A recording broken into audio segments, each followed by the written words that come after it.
Welcome, my computer duders. You know the ones that you know who you are out there. It's your boy Hamdad. It's your man. A Hamdad can't be a boy by definition unless something has gone terribly wrong. Let me fire up Steam. We're basically out of itch.io games. I had a look. I didn't see anything compelling. It's just slowed way the fuck down recently. I don't know what's is going on.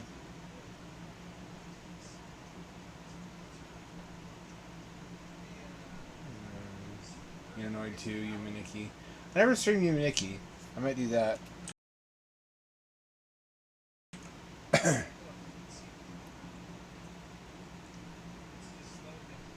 Might as well start out with some Thumper. Let me try it with the Steam controller too. I don't think I've ever done that.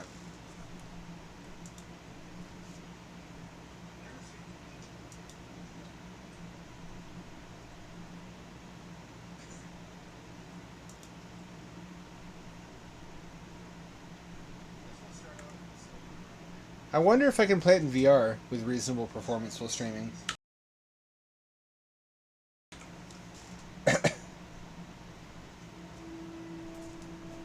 Audio's fucked up.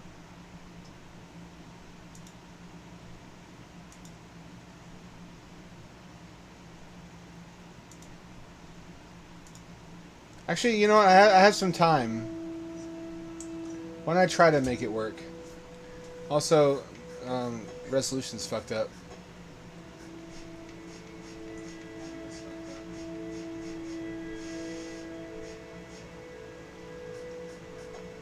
Was it always like that?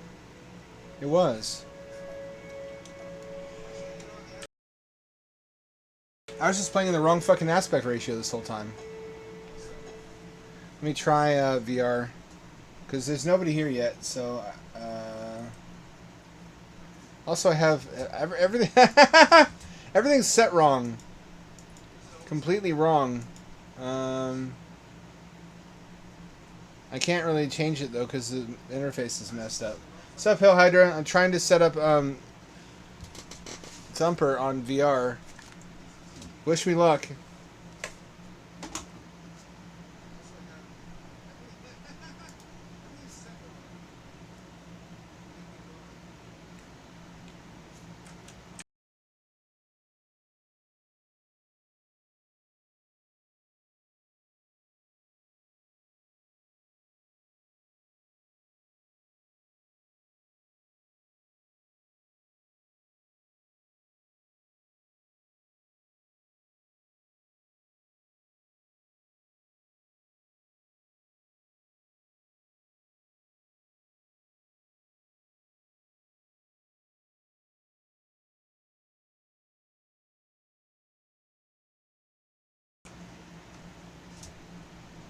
Here we go.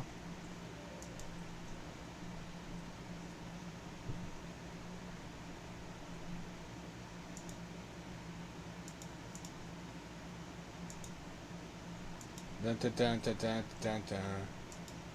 Nope. Headset microphone? 1, 2, 3. Yep, it works.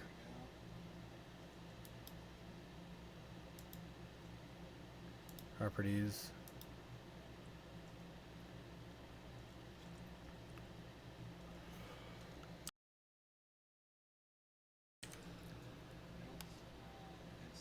I don't see it anywhere in here.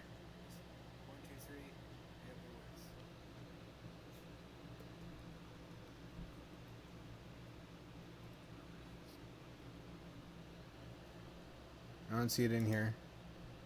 I wonder why. Hang on. Here we go. Wait.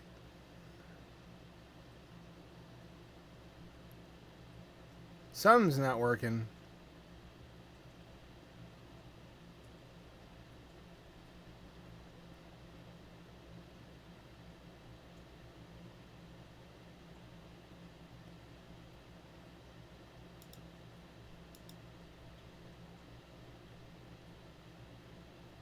Maybe that'll work. I don't think it will, though. I don't think that's gonna work. Guess I'll try.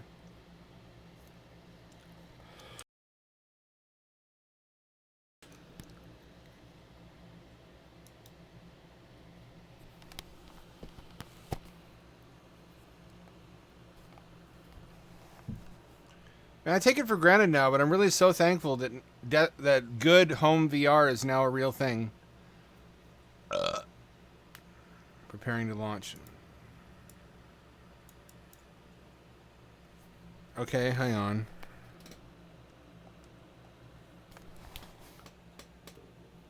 Thumper supports VR natively, but you have chosen... Yeah, no, I don't want to do that.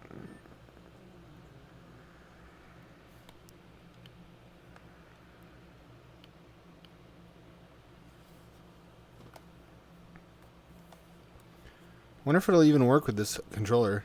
Oh, there we go.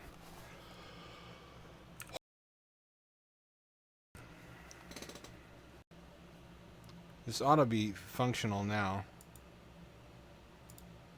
Let me know, let me know. I might not be able to see your chats immediately. It's thinking. For some reason the taskbar is visible. I don't know what that's about. Are you getting audio? You're not getting audio. Let me check to see if this is... wait. Here we go. Now it's finally shown up. Now you're getting audio. Fuck. That was so hard to get working. Why was that so difficult? Why does life have to be so difficult?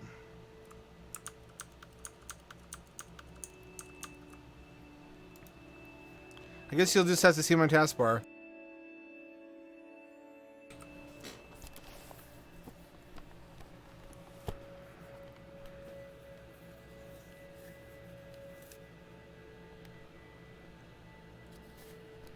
FPS VR is running. Interesting. I didn't ask for that. Ain't nobody got time for that. Ain't nobody got time for that.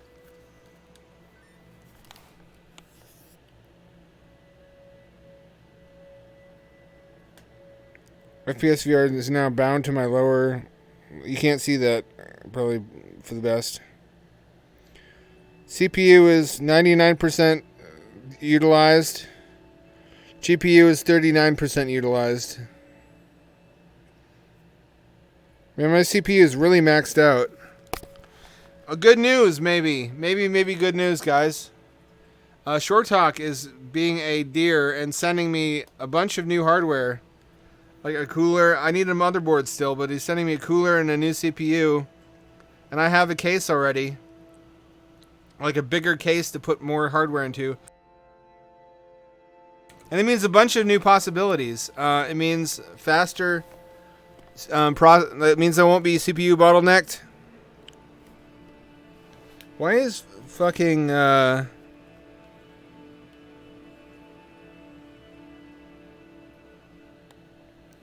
is FPS VR running?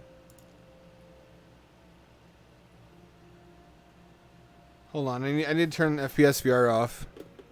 It's gonna be in the way.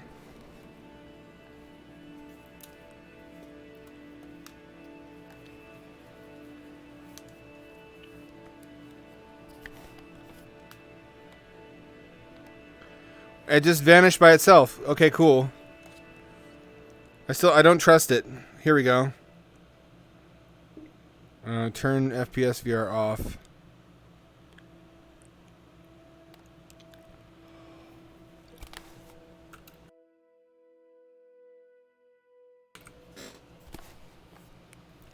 This is why VR is struggling. There's so much work that goes into setting up VR.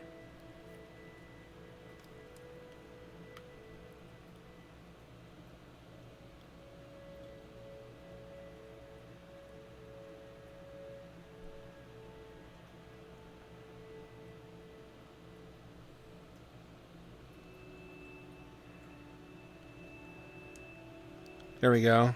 Finally, okay, now we're ready to rock. I'm excited. I really want to stream more VR, but I don't know if this is going to work smoothly. This is a pretty undemanding game. You would think, but we're at 99% CPU utilization, so things might get a little hairy. This is a fast reaction game, too. Sup, Zulu, we're playing Thumper in VR tonight. I'm going to try to get serious this time.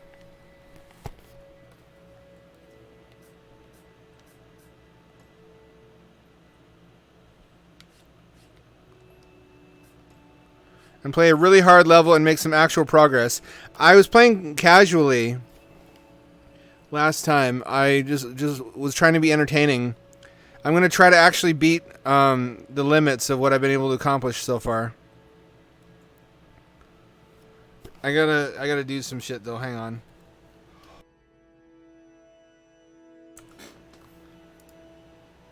Steam.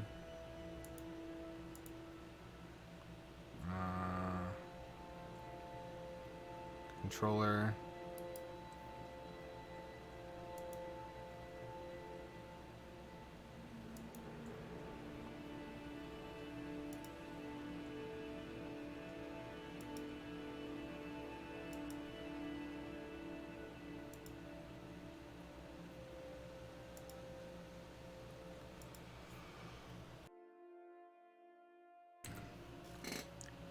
Alright, this might not be as good an idea as I thought it was.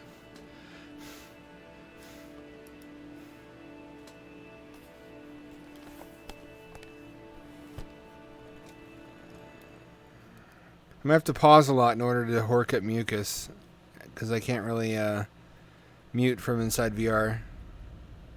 Space bitter.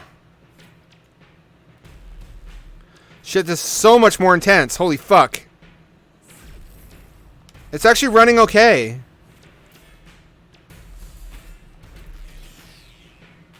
But as you can see, I'm not looking around a lot. This is a weird game for VR, isn't it? And yet it feels like it belongs in VR.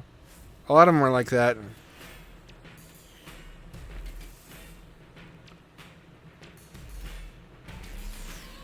Bum, bum, bum, bum, bum.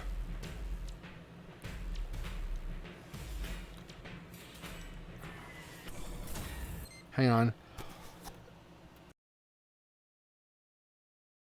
I don't know if this is going to work. Having to constantly pause to cough. Cool. What all does the hardware let you do?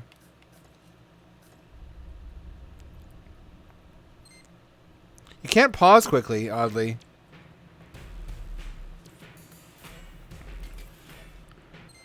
There's like a delay.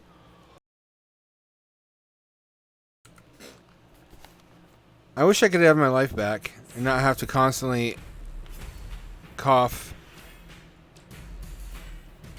You know, it's funny, for 6 years, I didn't have the mucus problem. I just had a hacking dry cough. It's like my body is evolving. Okay, that was weird. Did my controller lose power? My controller has lost power.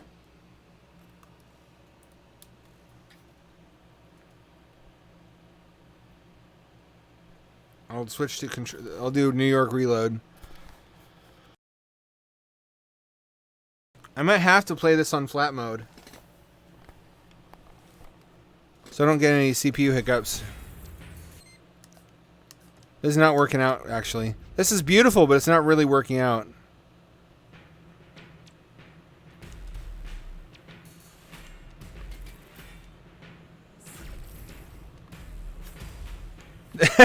This is a game where like a single split-second CPU hiccup can completely fuck up your run.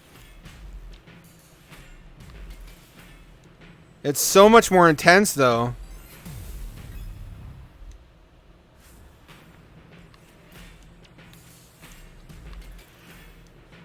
I gotta be focused.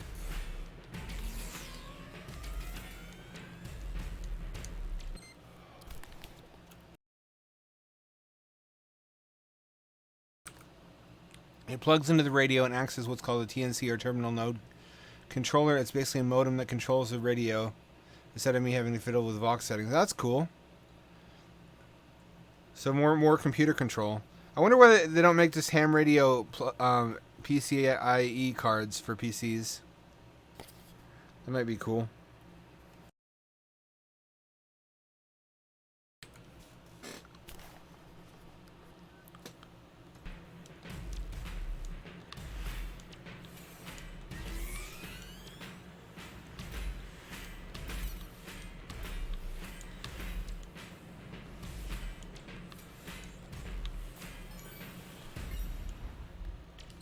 I gotta use the bathroom. I know. Unbelievable, right? Of all the time. I'm still getting settled in, though. My body is adjusting to being sedentary after being up and about all day. BRB.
I'm back, baby.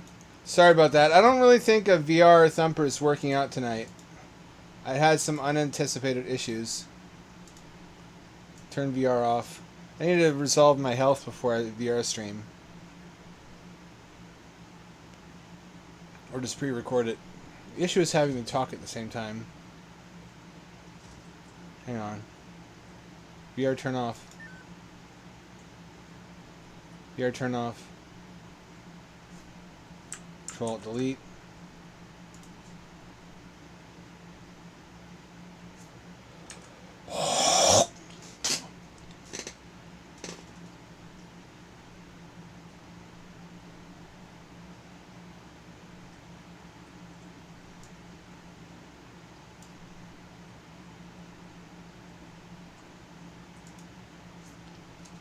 Okay, VR service will not turn off. That's weird. I guess also I'm going to take the opportunity to change the batteries in this controller. What a good start we're off to tonight. Wow, smooth as butter.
Let's give this another shot.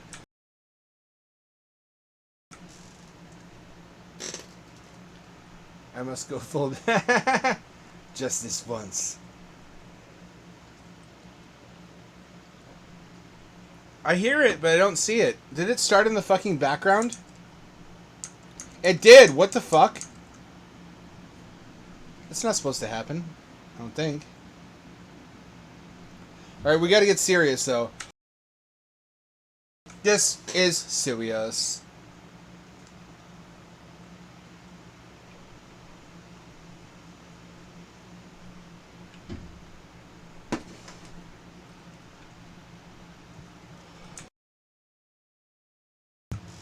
If I could map one of these paddles to mute, it'd be perfect.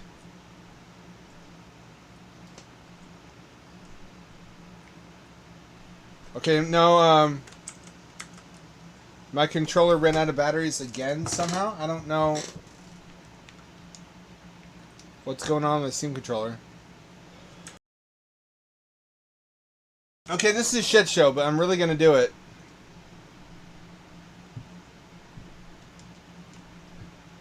Also, apparently the entire time last stream we were running at the wrong aspect ratio, and I didn't realize it. It's just such an abstract game you can't tell. What's the audio situation like on my headset? Hold on.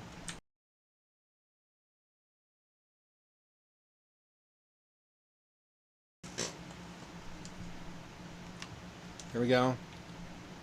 Here we go. Getting into it. Oh yeah.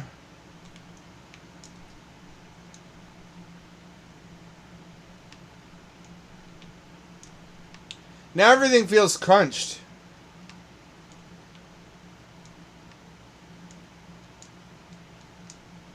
Also, the distance of the camera to the beetle is different in VR versus in flat mode, which throws me off. Here come the excuses. Okay. It's correct. It's correct.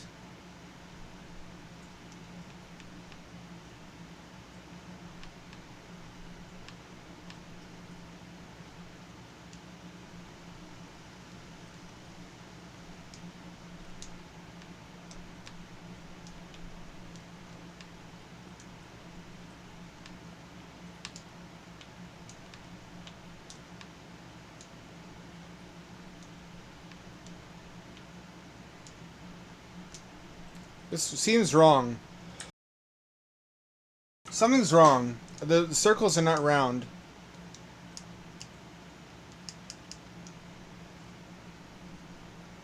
But that seems weird too. Like one of them is too squished and the other's not squished enough.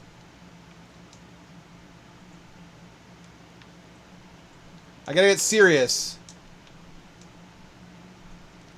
Gotta get in the zone. I don't want to disappoint you.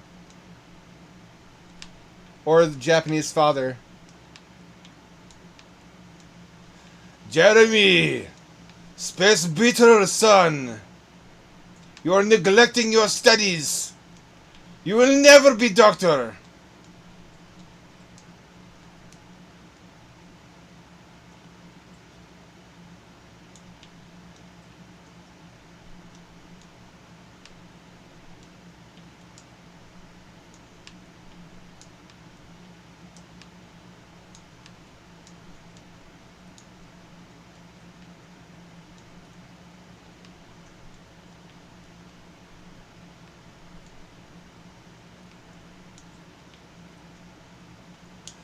Oh, good news. I moved a lot of my writing to... Not moved, I copied it over to WebNovel, which is one of the only other writing platforms that pays authors. I'm not clear on their compensation model. There's something called the contract I need. But then I get paid... I can enter contests with cash prizes. I can get paid per upvote or something. Or people subscribe and I get a cut of the fee. Something like that, like Substack. I'm just trying to double dip, is all. Fingers crossed. It's a Chinese site, and I don't have a good experience with Chinese sites. I tried FiberRead back in the day, and that didn't get me anywhere.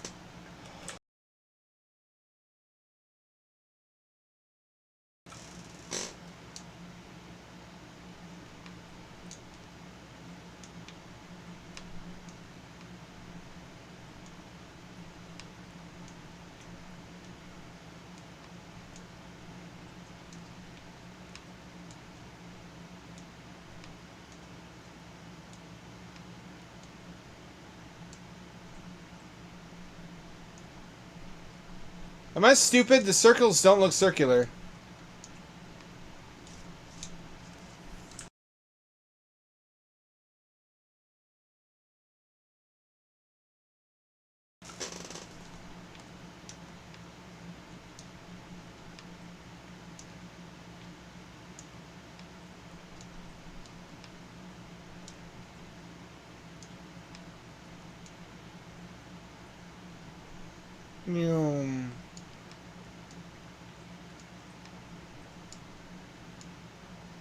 Looks beautiful. It's a beautiful game at this resolution.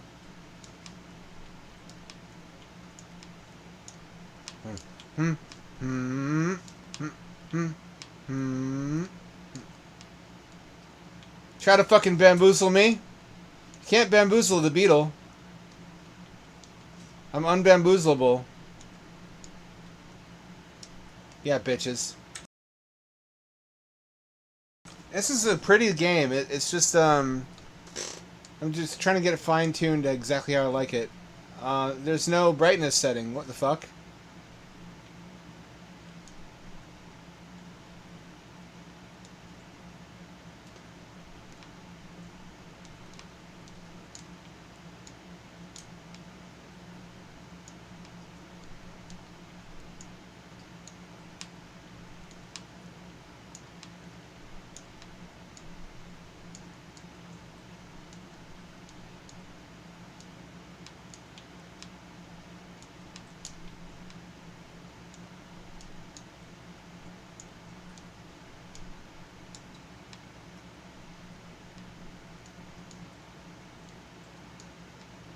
Just gotta get warmed up. That's the downside to human intelligence versus AIs. Humans kind of gotta get warmed up and eased into tasks. You can just drop shit on an AI and it'll get working. We're not doing great, but we haven't lost our shell yet.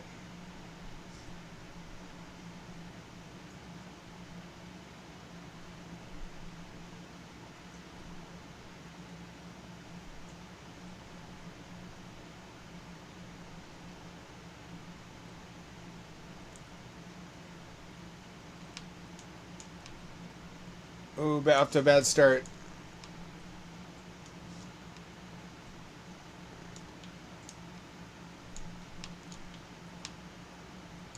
Ooh, fuck.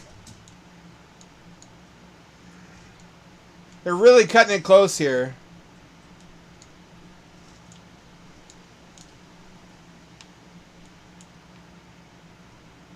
Speed up.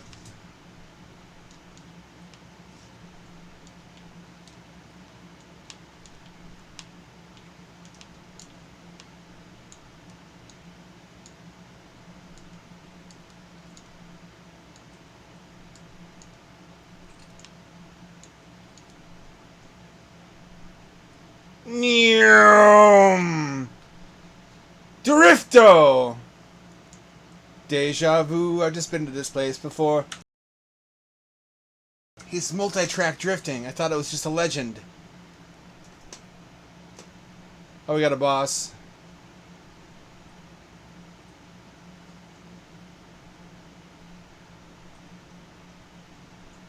Frame rate's a little hairy. I'm going to try putting VSync on again.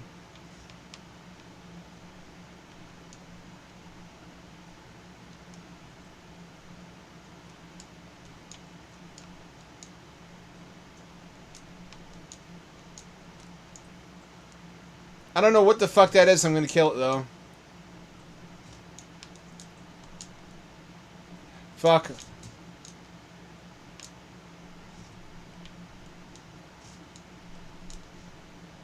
I need to get my mojo back.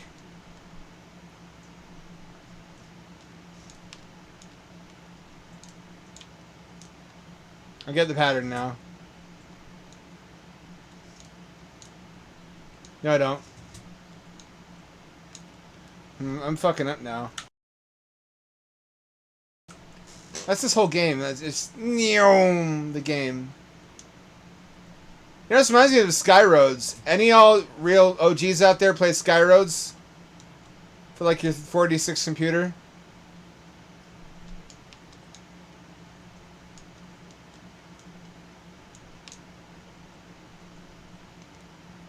Now we're fucking.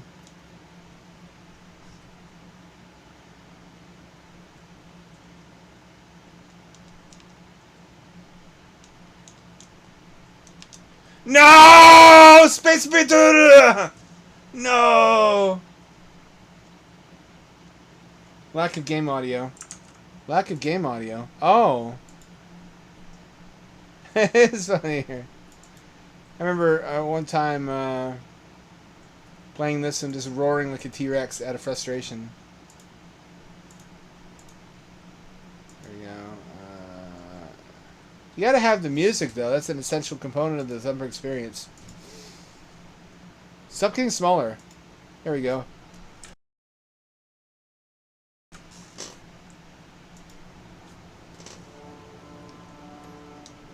I have to start all over. Oh, it's so fucking brutal. You fuck up one time. I was just experimenting to see if I could turn without holding the button down. I can't. I don't know why you would do that. Why would you let me turn left or right and not have it count unless I'm holding a button too? That's bizarre.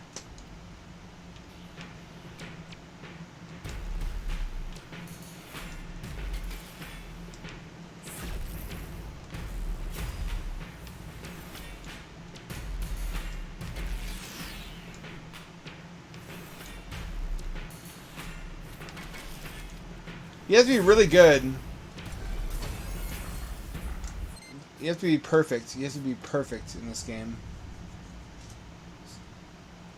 In the plus levels, anyway.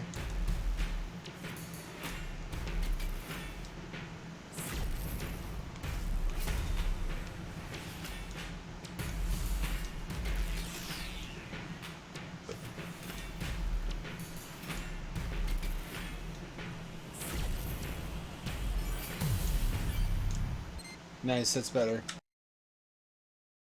If I just keep butting my head up against this level 4+, I'll go play the regular levels again, just so we have something different to look at.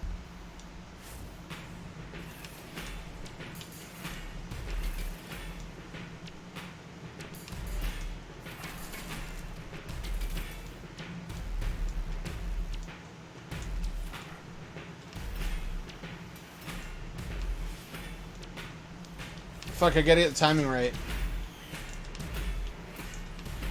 That's so satisfying when you nail it, though. Holy shit.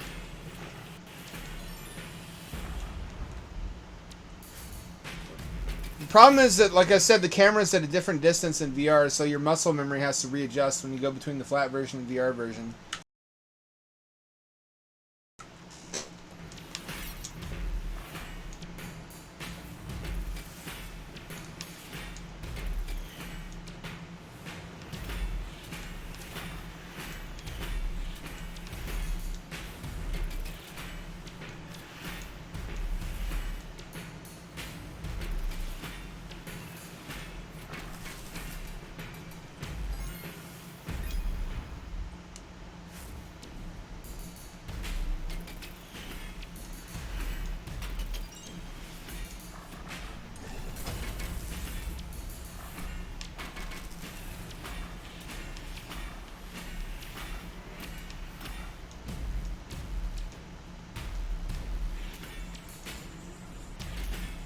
We're too far in now.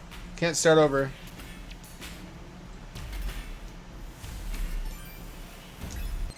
I don't get my shell back for another 2 levels. I mean, like, sub-levels. Let's earn that shell.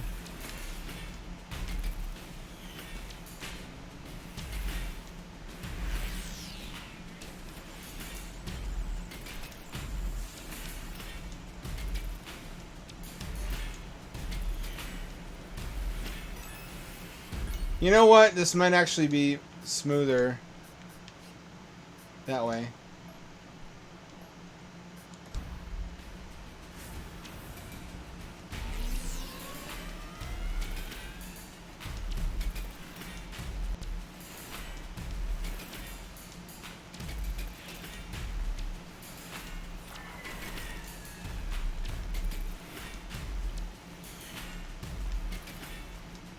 Actually, no, it's not. Actually, I'm surprised to learn. Let's just give me all the frames you got. Actually, even if there's some tearing. My monitor has G-Sync. On paper, I'm not supposed to ever need V-Sync. The monitor is supposed to do that for me. I've had to train myself to turn off V-Sync in games.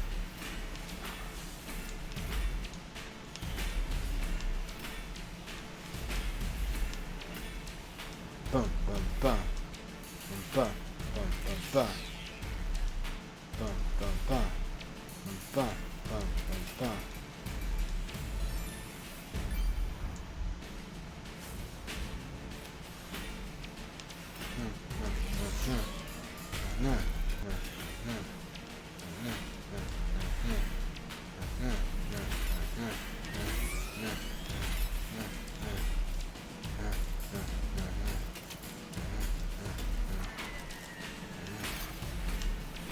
I'm fucking up.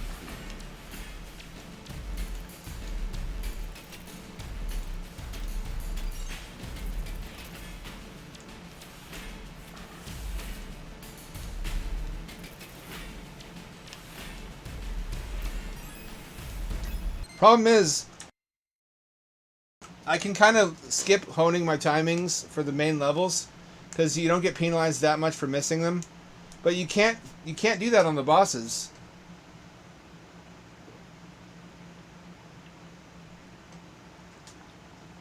Priorities completely change on the boss. You have to, like, the timings becomes the main thing.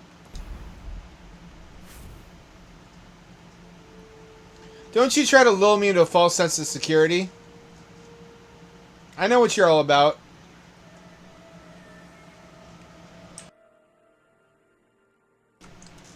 You know, if they make a sequel to this, it should be, instead of being abstract, it should be realistic and, like, those should be like beetle legs. And the track should look like something out of H.R. Giger.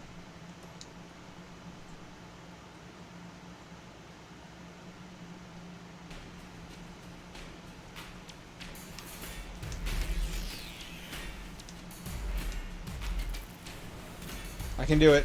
I can do it. I believe in myself. I believe in myself.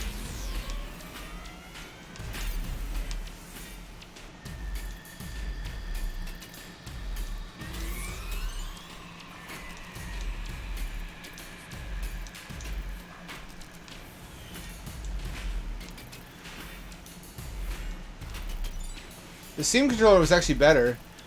It has less button travel. This really needs micro switches. And also, this would make a bitchin' arcade machine.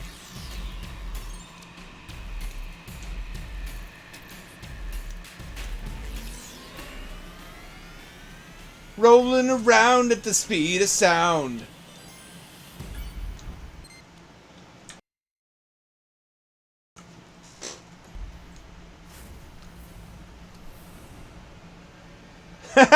Sleeping around at the speed of sound. Now I have AIDS. I gotta run away from my AIDS.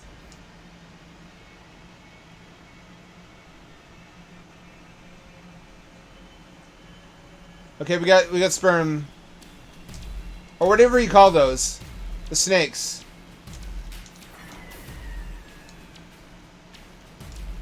This.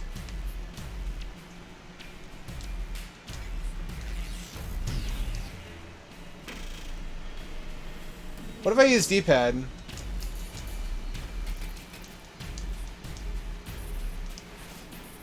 This is much better. Holy moly.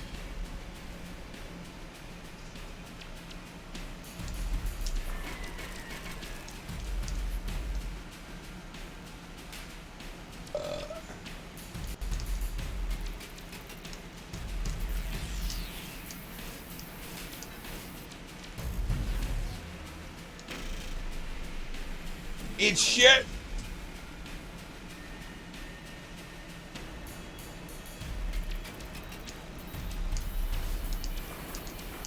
Fuck! Oh, it's gonna make me start over. Oh, that's really hard. I should practice with the D-pad more.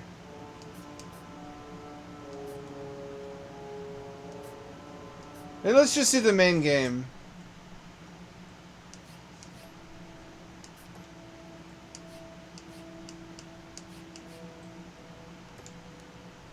I'm going to practice with D-pad. This could have been done on Sega Genesis with some clever line scrolling effects. You see what I mean? Like how the roads worked in Hang On? This could have been a 16-bit game. It would have been fine.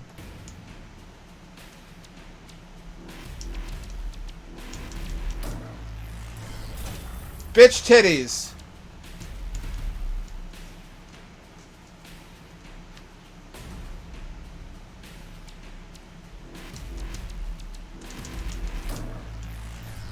Nope. Nope. Okay, this is a different challenge. I forgot this. How did I pass this in the first place?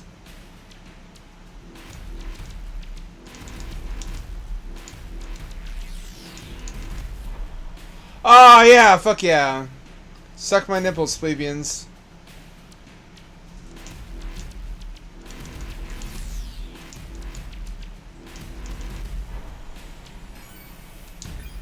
Ah, fuck yeah, it came in my fucking pants. S rank. You saw it. It happened. Witness me, bitches. Pride goeth before the fall. I hate that thing.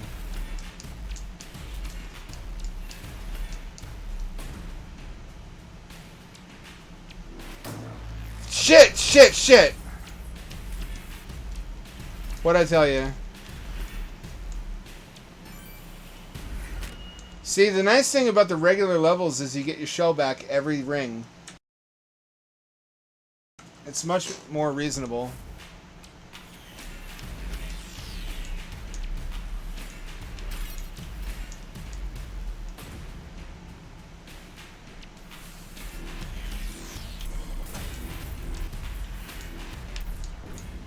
Fuck. God damn it. It doesn't make you start the whole thing over again, though, either.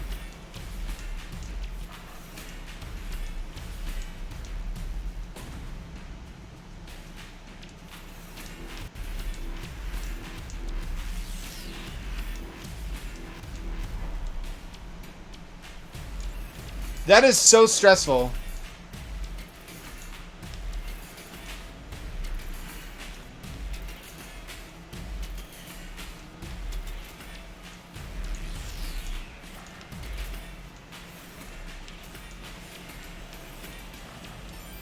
Before you say, "Oh, it's easy, Ham Dad," you just fucking turn where the road does. You just push the button in the correct timing.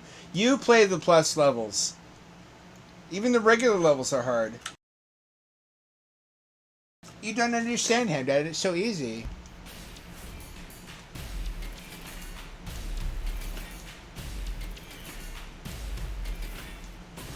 Oh fuck! Oh fuck! Oh fuck!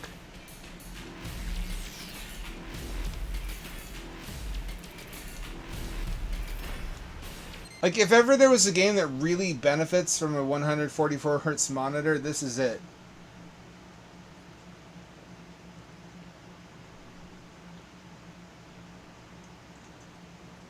It's like this, bullet hells, and rhythm games.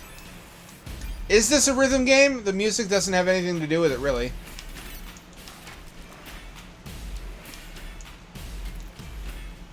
This game just feels like being punched in the face over and over again by a beautiful woman.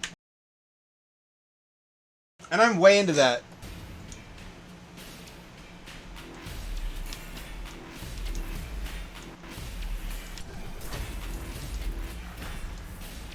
Oh, bitch titties. Something's wrong with the guy playing the game, but also two, say 90. Let's try that. I need a more consistent frame rate. That will prevent hiccups.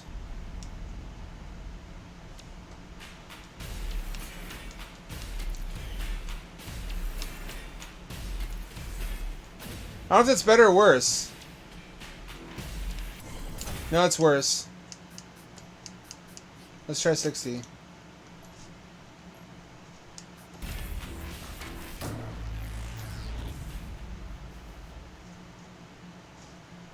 You're just fine-tuning it. Find someone else to blame but me.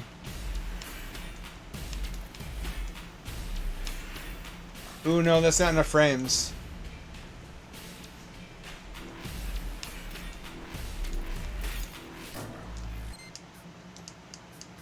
I'm trying to figure out when it was the best.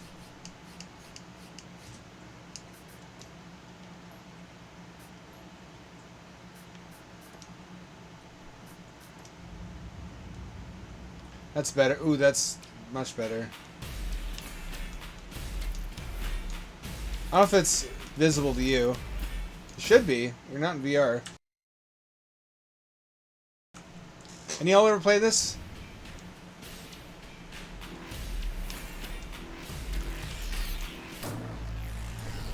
Fuck.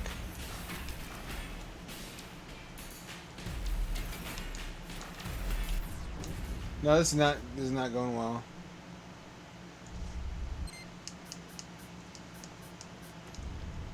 I should be able to do this.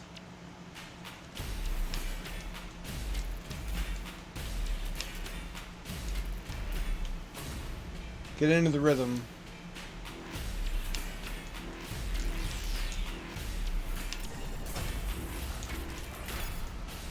Fuck! No, I'm not feeling this tonight. I was doing reasonably well at 4+. Let's go to an earlier level.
This'll do.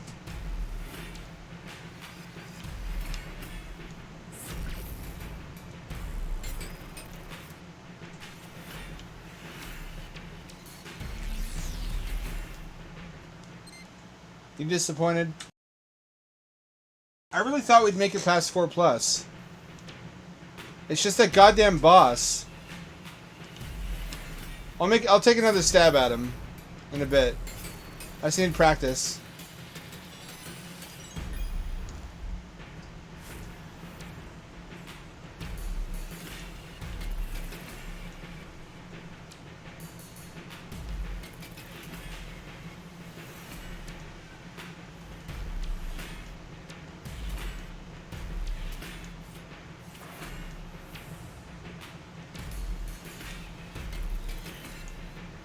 VR actually helps, mostly with depth perception, for timing the beats.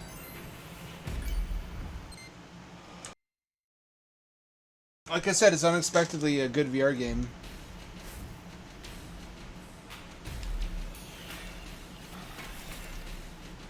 It's like a Mario 3D Land worked because of the 3DS.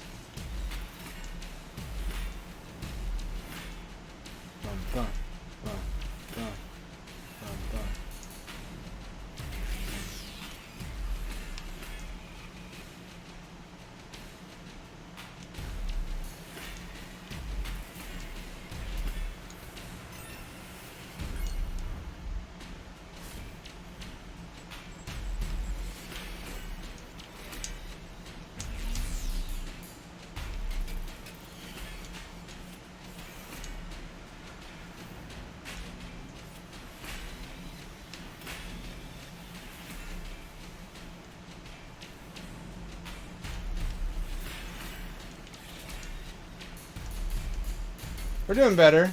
We're doing better. It's not so bad. Never mind.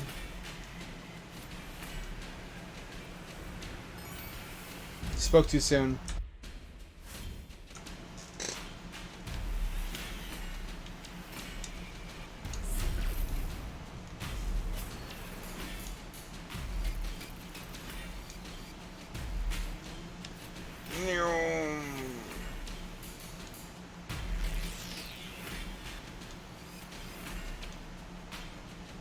How'd you guys like story time after this?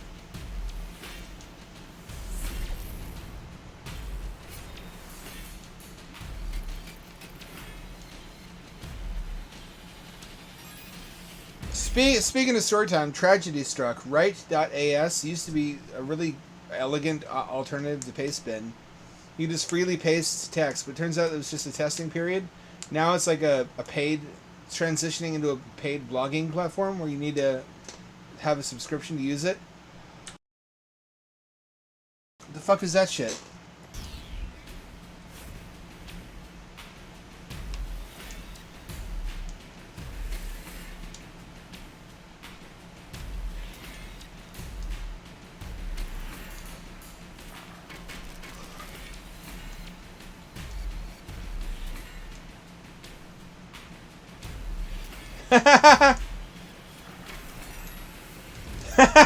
Imagine a dentist gives you like headphones to soothe you, and it's just this soundtrack at the dentist while he's drilling your teeth.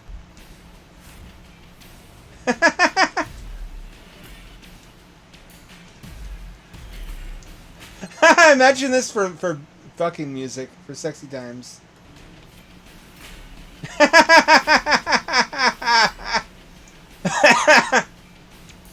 The mental picture.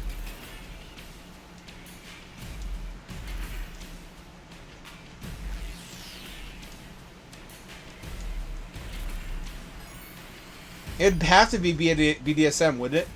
Hey,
It's really hard to talk while playing this too, if you want to get in the zone.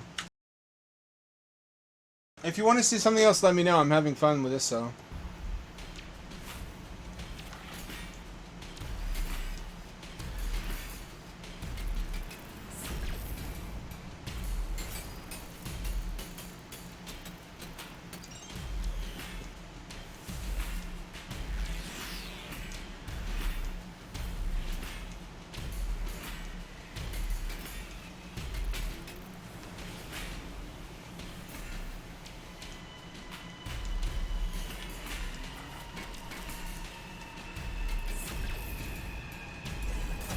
Bitch titties!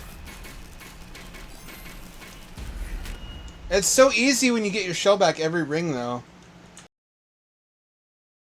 It completely mitigates a huge part of the challenge.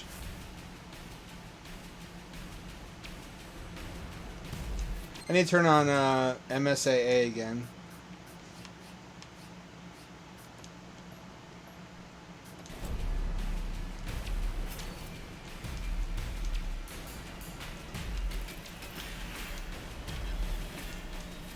Bitch titties!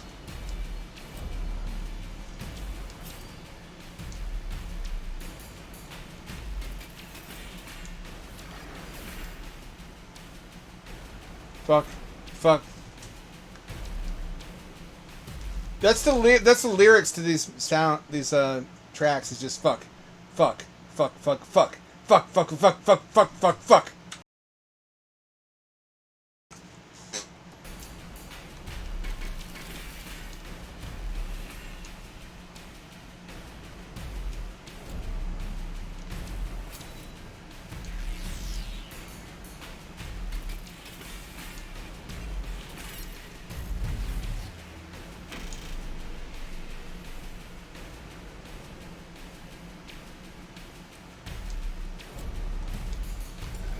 Oh, you can do it.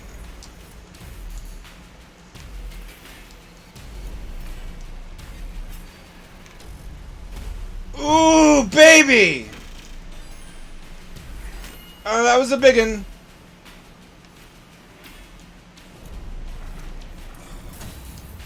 Tits. I can never get the timing right on that one.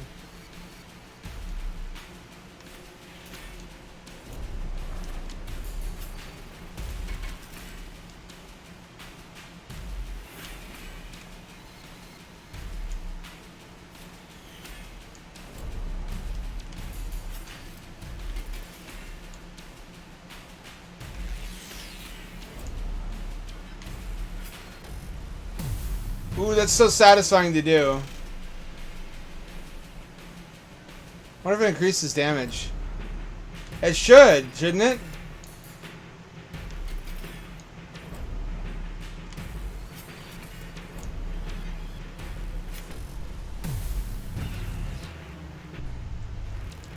Oh, fuck yeah. You know what? I was trying to describe the vibe of like a salvia trip a bunch of streams ago. This is it. This is what, not visually some parts of it, but the feel. This is what salvia is like. Just pulsing, thumping horror porn.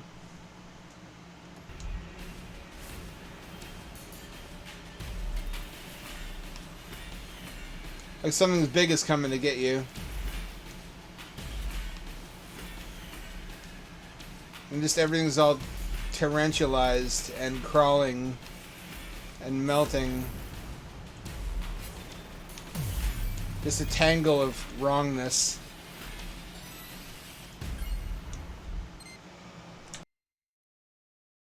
I don't recommend it.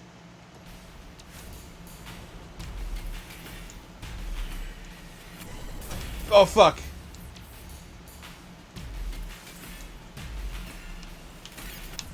Ah, fuck.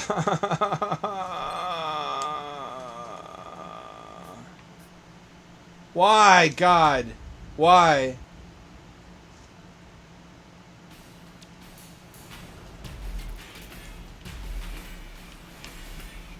I kept doing the wrong moves. Yeah, it's two rights is the problem. They usually alternate.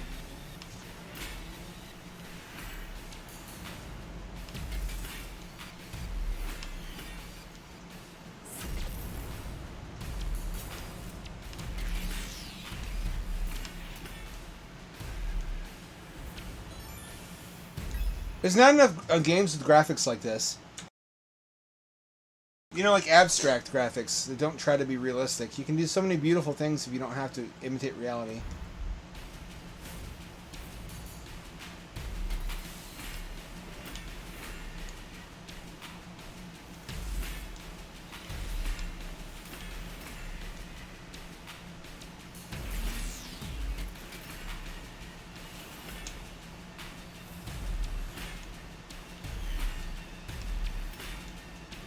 Bum, bum, bum, bum, bum, bum. Oh.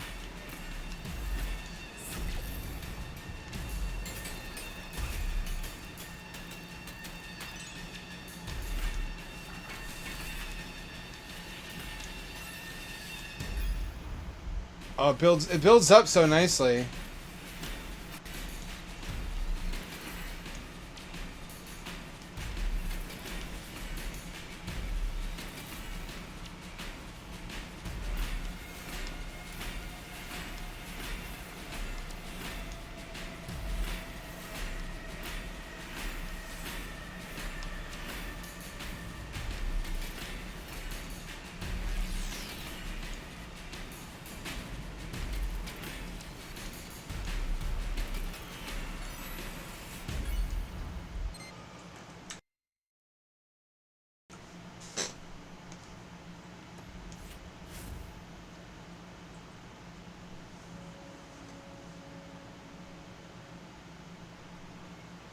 This feels like something Jeff Minter would make.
Y'all know about Jeff Minter, right?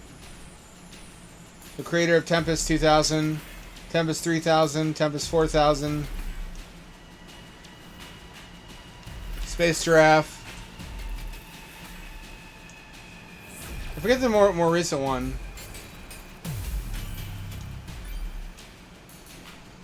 Space Yak.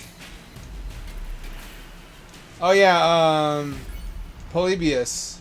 You got the rights to make the game with that name.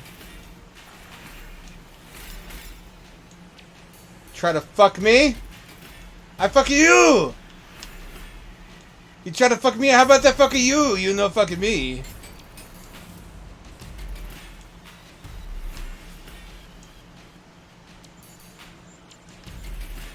Nobody fucks me. I'm unfuckable. Wait, no. Triple E membership I can launch in about a week or two. Is that the rocket stuff? That's cool. You should check out Jeff Minter's newer stuff. He makes really good hindbrain shooters, where it's like your lizard brain is the only part that's active. As you play it, your consciousness just kind of shuts down and like your brain stem connects directly to your motor control center. And you're playing it and you're doing amazingly well, but you don't know how you're doing it. It's that kind of deal. All of his games are like that.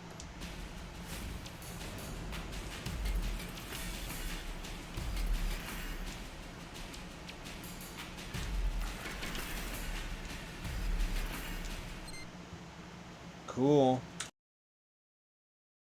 You're a cool guy, Zulu. I have a lot of cool followers that are into cool stuff. I'm happy about that. That's the kind of wealth you can't really quantify.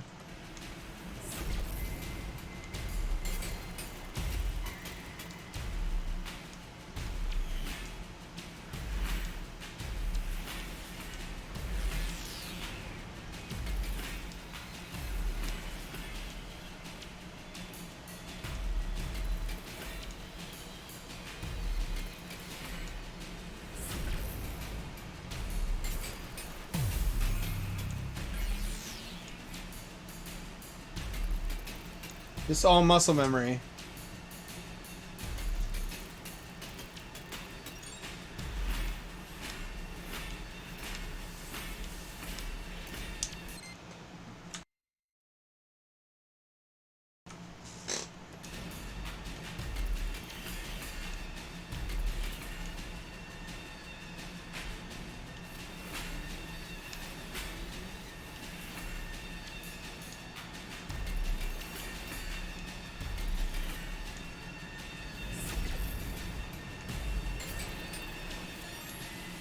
See, I can be really good at this, just not consistently.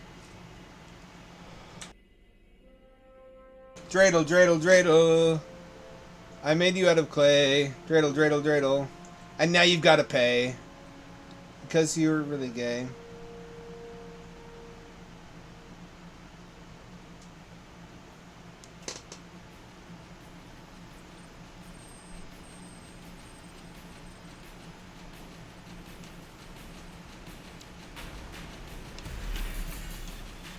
Oh!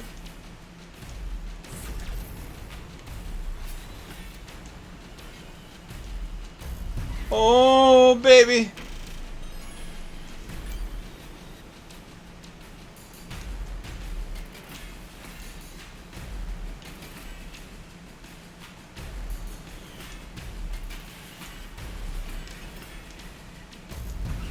This is what your Hot Wheels were like on the tracks were like as a kid. This is what they saw. In your mind's eye.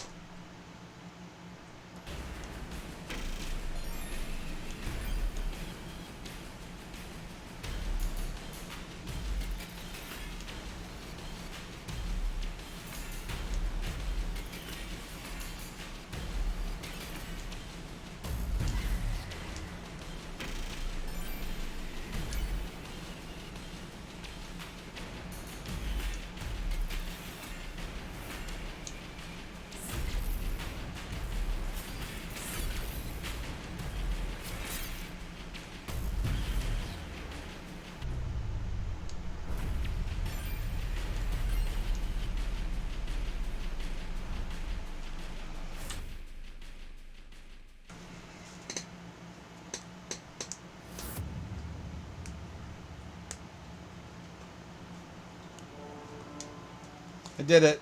That's not really impressive though. So it's level 2. Let's work our way up. I can do this. I believe in myself. Do you believe in me? Everybody clap if you believe in me. That's the American way to lend support. It's like lending your energy to a spirit bomb.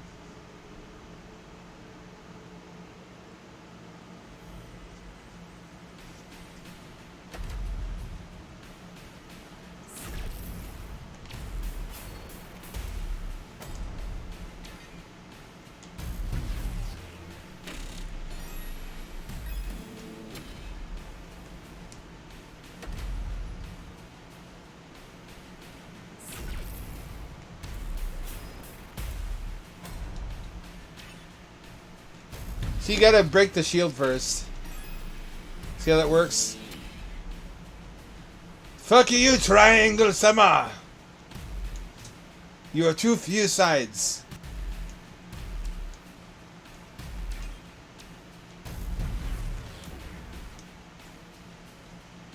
Pew.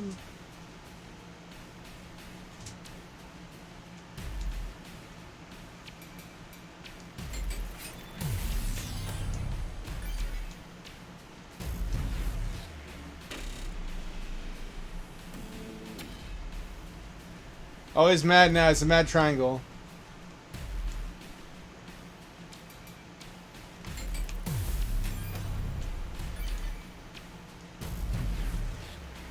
It's pretty generous in terms of the timing. So you really don't have any excuse.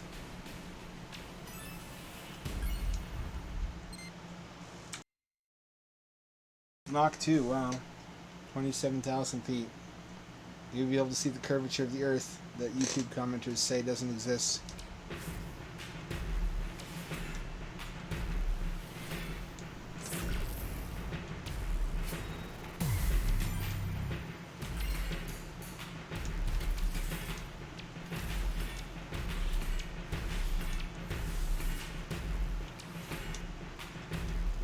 It's more reasonable.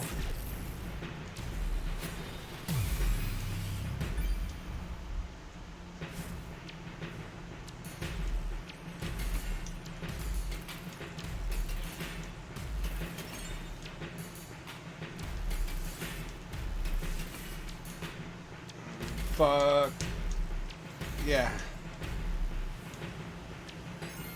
Yeah, Beatles style. Every day I'm Scotland.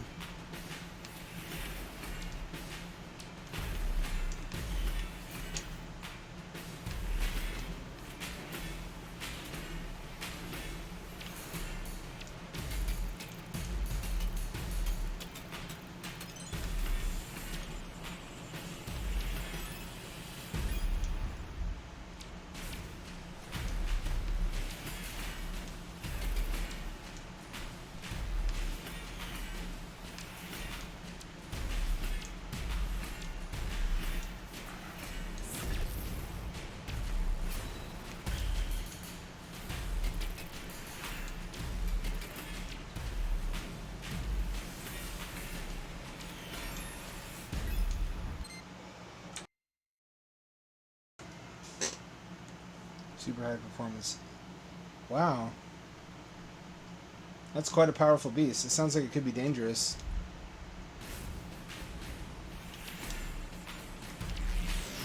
Every day I'm scuttling.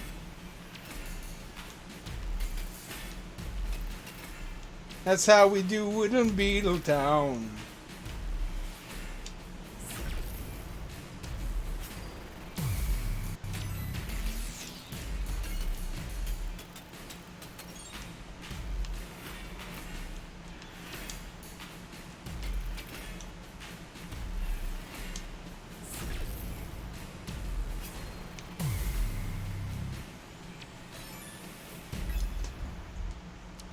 Kick ass.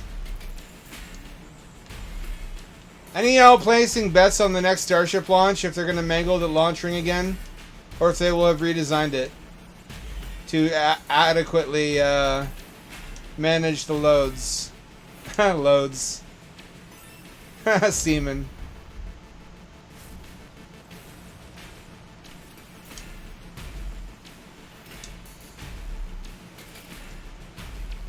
Presu betsu no.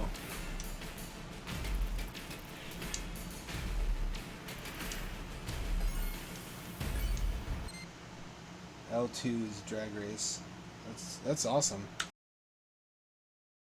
I wonder if anyone's ever made a super cavitating underwater model rocket that works like a real super cavitating torpedo, or if that would be irresponsible. Probably. You don't want to blow up any fish.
That's got to be an S rank. No, A rank. What? Oh, there goes S rank.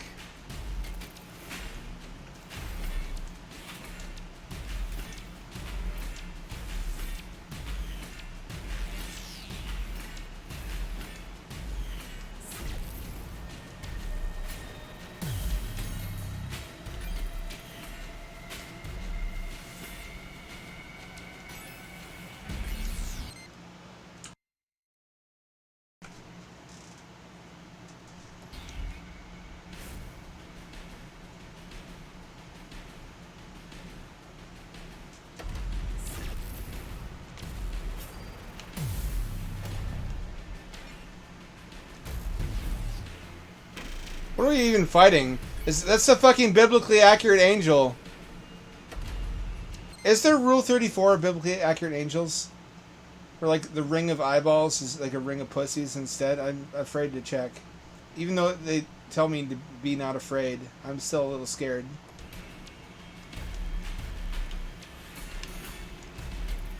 What would like a Rule 34 of biblically accurate angels say? It would probably be like, be not horny, right? And I'm like, no deal.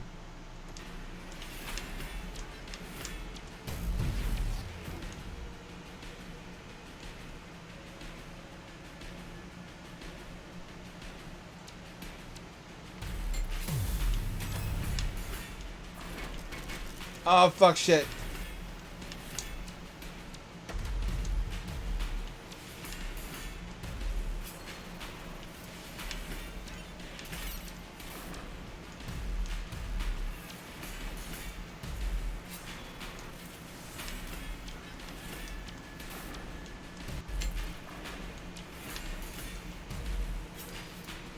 I'm not doing well.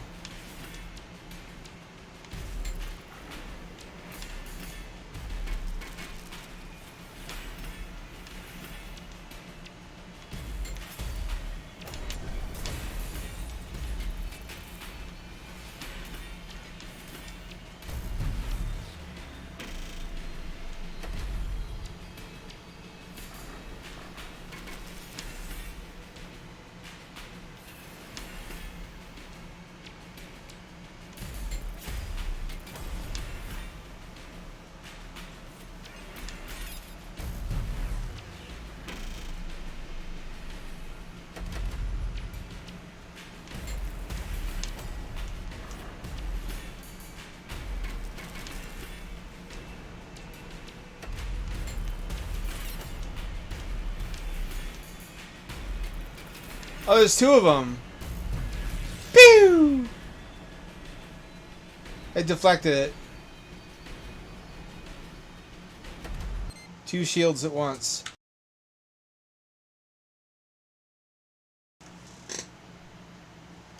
Flame trench.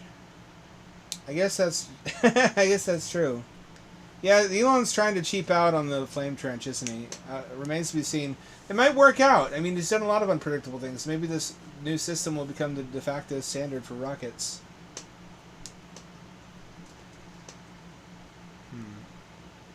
I'm looking forward to StarMax and Airbus Loop, and we need Starship operational to launch those. Can you imagine? Have you ever gotten just literally rock hard imagining a space station the size of ISS, but built with 100% StarMax style big Chungus modules? Those are really as big as we need them to be until we start building stuff like O'Neill cylinders. They're almost too big because you can get stuck floating in the middle of one.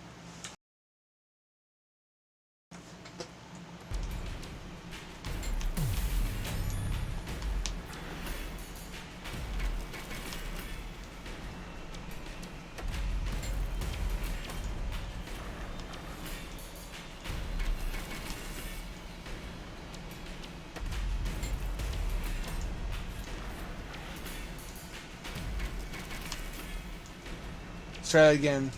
Up, down. Up, down. Shields are down. Please, just die. Oh, thank goodness. Oh, we made it. And with no shell. With no shell, I might add. Oh, we're right into the thick of the things, are we? Not even a space to breathe.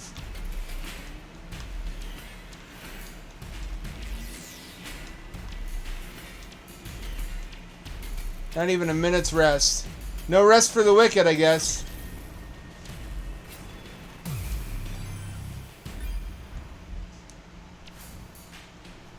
Straight away. I like that.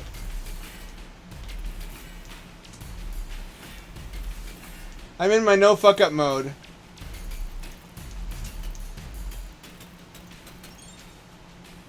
I've taken off my fuck up boots.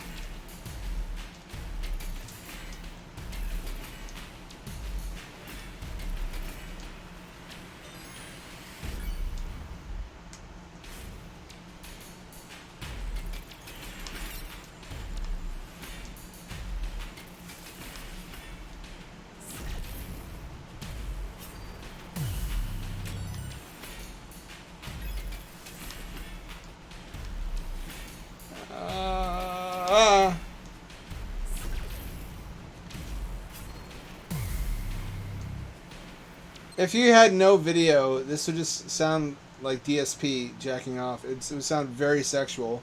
It'd just be me, like music, and me going, oh, oh, oh, fuck yeah.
It's like space buttholes, kind of.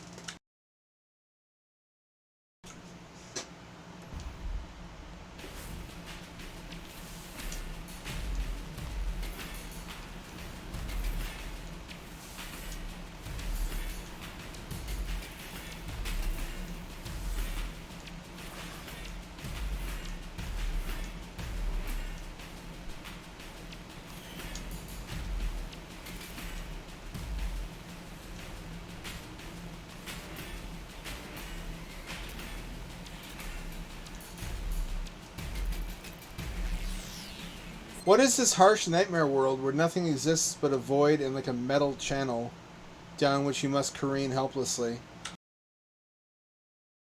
Is this any world for tender, gentle space beetles to exist harmoniously in? I don't think so.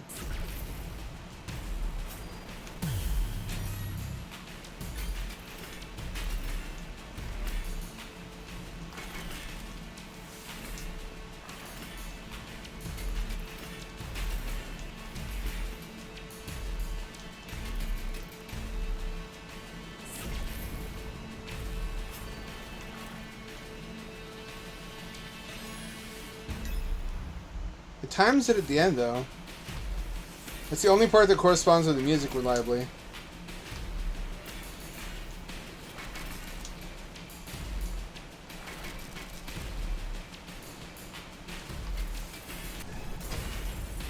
Titties.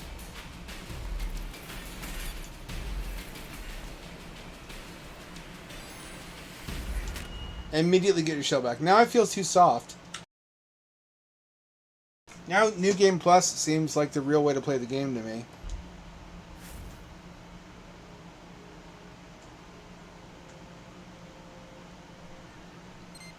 This is just... It's crazy to think that within our lifetimes we might see live news broadcasts interviewing astronauts in a space station around the moon, like in the next decade, supposedly. That's crazy. I kind of wish we had built Nautilus X instead. You know Nautilus X? It's a reusable interplanetary shuttle that's multi-modular, built using the same methodology as the ISS. That had a gravity ring and a Vasimer drive. It's basically just a big mobile ISS we could fly around the solar system. That would have been Kino. That would have been really handy to use for many, many, many, many decades. We would have gotten a lot of use out of that thing.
We're doing it.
Yeah, I wasn't feeling adventurous. I wasn't going to try that.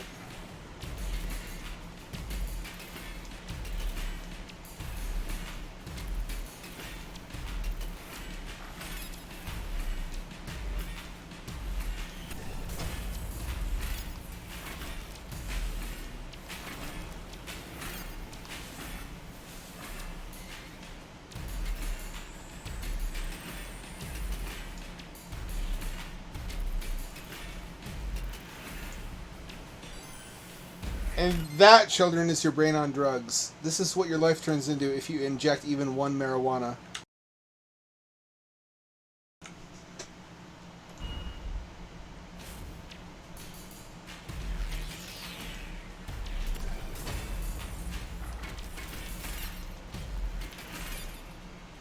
Already fucked up.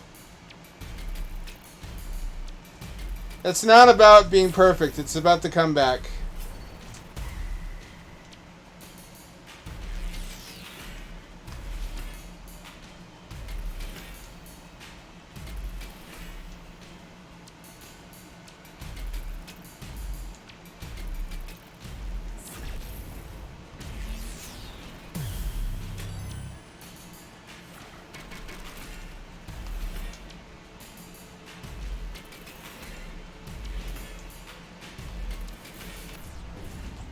Fuck!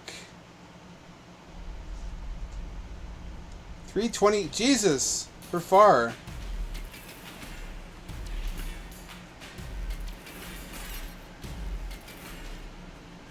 It's getting serious again.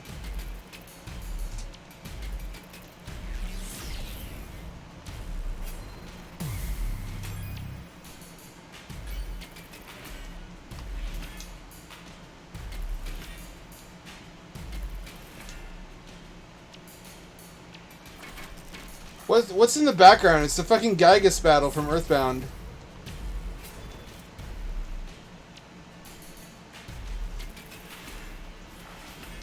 This is this is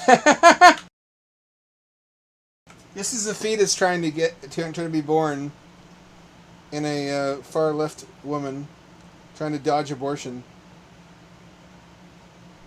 This is what the inside of that passage looks like.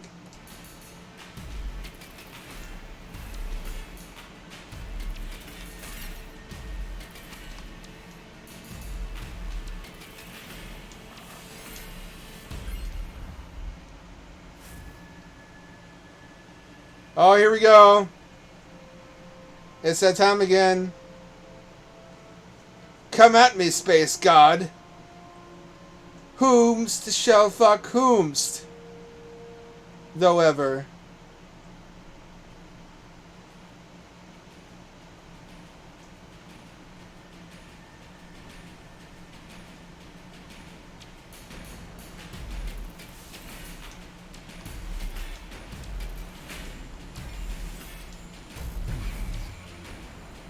Yeah, eat it. Num num. Is that good in your tum tum?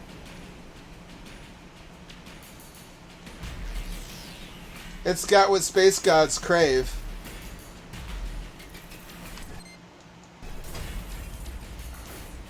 Fuck! Shit, holy shit. Did you see how abrupt that turn was? I do not believe you have to actually do that.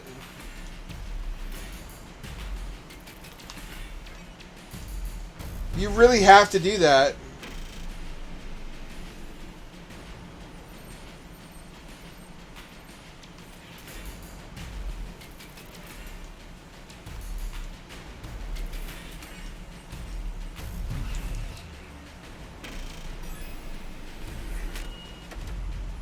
Oh fuck! Oh, three of them.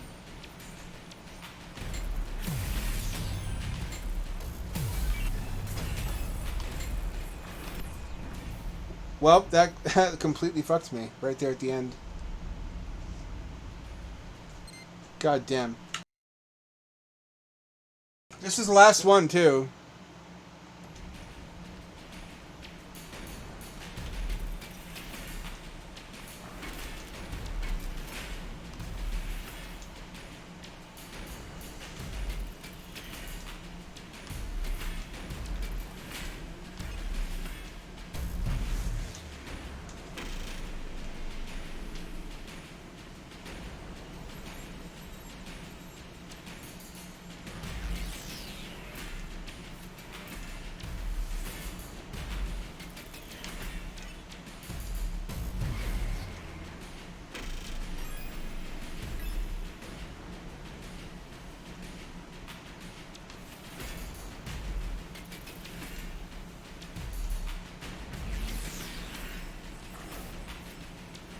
Shit, come on. Get it together.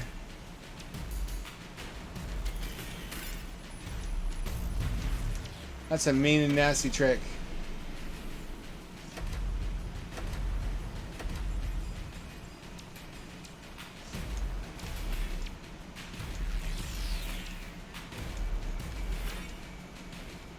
Oh yeah. Oh yeah, nothing.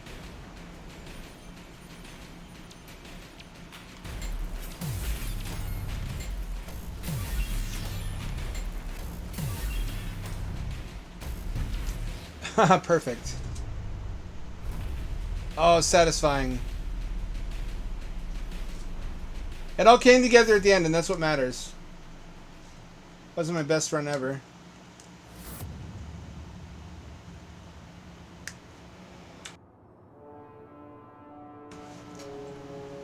New high score. Shit, shit, yes. Look at all those S ranks. Witness me. We're gonna take a little break from. There's a dedicated practice button on that. We're gonna go pee and we're gonna do story time. Story time. Story time.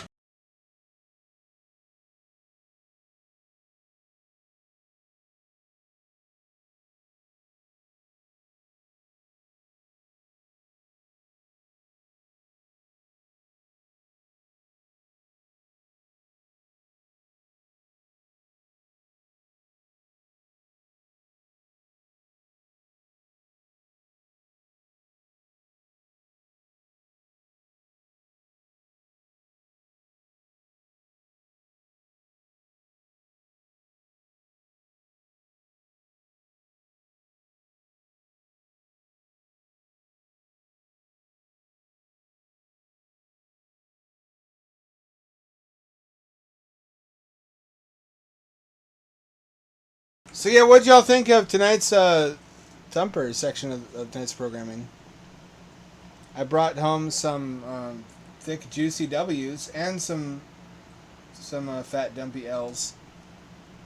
You win some, you lose some. Especially lose some if you're me. I think I redeemed myself at the end there, though.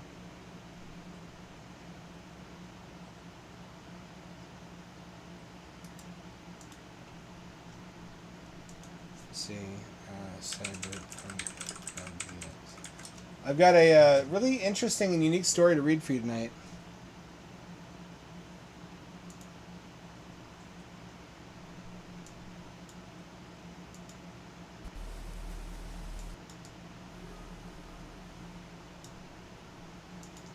I'm going to open web novel.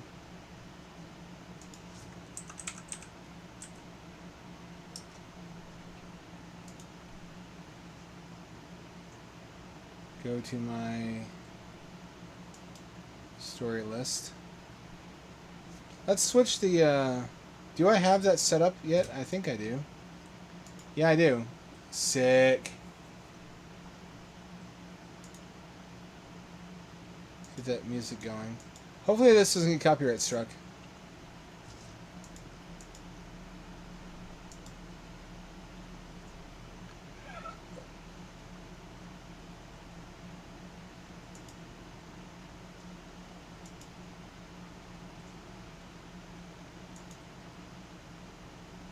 Okay. This is entitled Metal Fever. It's a raunchy cyberpunk comedy by yours truly, Hamdad. How about it? Can you beat the machine? He'll settle your tab if you do. I don't pay Aubrey to rope him in. She just gets a kick out of it. Mr. Calling is a carnival barker. The newcomer sized me up. I've got my mech arm on today, for show. Can't imagine actually lugging this thing around with me on the regular. You can always feel the weight of a prosthetic concentrated on the bolts it attaches to your skeleton with. Accordingly, the most popular ones are very light. Alright, I'll have a go, he says, ruffled blonde mohawk, faded Kampachi Farms t-shirt and studded leather jacket. But I want to try your other arm. I feigned dismay, perfectly, having practiced the same reaction on every rube before him. You're the only one to ever think of that. I suppose I have to honor the bet anyway. There were no free chairs, so he borrowed one of the bar stools. The bartender, a near full metal with a trendy biological forearm in hand, looks on in amusement. She's seen what my game is, and she only doesn't warn my marks because it's entertaining. When I saw you, the first thing I thought of is crabs. I know it sounds strange, but I worked out on the con shelf for 6 years farming those critters. All the males have one giant claw and one teeny one. The giant claw is the one they fight with. The other is for everything else. It's your everything else arm I think I can beat. The truth is, that's where I hide all the good shit. The mech arm is barely powerful enough to move itself. My body has no room for the compressor it needs to work as intended. His analogy is spot on, he's just mistaken about which claw is which. I flex my left arm, feeling the electroreactive gel muscles constricting in their flexible insulating sheaths, buried inconspicuously under my living skin. Once you're done making assuredly fascinating crab analogies, put your elbow on the table and keep it there. He shot me an irritated glance, muttering, I know how this works. Get ready to pay my tab. I waited for him to signal that he was ready to begin before realizing, from an increasing redness in his face, he was already exerting himself. I made a show of struggling too, so as not to humiliate him. Even gave the appearance he was winning for a minute or two. But then, at a rate carefully calculated not to injure his comparatively delicate arm, I brought our clenched fists down to my right. You sack of shit, there's a trick, isn't there? You've got metal on the inside you didn't tell me about. The bartender leapt to my defense. Hon, you chose what arm you wanted. Don't go simian just 'cause you lost. If you think this guy's a freak, you haven't met the bouncer. On cue, a creature more closely resembling a meat mountain than a person emerged from the intersex urinal, pecs twitching at the mention of its name. There's always a bigger fish. If you're smart, you pay for its drinks. But not too many, or it gets the wrong idea about what you're after. That's a fine line to walk with someone that looks like a bodybuilder hybridized with construction equipment.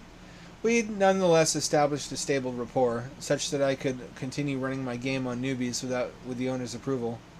This one giving you trouble, Miranda? She waved him off. Not yet, sweetie. I'll call you again if I need you.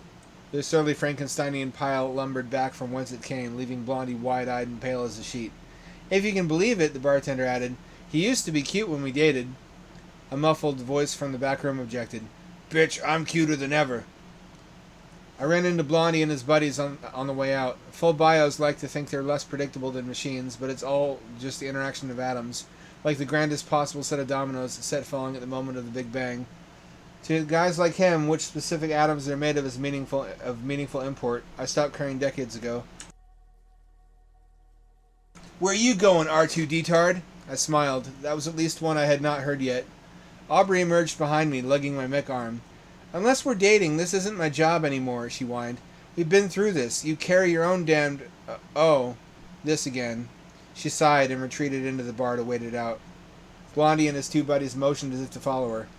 Inadvisable, I said. She can take care of herself. You wouldn't know it to look at her, but she's had more work done than me. Besides, supposing you hurt her, but you don't defeat me, what do you suppose happens next? You won't believe the answer even while I'm doing it to you. You talk a big game for a guy with one arm. They closed in, reassured by their numbers. I only need one.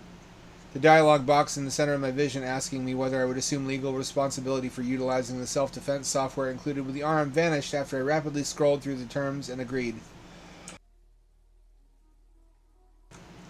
I have no idea how to fight. Never enlisted. I used my head to stay out of fights when I was young. My first wheels were an electric bike I cobbled together with parts from a junkyard near my dad's trailer. Why'd you go and ruin a perfectly good bicycle, he would say. The whole point of it is to get exercise. What's the point of building muscle when you can literally build muscle? If an electric motor or equivalent mechanism can do it, that's how it should be done. We didn't get to this point, dominating the planet to the point of destroying it, by muscle power. This reasoning led me to evade beatings by subterfuge, bonding with bullies over shared interests, then pitting them against each other. Fight smart, not hard. That's my philosophy anyway. I don't have much to show for it yet, but when I do, Dad's moving out of that trailer and into a mansion. I concluded my ruminations just as my arm notified me that all credible threats to my person had been pacified and that a recording of the altercation was being uploaded to the local police department for review, as well as the arms manufacturer. Imagine whoever they pay to watch those videos truly loves his job. All three of them were laid out around me, bleeding profusely from their noses and mouths. Sufficient as fuck. All clear, obs. She poked her head out, surveyed the aftermath, and gave me a disgusted glare. What? It wasn't me. It was the one-armed man. She used to pretend my jokes are funny. I think I miss that more than the sex.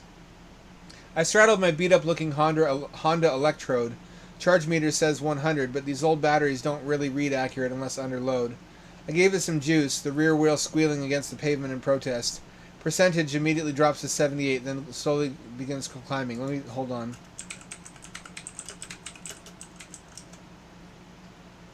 I might be able to find a better background image for this. This is good.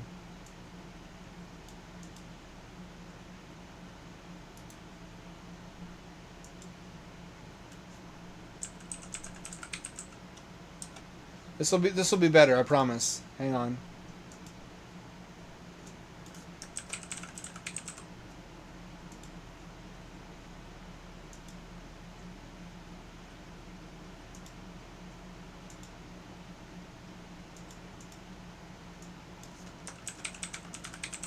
I'll be quick about it.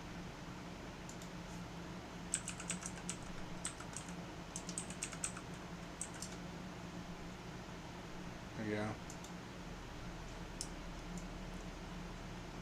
That's much more suitable to the mood.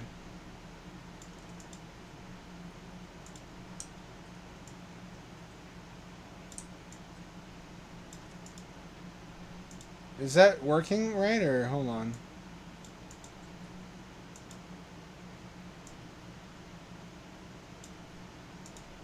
I think it's good enough.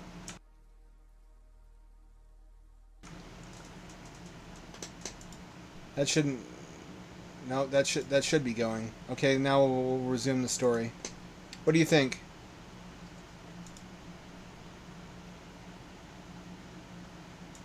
Anyway,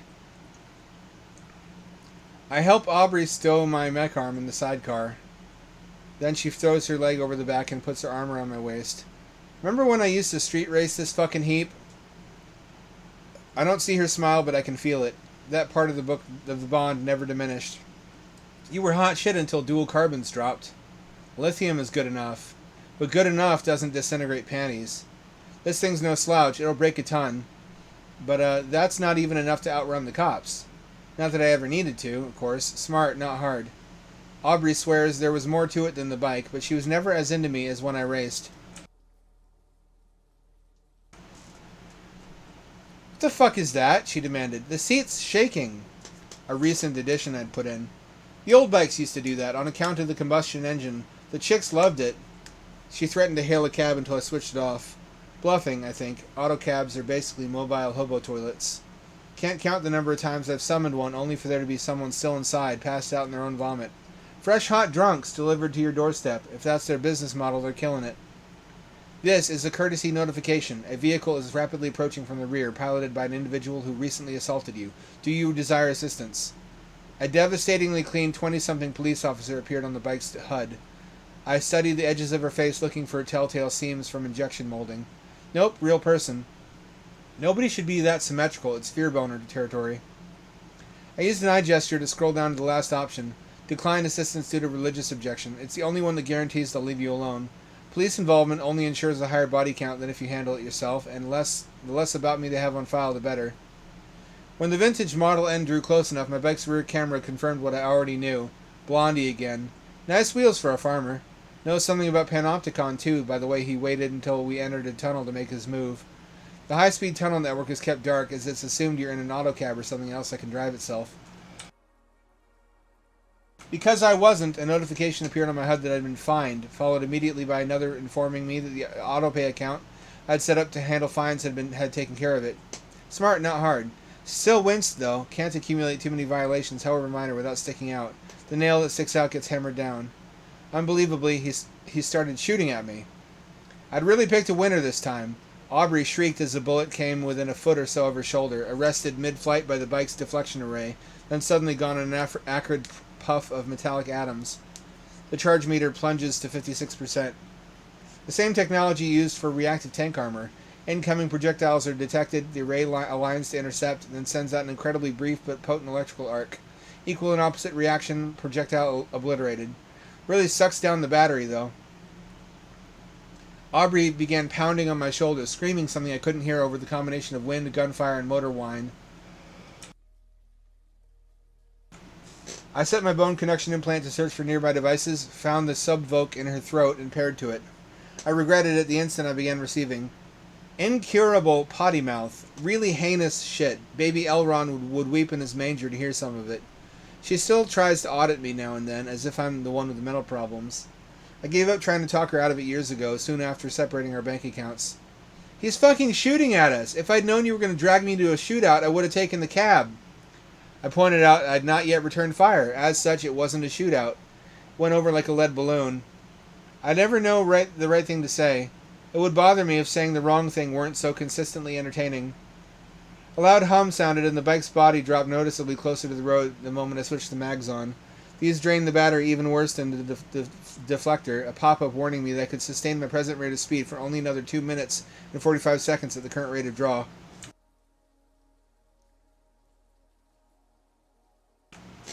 I work best with a deadline. Suddenly veering to the right, I sailed up the side of the tunnel. To my consternation, Farm Boy's Model N turned out to have its own mags. So it was that we spiraled about the tunnel as we both careened down it, narrowly dodging autocabs and various private cars. Aubrey cut back in, demanding to be let off. I identified the nearest motorcycle, shut my lights off, and drifted as close as I could without its proximity alarms alerting the driver. You can't be serious, Aubrey's subvote came back. You wanted off, didn't you? I'll be back for you when I'm done. She climbed onto the startled fellow's rear seat. I turned my lights back on, drifted away, and shot a quick IM to his bike's HUD. She's single, farts in her sleep though. The reduced weight added another 50 seconds to the timer. It's not so much the energy density that's the problem, it's power density. How much you can pull, how quickly, without the pack's inbuilt safety system kicking in to prevent you from wrecking the cells. Another gunshot rang out, whizzing perilously close to my ear. The abrupt crack of the artificial lightning vaporizing it briefly deafened me. The loud ringing in my ear which followed proved distracting enough that while I eventually bothered setting my bone conduction implant to counter it, while I was in that menu, also weaving around the cars of poor, terrified folks, good, decent folks who simply had the misfortune of sharing the tunnel with me right then, I transmitted an exploit that disabled the Model N's own warning system, then activated selective noise cancellation. After sampling my surrounding soundscape for a few seconds, it identified and separated various sources. The road noise, the howl of the air as I cut through it, motor whine, and so forth, until all I could hear were faint traces of Blondie shouting obscenities through his windshield at me. He's trying to make us hit someone, one of his buddies in the backseat answered nervously. We're going pretty fast, and it's dark. Shouldn't you switch it to auto? He snapped. He'll fucking lose us if we do that. Maybe that's what he's counting on. Should have just shot him outside the bar. I played into his expectations, luring him near semis and autocabs one after the next, only for him to wisely keep his distance. Must have really thought he had me figured out until the tunnel ended. I had the distinct pleasure of listening to their terrified screams as the soon-to-be flaming Model N, still magged to the ceiling of the tunnel, abruptly ran out of ceiling. I switched my mags off and heaved a sigh of relief as the range estimate jumped. Then I remembered Aubrey. Having already paired with the guy's bike to send him the IM, I had the ID necessary to locate it and was soon alongside his bike.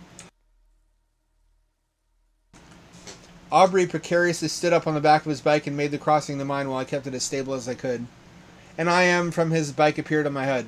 No problem, it said. I'm way into that. I puzzled at it for a moment, then returned to the business of getting Aubrey home. The range estimate fell to 15 miles from 20 as soon as she got on. Woof! I'd get on her for her weight if I didn't know it was mostly implants. I'm pushing 220 myself and I'm built like a scarecrow. With the range warning blinking, I pulled up to the bike vendor. Not a lot of apartment towers have one. It was a big factor in choosing to live here.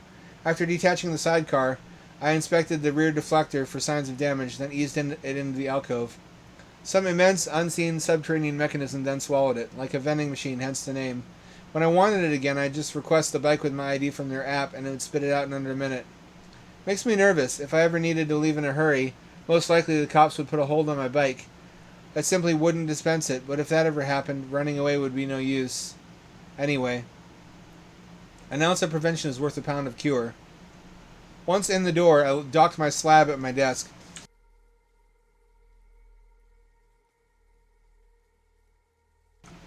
No need for the physical connection, except there's a coolant loop it connects to. The system is built into the desk, piping coolant through the slab, and lets it run more intensive programs without waste heat melting it. A slab is like a smartphone or tablet, by the way, but they don't have screens, since they can display directly to your ocular implants. It's just a place to put the external hardware, so you don't need surgery every time you want to upgrade. Anyway, the wireless power also never works in my room, so a lot of my shit has to be plugged in. This tower is already low rent, and I'd picked the filthiest, most roach-infested apartment. Gotta keep up appearances. I bought one of those flexible charging mats recently that you put on your mattress to charge all your implants while you sleep. Medical implant says it's destroying my sperm count, an added benefit the manufacturer oddly doesn't advertise. Aubrey confronted me about the events in the tunnel. Why here? The overhead lighting, harsh shades of green and purple, really brought out every wrinkle and blemish. Fucking amphead, did I tell you to dump me on some rando? I shrugged. You want it off. He could have been a psycho, compared to me? I asked if she was alright. I'm not hurt, if that's what you mean. He left his profile ID with me and some links to some weird websites. I didn't look too closely. My cheeks inflated, but I didn't let the laugh escape. Everything's where you remember it, though? All your blood is on the inside? She nodded. Don't I always deliver you safe and sound? I would never let anything happen to you, Obs. Part of me still cares, and always will until I have it cut out and replaced with more metal. A corner of her mouth turned up. Ah, I saw that. A smile. That's halfway to a laugh, and if you laugh, I got away with it. I monkeyed around a little longer until satisfied she wasn't going to cut me out of the lease. I didn't laugh, though. You're still in deep shit. I broke her temporary peace with Aubrey by ordering a large pizza. The Treaty of Tripoli, I call it. Tripoli pizza's the joint, that's why. Nothing to do with 18th century Moors. Make sure there's chlorella and spirulina on the half with algae. Health food on pizza? Kind of missing the point of it in my book. May as well add a Diet Cola to the order if that nasty shit were still legal.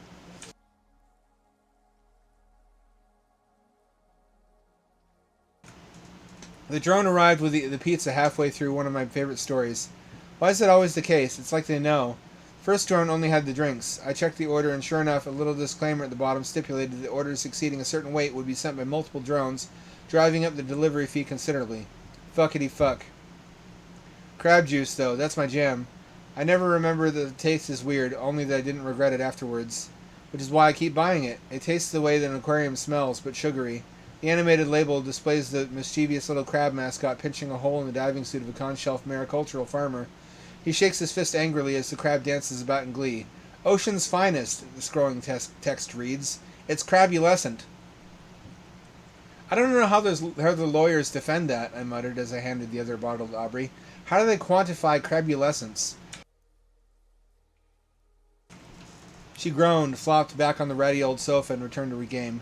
When I studied it more closely, it was one of those weird religious games, the ones designed as a vehicle for ideology at the expense of the gameplay. OT Commander. From what I gathered by watching, the goal was to use the E-meter rifle to blast away ghostly thetans attached to wogs under their control, transforming them into clears. I couldn't hear her cussing out the other players, subvoke. I could hear her throat moving like crazy. I could see her throat moving like crazy, though. I sat on her legs after my request that she move them went ignored. She beat on me for a little bit, but swiftly re-immersed in the game, not wanting to move down in the rankings because of the distraction. I paired with the wall screen and had to display the news. Being lenticular, Aubrey continued to see and hear her game while I got something completely different. Aerial drone footage on the news of Blondie's flaming wreckage. He marched angrily around the edge of the fire, shouting, crossing his arms, then throwing them in the air over and over while his buddies sheepishly sat by the road waiting for the cops to arrive. We can confirm the identity of the gunman as Maurice Tittle. I spit out my crab juice. Maurice Tittle! I cried, laughing so hard it was a struggle not to throw up. Aubrey glared and hushed me. I pouted. Maurice Tittle, though, that's fucking jokes. The anchor paused for asinine banter with the others. Some marketing formula decides how much screen time they can devote to that, fostering the illusion of the regular-ass people you might meet at the pub, despite being full metal and current as fuck. The one whose voice suggests she was female at one point or now prefers to present that way looks something like the Malibu Barbie's pink plastic Ferrari if it were humanoid, with gaps here and there just to show off the gel muscles at work. The presumably male one is carbon fiber everywhere that isn't display film, most of it displaying paid ads. Bone-chilling, in a manner of speaking. Any word on the ID of the victim? Barbie Mobile shook her streamlined pink head, oversized anime-style eyes blinking, as if they would get dry if she didn't. Preliminary information indicates that aside from the minor infraction of entering the high-speed tunnel network in an effort to evade his assailant, he incurred no further violations which warrant releasing his identity at this time. I pumped my fist. Sufficient. Cherish the small victories. Further fist-pumping transpired as the second drone arrived with a pizza. 13 seconds late meant the pie was free. Not the delivery, though. That's where they screw you. Makes you feel like you're getting one over on them, but they still make their money.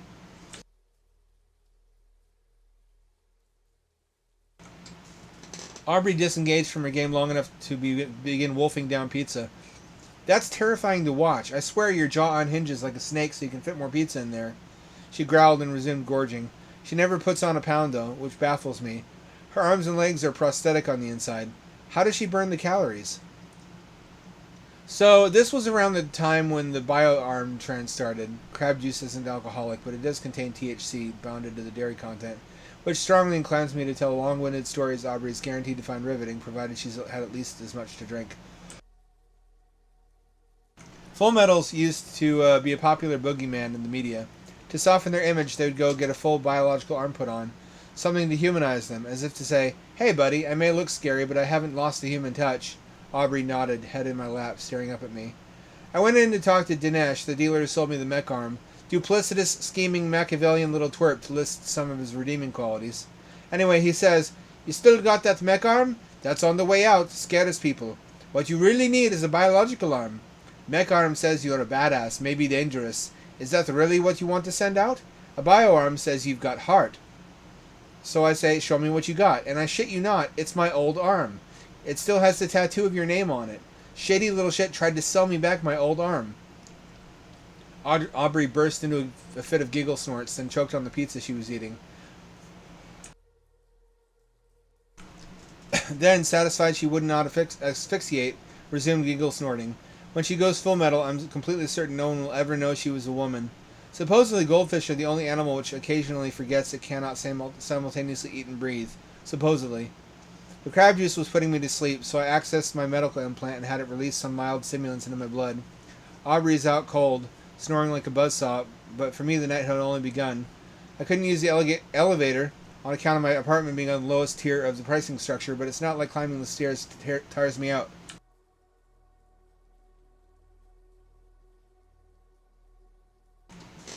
Once on the roof, I approached the edge and identified tonight's target, one of those cohabs the government keeps building. Something about how we fucked up the ocean and it's begun releasing methane. Just speeds up as the more methane it releases, the hotter it gets, which just makes the methane ice at the bottom melt faster. Moving us all indoors seems like putting a band-aid over a gushing wound, but what do I know? What I care about is that the priciest apartments are all along the outer wall for the view, and the walls are weather-treated metal. They haven't finished building the ugly thing, so the security coverage is patchwork at best, and I know how to knock out specific areas for a couple minutes. Or rather, I know a guy who sells the software I use to do that. Sometimes fighting smart means knowing when to involve someone smarter than me. I pop off the external part of my bone connection implant and pop on the custom one. It's wired into a green laser pointer.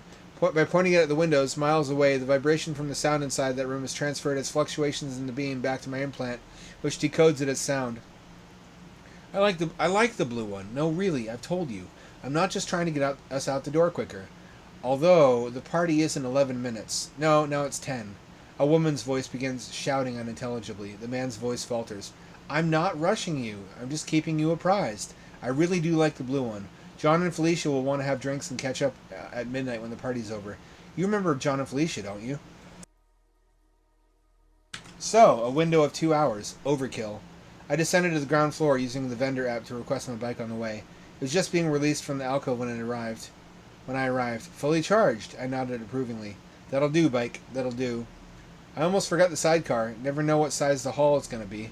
It carries its own supplementary batteries, too, and I was going to need them. Mech arm was still in there, so on a whim I tossed in a portable air compressor. You never know. I launched the attack on the out-facing cameras and sensor clusters about a mile out. I could see hundreds of little blinking lights suddenly go dark. A countdown appeared in the corner of my vision. 9 minutes. Never mind how long they'll be at the party. If I didn't get out in time, Panopticon would record my stupid mug in ultra-high def from 1,000 different angles.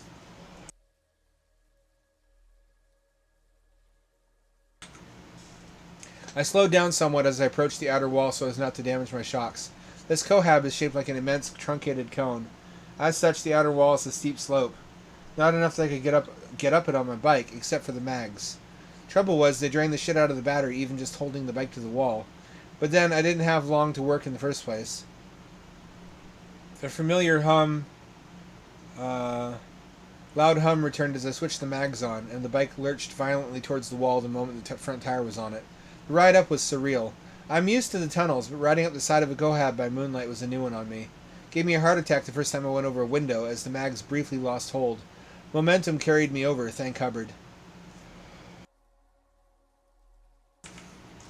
Parked it right outside the target apartment. Mags in my feet turned on as I got off. Kicked the side of the bike and the prosthetic bank slid out. It's where I keep alternate forearms I might need for a job. I'd worn the upper arm, which terminates in a twist lock abutment, and simply had to stick it into the receptacle on the end of whichever forearm I wanted, twist it, then pull it out. That compartment is one of the reasons I can't fit a bigger battery in there. Without the sidecar, this thing wouldn't go but 90 miles. Gotta make room for the tools of the trade, though. In this case, the forearm ending in a glass cutting tool. Essentially a tiny diamond-tipped jackhammer the size of a needle. With a section large enough for me to slip through cut out, I pushed it in with my foot. Thankfully it didn't shatter, though I have little to fear from treading on broken glass. I returned the glass cutter arm to my bike, whereupon the light next to its alcove turned orange to indicate that it was recharging from the bike's battery. I twisted my stump to detach, then chose the angle grinder arm. I put on a hairnet just before dropping in through the hole. It'd be a shame to go through all this trouble only to be busted by DNA. I crept cautiously into the darkness. My optics include IR, but not thermal, and the IR is on the fritz lately. Technology is a beaut when it works. The hairs on the small of my back now stood at full attention. The private surveillance was offline, but you never know what nasty surprises they might have. Heard you can't own a dog in Cohabs. Better safe than sorry. I accessed the custom attachment behind my ear, this time setting it to convert the soundscape around me to imagery. It's difficult to navigate the room like this, but it's easy to spot the safe. The fact that it was so pitifully small eased my conscience as I worked on it. But it proved surprisingly tough. The grinder wasn't working fast enough, and I was down to 6 minutes. I heaved myself back outside through the hole, returned the grinder to the bike, and swapped it for my mech arm. Plugging the air compressor into the bike, figuring I was nearly out of time anyway, I then connected the air hose to the spigot on the mech arm's shoulder. Now we're cooking. I had to briefly detach the mech arm to get back in through the hole. The air hose didn't quite reach. I tugged on it nervously until I heard the bike move. Not too hard. If the bike came loose, I knew I was going to have a bad night. So far so good, though. Just close enough now. I simply reached into the wall and pulled the safe out in a shower of drywall and dust. When finesse doesn't do it, Kool-Aid man that shit. How to get it out to the bike, though? 4 minutes left. For lack of a better option, I just chucked the safe. I just let it slide right down the outside of the Cohab by itself. Should be fine. That's why they call it a safe. Or close enough? I detached the mech arm, chucked it out through the opening, let it dangle by the air hose until I was in a position to reel it back in. Somehow, I thought, I imagined this going more smoothly. 90 seconds. With the compressor turned off and the mech arm in the sidecar, I turned on the bike and peeled out. I stopped at the base of the outer wall long enough to pile the safe into the sidecar.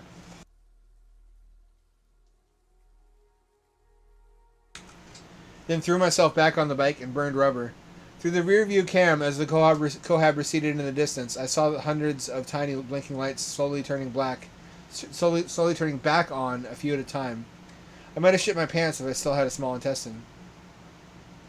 I brought up an encrypted IM service. Supposedly even the NSA just gets garbled text and numbers trying to intercept messages sent from it. I'm not in prison yet, so it must work. Arranged to offload the safe on short notice with my usual guy. Stuck around to see for myself what was in it, lest he try to fuck me on the price. My optics image searched the small painting inside and matched it with one recently sold at one of those shows where people have shit they found in their closet appraised for possible value to collectors. My guy saw it too. Keep your panties on, no way to know if it's an original. The fuck? Why would anyone store a replica in a safe?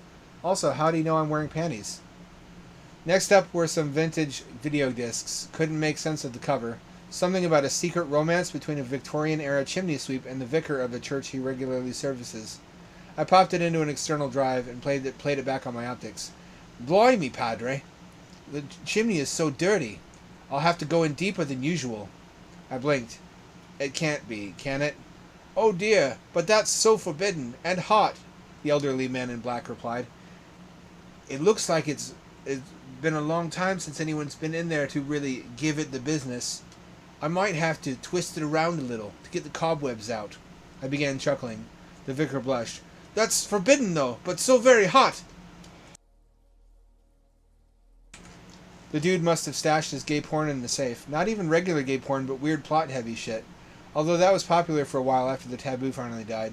Turns out the largest market for the really hardcore stuff was straight guys in the South, turned on by the taboo. Also much of the Middle East. Now, me? I'm a normal red-blooded American. Like most people, when I want to get off, I stream 3D footage of a coked-up gorilla wrestling a mountain lion, then fucking it to death. Not this depraved Victorian shit. These actually fetch a respectable price, though. I did a double take. What, the porn? He nodded. This was a limited run. Niche appeal. Hologram sticker confirms it's legit. I can't print those yet. I can move this for maybe 1.2D coin, or 0.9 if you're in a hurry. Which you must be, or you wouldn't have come to me. He didn't waste time bending me over the barrel. Try to move the painting too. My gut says it's original. He scratched his groin and eyeballed me. You still got a gut? Man, get out of here. I got other peeps to see tonight. The D coin was in my wallet by the time I got home. He's stingy, but fast. That's why I use him. Aubrey was still asleep on the couch. I carefully lifted her and carried her to her room, taking care to tuck her in before turning off the lights. She looks so sweet curled up like that. You would never know what she's like while awake. Truth be told, at her most personable while unconscious. I double-checked the transaction. My D-coin wallet is offshore, and I mean offshore. 350 feet deep in an ambient pressure watertight housing on the seabed. The seawater provides free cooling for the servers. Electricity comes from a dedicated pair of tidal turbines and placed just barely in the Gulf Stream.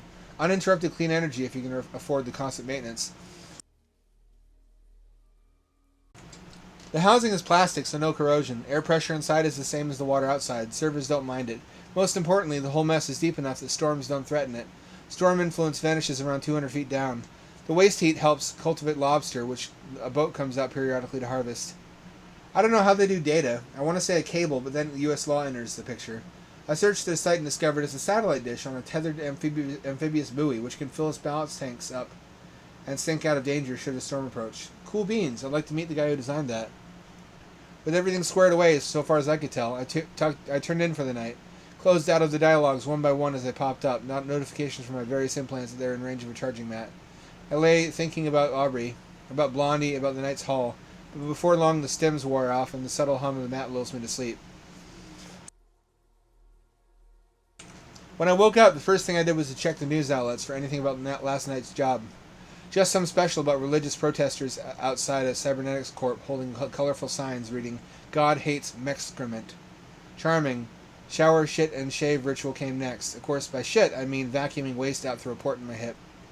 Showering always helps clean out the crust. You know that crust that accumulates around your eyes as you sleep, sealing your eyelids closed until you wake? The same stuff develops anywhere metal passes through your skin. Your body never stops trying to close the wound. Sometimes I think it's onto something. It knows better than we do what should and shouldn't be put into it. Every couple years I got to go in to get my transcutaneous pedestals reseated, because the bones they're drilled into have changed shape enough since then that the pedestal comes loose. They don't tell you that when they're selling you on it. They don't tell you about the crust either. Loads of shit they don't tell you. The severely borged up don't cop to it either. They act like it's the greatest thing in the world because they drop so much Fed coin on the procedures. Once you give up on the fantasy of the prosthetic becoming a seamless part of your body, though, you begin to appreciate their true utility. They're just power tools, ones that happen to take the place of your limbs. They never feel like limbs. Your body just doesn't accept them. You don't feel the weight of a bioarm because it's perfectly integrated. A prosthetic, even with sensation, just feels like so much dead weight. All the stress put on the pedestal it attaches to, a constant dull ache in your bones. Just let them do their job. When you first lift something heavy and don't feel it, some of the magic returns. Oh, you think, so this is the upside. I still get tired from time to time, but mostly from dealing with Aubrey. The other thing is, there's no such thing as replacing a single part. If you replace an arm, for instance, you cannot use the additional strength without also reinforcing your skeleton. Otherwise, the force of the arm lifting some especially heavy object or striking a powerful blow is transferred back into you and will shatter your shoulder, ribs, sternum, and so on. So, you replace those bones. But then there's still the problem of your legs. To lift anything really heavy, you'll need to be able to support it with the rest of your body too, not just your arm. That requires a metal spine, pelvis, and prosthetic legs. Every step of the way you're thinking, just one more surgery will fix it. Everything will work and feel how it should. But you're not the one in control. The metal is. It's like a plague that slowly consumes your body, all the while you believe you're having it done of your own volition. The only real solution is to go full metal. Cybernetics is the lie that a stable compromise can exist between biology and technology. As if you can stop halfway and have the best of both worlds. Like those shitty little pocket knives which pack in a dozen different tools, all of them too small to be useful. Or a hybrid car, which is why they stopped making them. A cyborg is like a mermaid, my dad once told me in a bid to deter me from getting my first implant. Where you want a woman, you get a fish, and where you want a fish, you get a woman. So I keep stealing shit, to move for D-coin, which I exchange for Fedcoin, which I use to buy more prosthetics, which only makes me better at what I do. A positive feedback loop, you might say. Or a vicious cycle, depending on how you want to spin it. It breaks Dad's heart, but I still hold out hope I can convince him to get a metal one.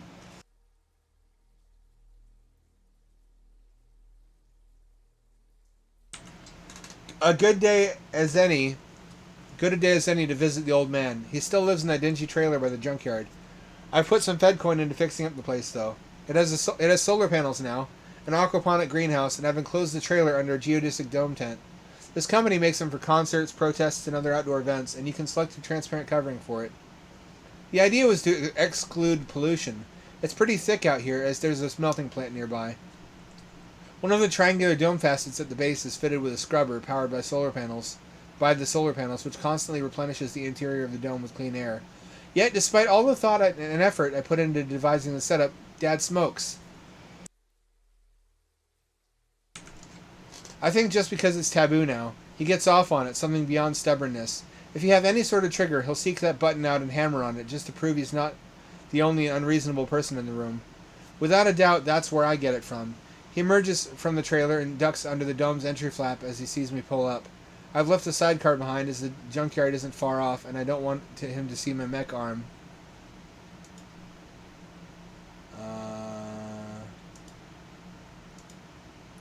That sort of thing really sets him off.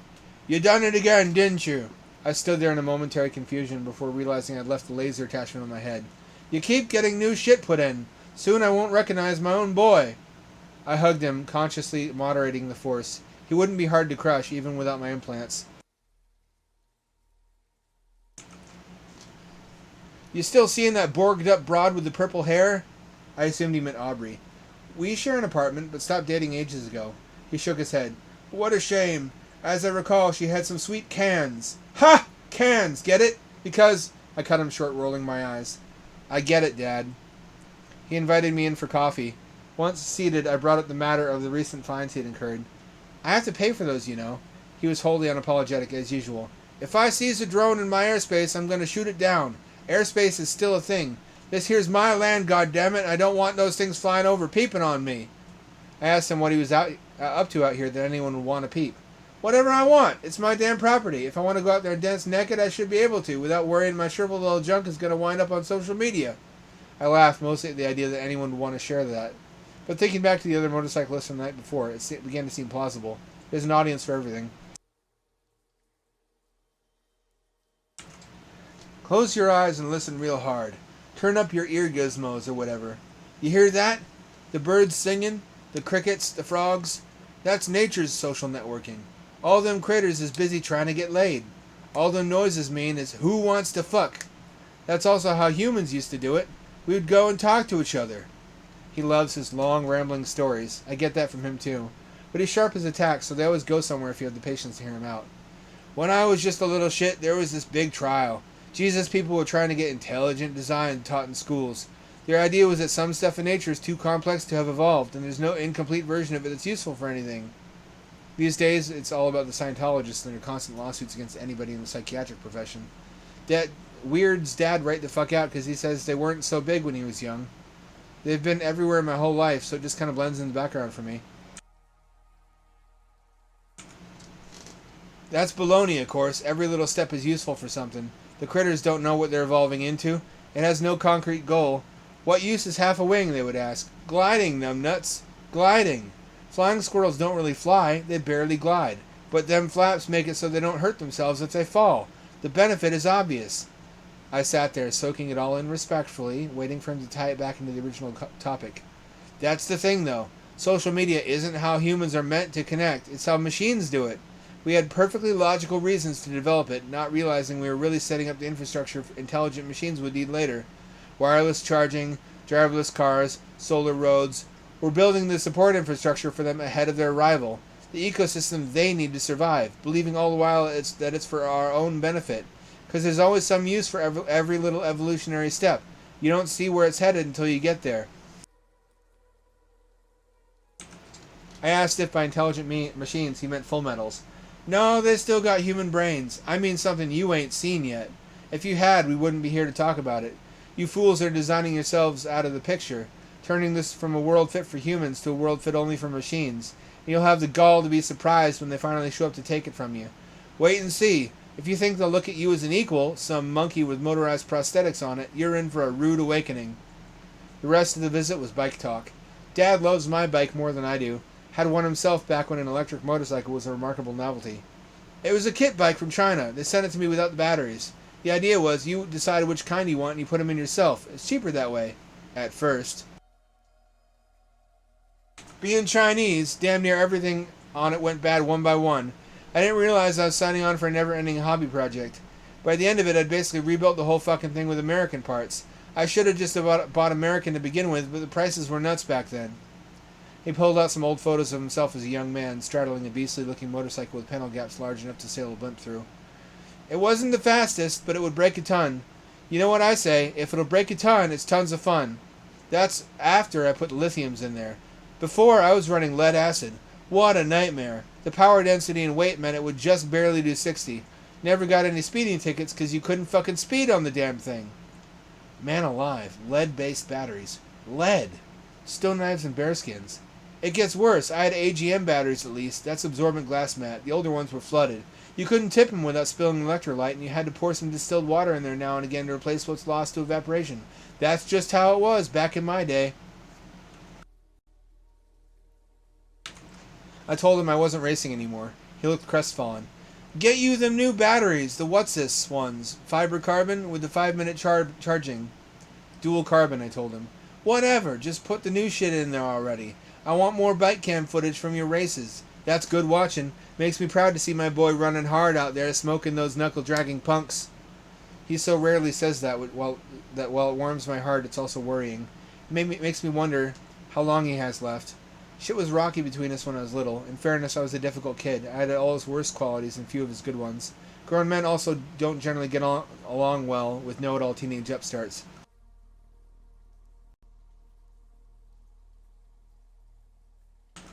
There's precedent for that in the animal kingdom. Potential challengers for alpha male.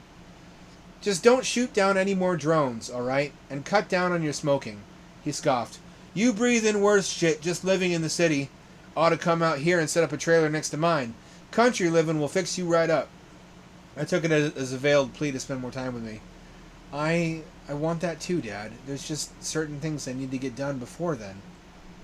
When I got home, Aubrey was in her room with some new guy by the sound of it. I've been through enough girls after her that it doesn't viscerally bother me anymore. It's more like the feeling you get when your sister brings home strange men. Unbelievably, when he emerged from her room shirtless and sweaty, it was the motorcyclist from the other night. I maintained direct eye contact just to make shit as awkward for him as possible. Hi. I just continued to stare, unblinking. I'm gonna get dressed and leave. Shortly after he did so, Aubrey stumbled into the living room, drunk, topless, and hair looking like she'd been outside in a hurricane. Don't you start, she mumbled. Who, me? I couldn't resist reminding her of those websites, though. Like you're not into weird shit. You always find something wrong with them. Too tall, too short, too fat, too thin, not enough metal, too much metal. The real beef you have with them is that they're not you. It stung, but I had nothing to say as she had me dead to rights on this one. We slacked for a while, taking in some TV. A commercial came on following that cartoon about the sloth who steals a military exoskeleton and uses it to liberate banana republics.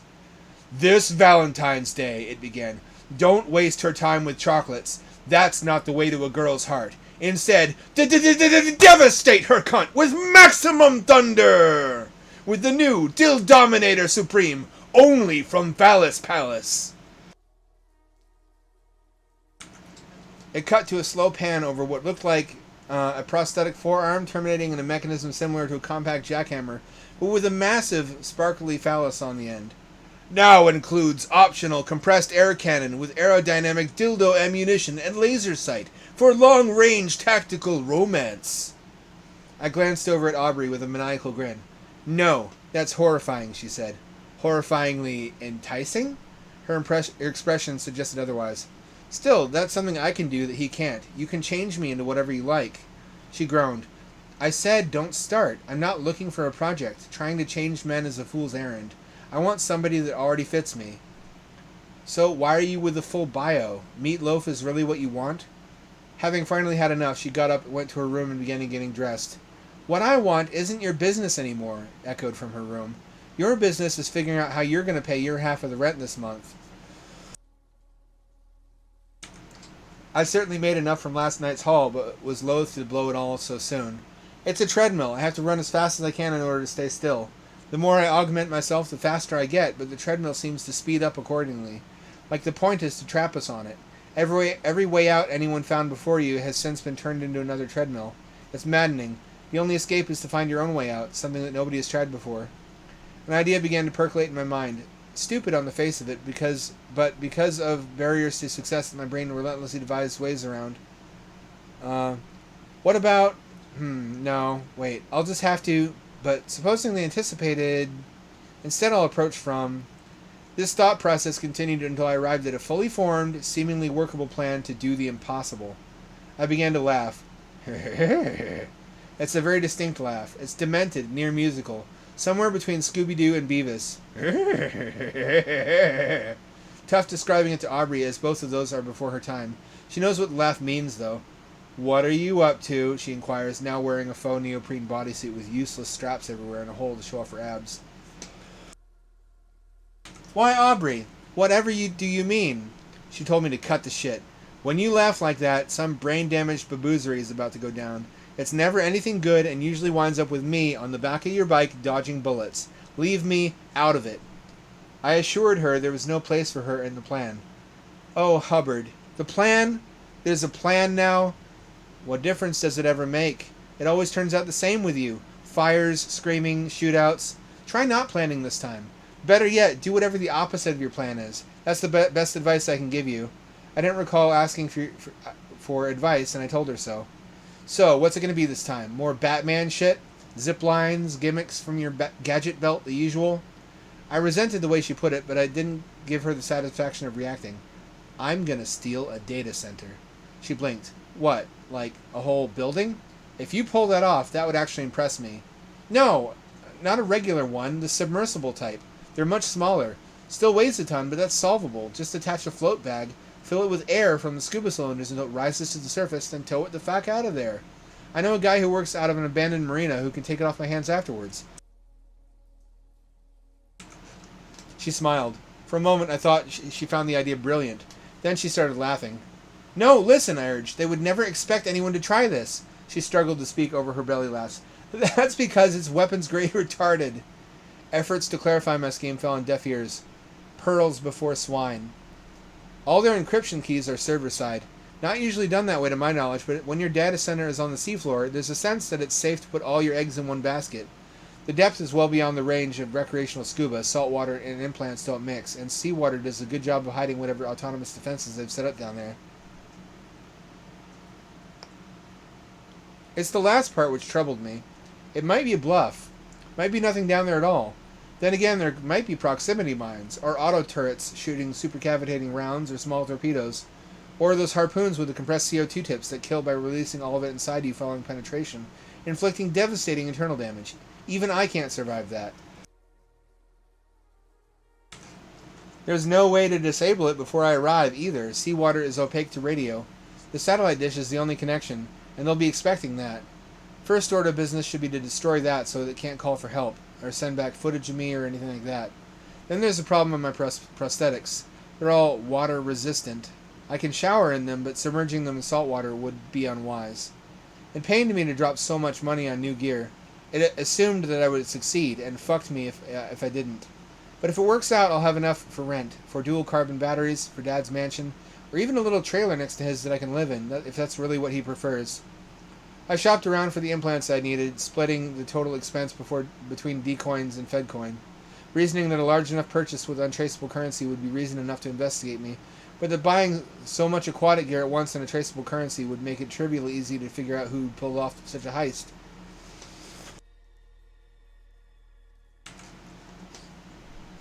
I had the rebreather put in by Alejandro. He's spendier than I would like, but for anything really intrusive and risky, it's unwise to cheap out. He offered me this new model that separates oxygen out of seawater by a spinning centrifuge. Bottom time is limited only by the power supply, he boasted. No dice, on account of the price tag, and because I didn't plan to be down there for long. I settled on a compressed oxygen bottle with a bloodstream suffuser and carbon filter. It'd replenish oxygen levels in my blood while removing CO2, such that I could hold my breath for about an hour before needing to refill. The endurance was nothing to write home about, but it looked to be the right tool for the job at a price that I could stomach. Cut me open, baby. So he did.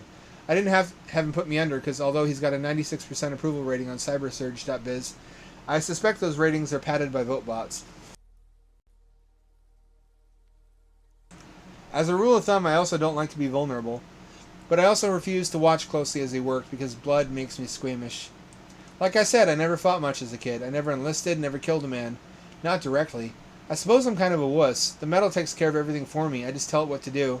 So instead of watching him as he injected the numbing agent and wiped down my chest with a disinfectant, I turned my gaze to the near wall, where a small display panel set up just for this purpose was showing some good old-fashioned reality TV. Now back to Out with a Bang! Bringing you only the world's most spectacular suicides. A jump cut to a short line of today's exiters. Depressingly, most were teenage girls. A Japanese university student wearing some outlandish fashion, so new I'd never seen it until now, approached the host.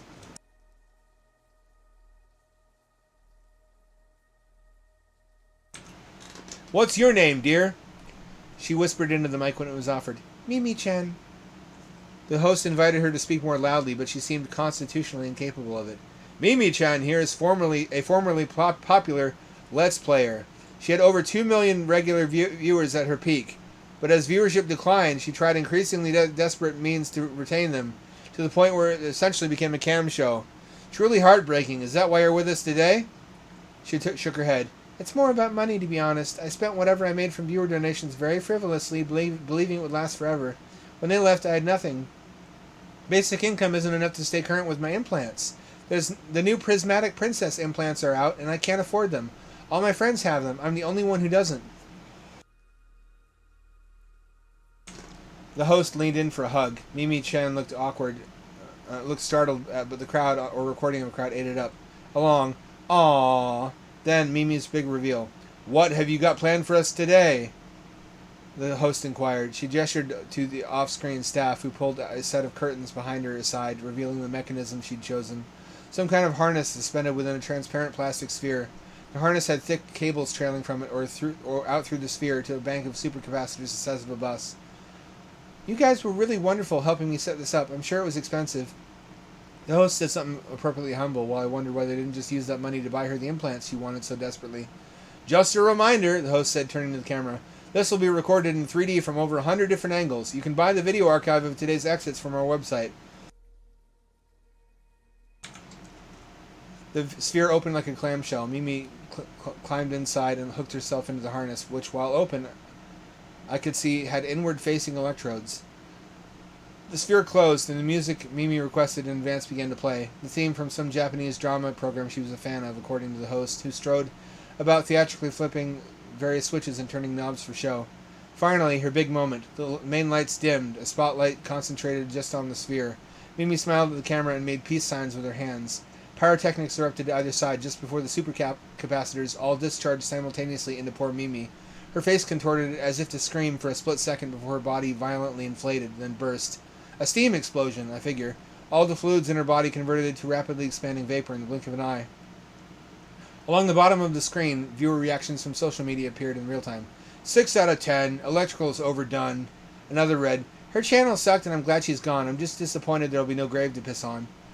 The inside surface of the sphere was coated in steaming blood, charred implants, and scraps of gore, while the interior volume was full of roiling black smoke. The show's main theme was theme cut in as the audience applauded. Now that's going out with a bang! The host bellowed. The applause intensified, accompanied by whooping. Then the host touched his finger to his ear. Folks, I'm being told there was some sort of technical glitch. We actually didn't manage to capture any of that. Can you believe it? A truly elegant end, though. I hope Mimi's parents set their panel to record this episode. Haha. Done. I looked up at Alejandro. Seriously? He nodded, deadpan. I looked down at my chest. Angry red swelling around the stitches, as expected.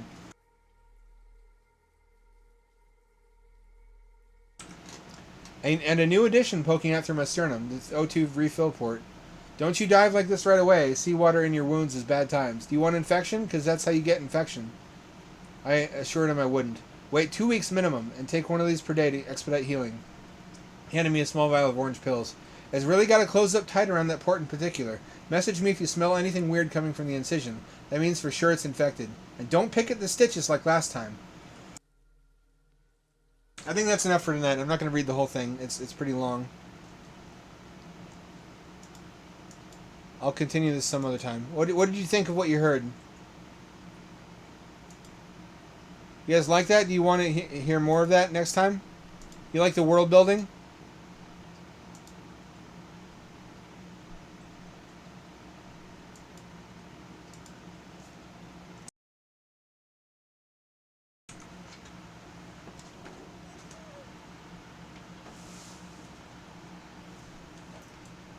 Anybody still awake? Good, bad, indifferent?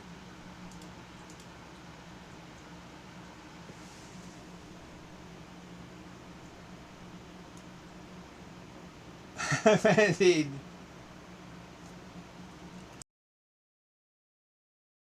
Yeah, there's a bunch of TV shows. I got the idea from RoboCop. RoboCop has a lot of really funny in-world advertisements and shit on TV.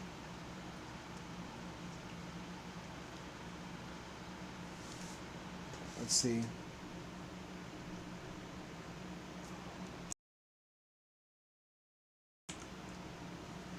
You know, I might be able to do Squingle. I might be able to do a little bit of Squingle in VR. Let me get that going.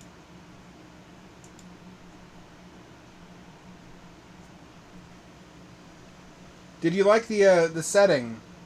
What did you think of the setting and the characters? Oh yeah, Running Man. Wasn't that also Paul Verhoeven? Verhoeven also always does really funny in-world media that really helps flesh out the world.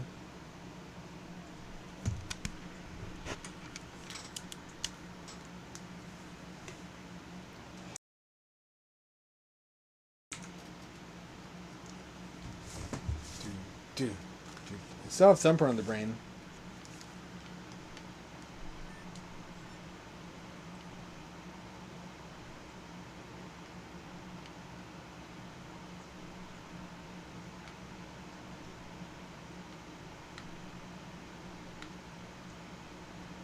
Where is it? Squingle, here we go.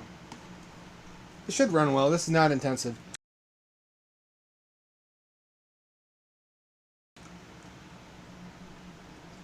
That might be where I got the inspiration from. I get a lot of inspiration from TV shows and movies of my youth.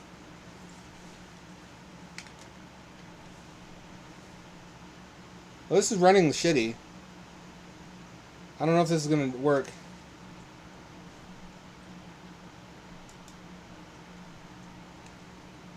And let me show you what this looks like.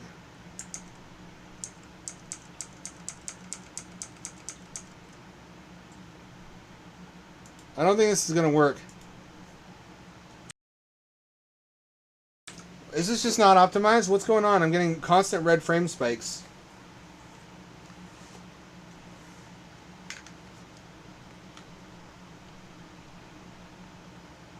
Yeah, this runs like shit. What the fuck? This is an Oculus Quest game.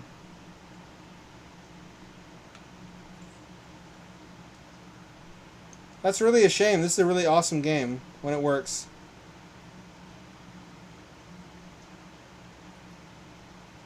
Fuck. Let me think.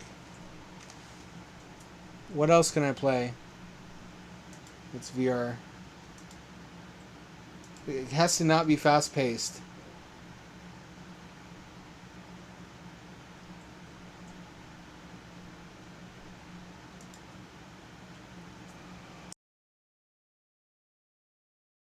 That's really weird. Thumper runs so smoothly, even in VR, and then Squingle runs like shit.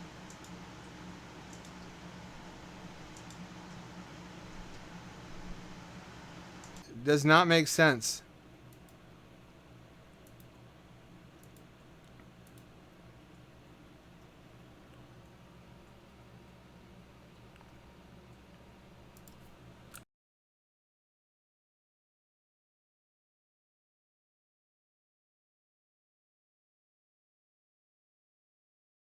Is it going yet? Where's the fucking audio? It takes a while. It takes a sweet time. We might just have to play without any game audio until this index appears in the list of options. I already played Pixel Ripped. I don't want to do that. No Man's No Man's Sky. What a good joke. On my Core i5.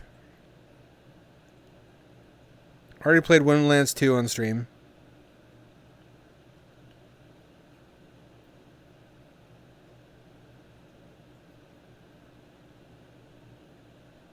Paper Beast might be good.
Do you see it?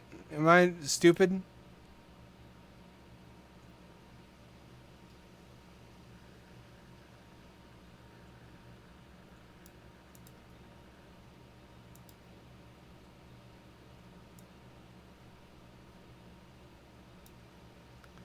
Doesn't seem to work.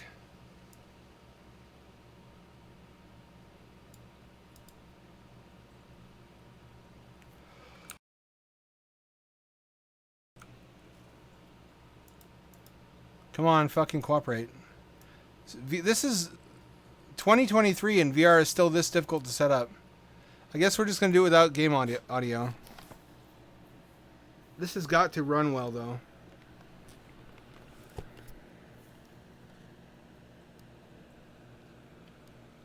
Because it's got no fucking textures.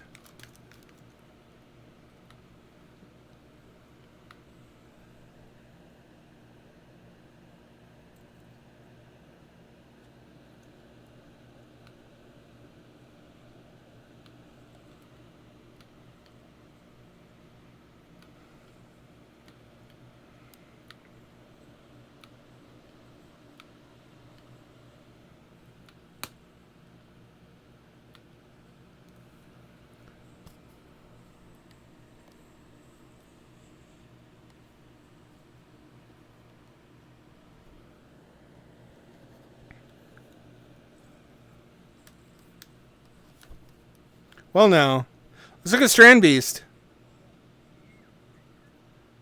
What are you?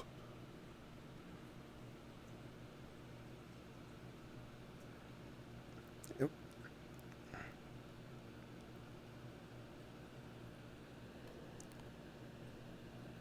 mean you no harm. Okay, no teleportation. Can I not have teleportation? No, hang on. It runs really well, though, actually. I might have to do this.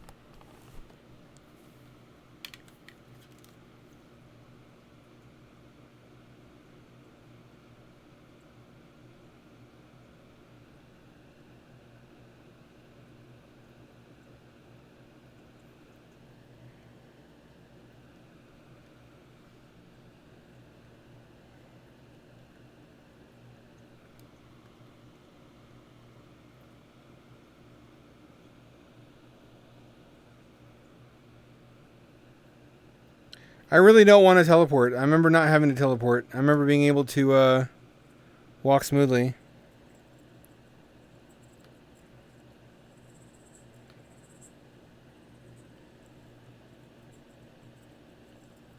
What's a little dude? It's a little micro lad.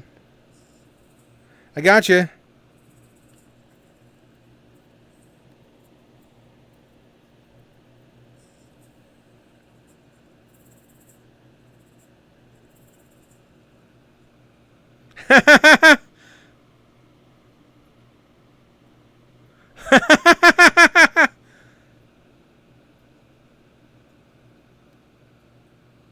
Oh, what? What was that? Your baby?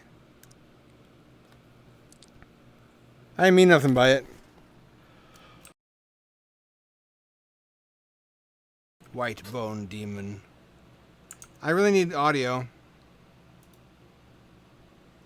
I need you to cooperate with me. Here it is, finally. Now we have game audio. This might actually be good. And doesn't run like dog shit either.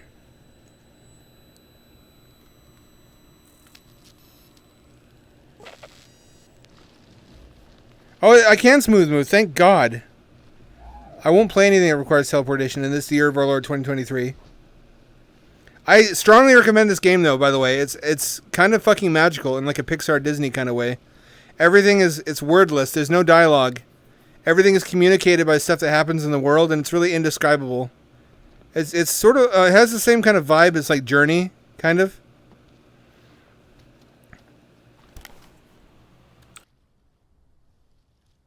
Where it's kind of just an artsy, subjective experience game with probably symbolism of some kind that I'm not picking up on. Good looking VR water too. Eat it, fucking eat it. You want this? You little bitch. You want this? Yeah, you like that, don't you? What? No, you don't. What if I put it in your ass?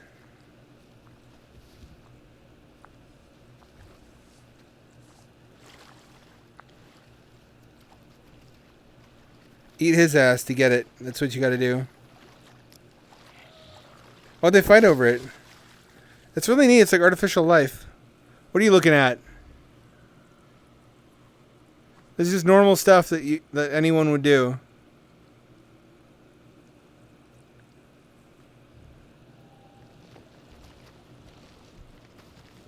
There's also a flat version of this, by the way, if you don't have VR. It really should be the same version of the game, but they make you buy it twice.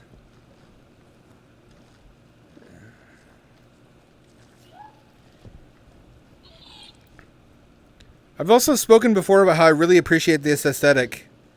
The whole Virtua aesthetic. Oh.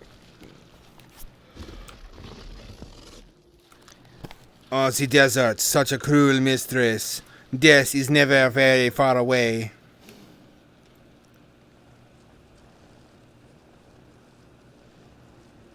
Something's happening, it's frozen. Something's loading. There we go.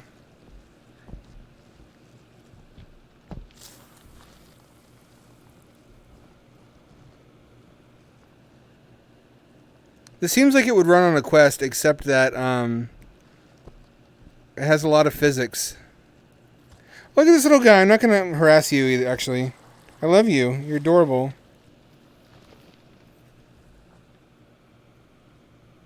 Anything back here?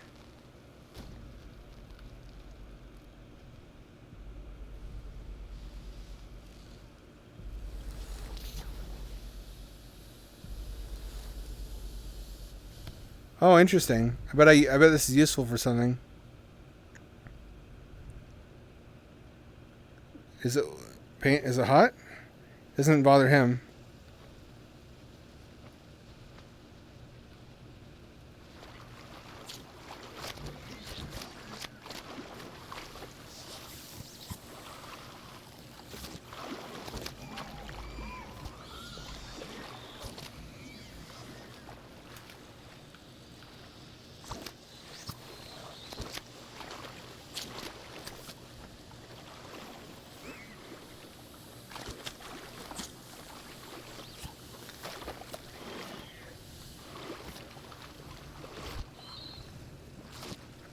Ooh, that's nice and steamy.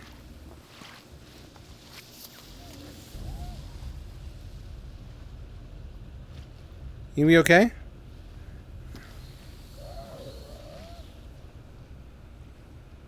You owe me now. I get like a wish, right? You look. I don't mean to stereotype you. You look like a wish granting creature. Don't take that the wrong way.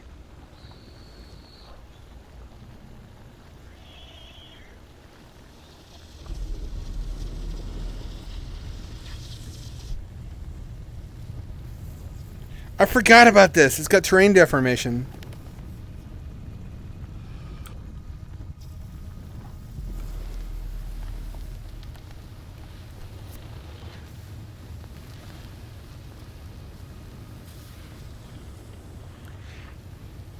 Hee hee! Down I go into oblivion!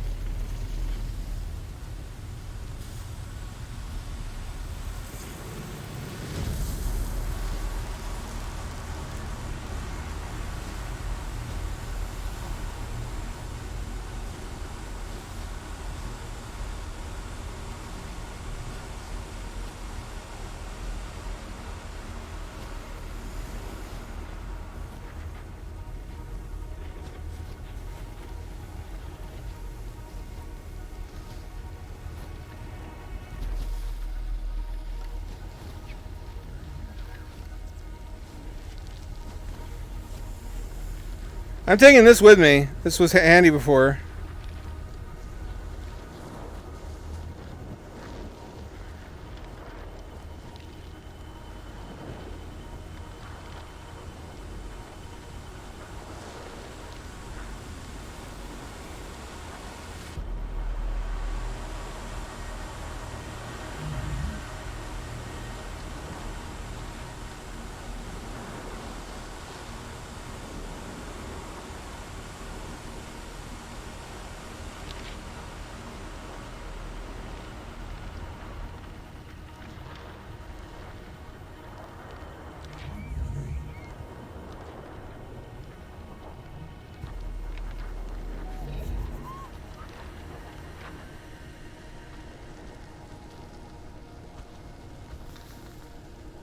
Okay, this doesn't do it.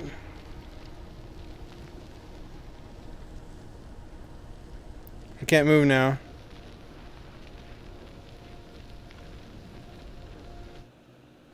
What did I do wrong? Whoa. Oh no, he's sealing me in here. Why?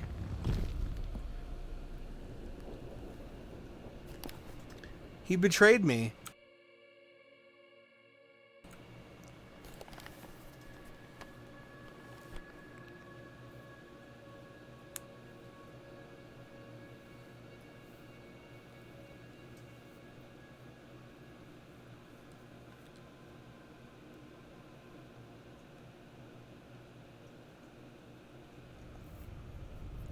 Here we are in your mom's colon.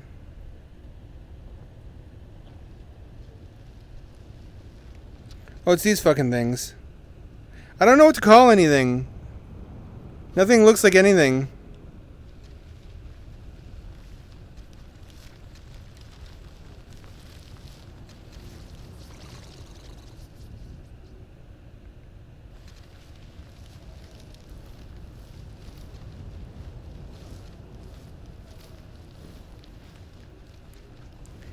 Is he a good boy? Is he best boy? He might be.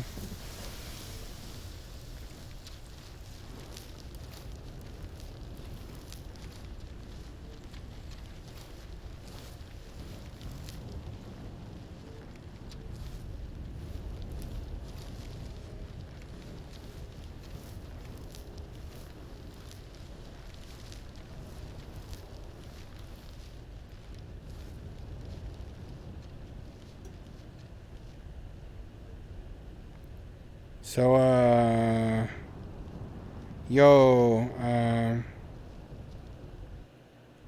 that's not the button I want. Oh, now I can move. Okay. I think I love him. I think he's a good little lad. It looks like Bernie Sanders' hair.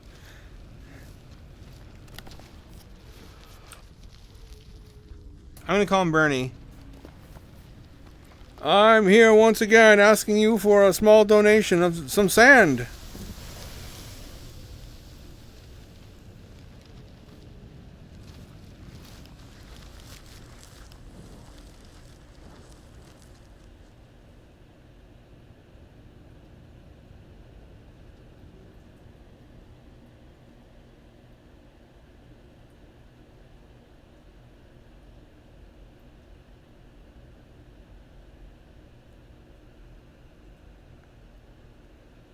Hello? Hello? Oh.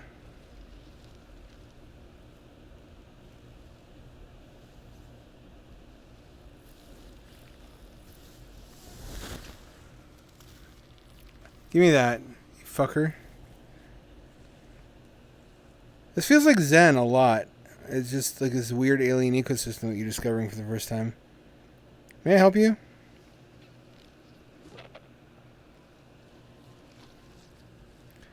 Oh, gross. What am I doing? Am I doing a sex thing? This better not be a sex thing.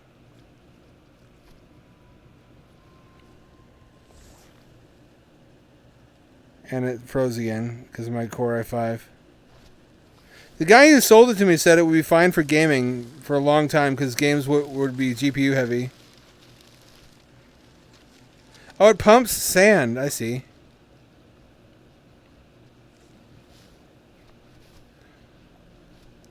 Look at the technology. That's fucking video games as fuck.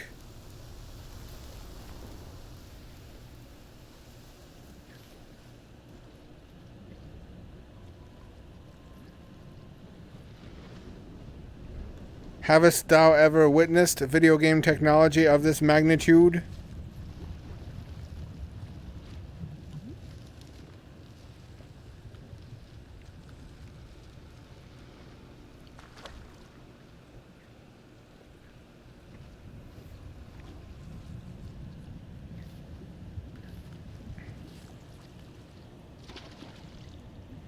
Here we go. Is this for sand and these are for water or what? There we go. That's what I'm talking about.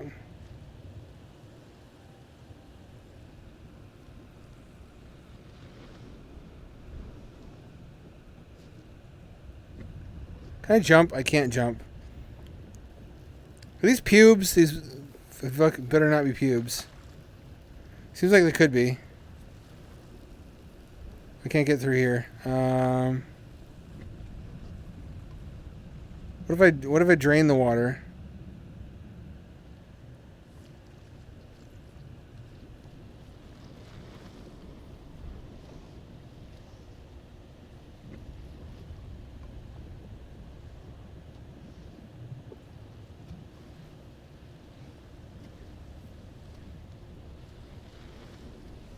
What am I supposed to be doing here? This is the weirdest puzzle I've ever solved.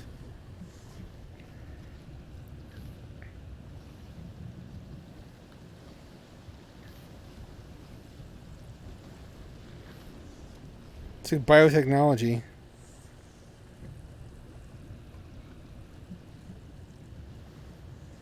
There we go.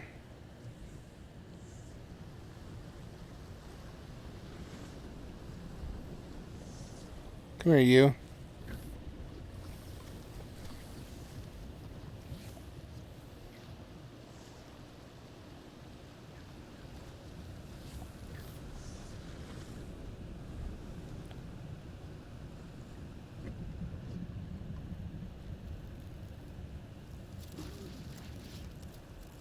No, that's not the right answer.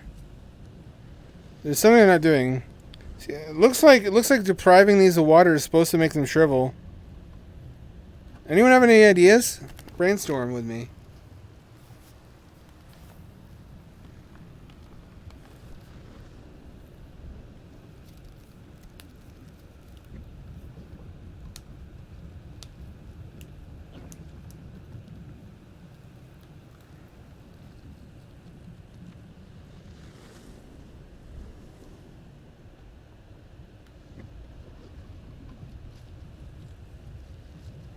What if I do this?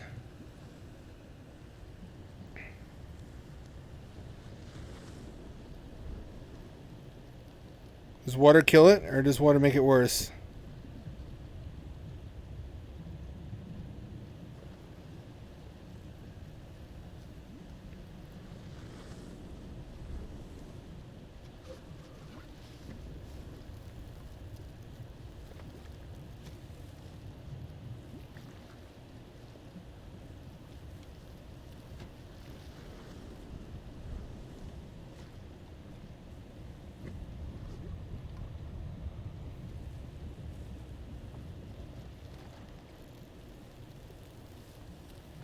Is water helping? It doesn't seem like water's helping.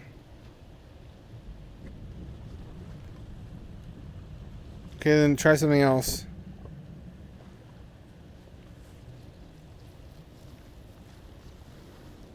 Can I suck up the blue pubes?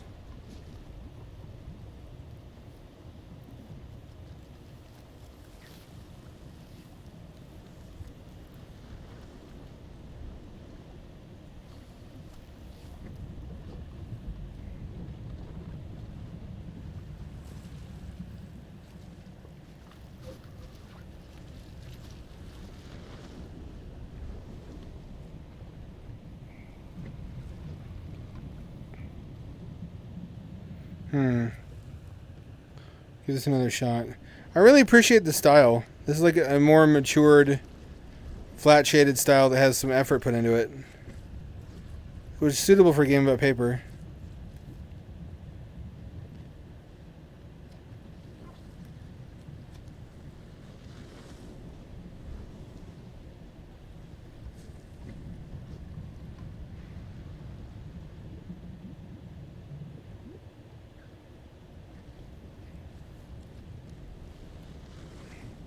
Here we go.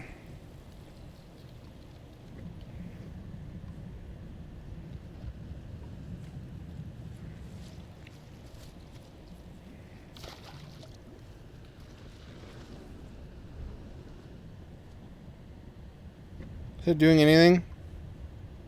Which color does which?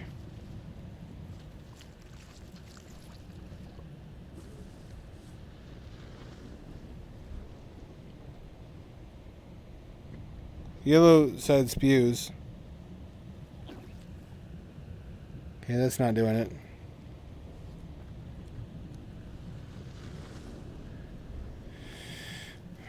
Maybe what I'm supposed to do is put sand on it.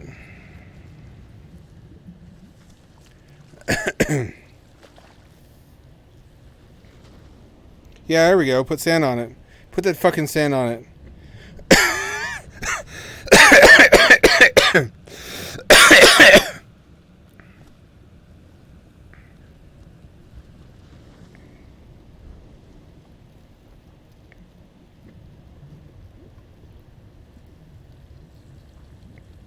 That seems to be doing something.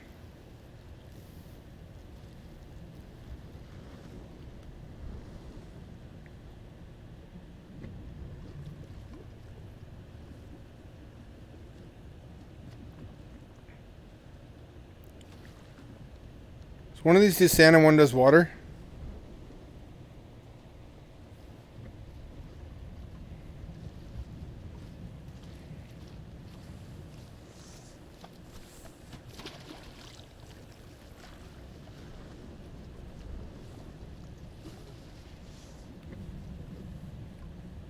I have to actually solve this.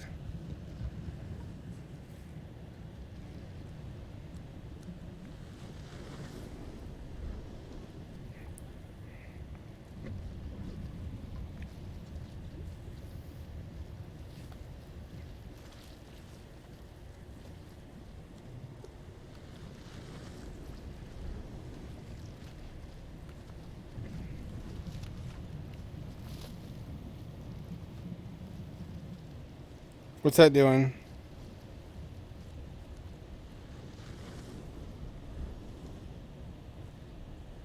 Is it killing it?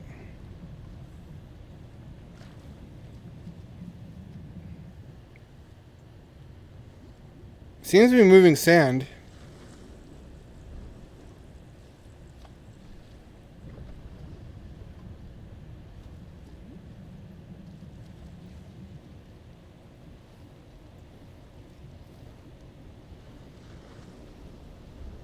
Yeah, it moves from pink to yellow.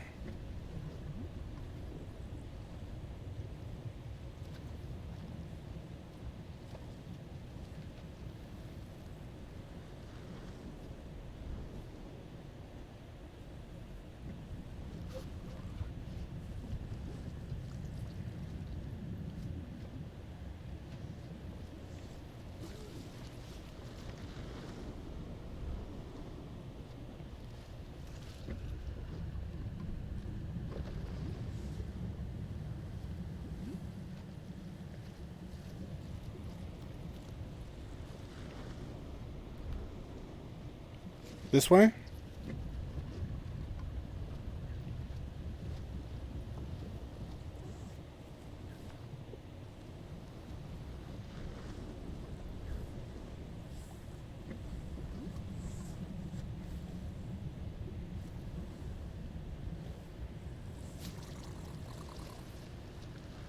Bone Dog, come here, help me.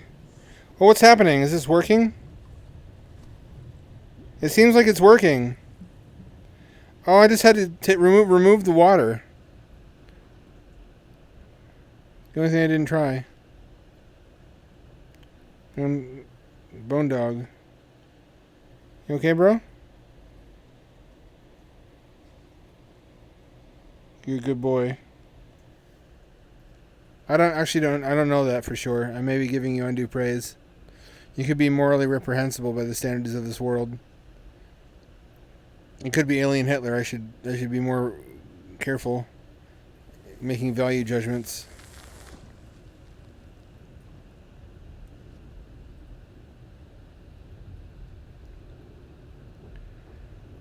And we got ice. Okay. Isn't this cool though? Isn't this fucking cool as shit? This is exactly the sort of thing I want to do in VR, is to explore abstract environments and solve puzzles. I want to explore and solve puzzles in general, in life. But we live on a planet where everything's already explored, for the most part. So we got to explore the computer world. Oh, that's cute. The ice refracts my laser beam.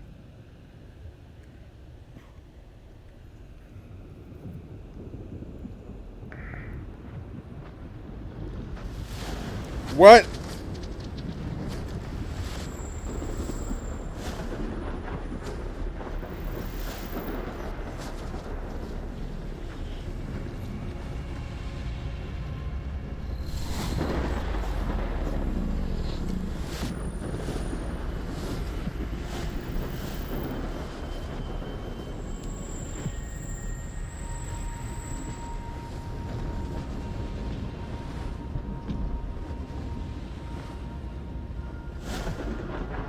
Yes, of course. I understood everything about that. That made perfect sense to me.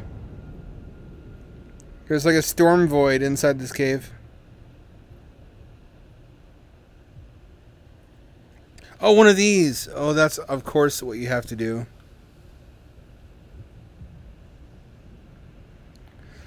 So, yeah, my vote of recommendation, this will run on pretty weak systems.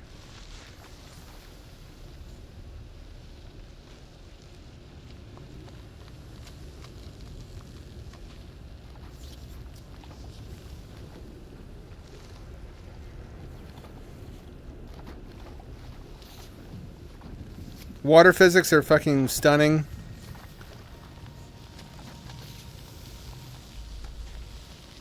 Physics in general are amazing in this game.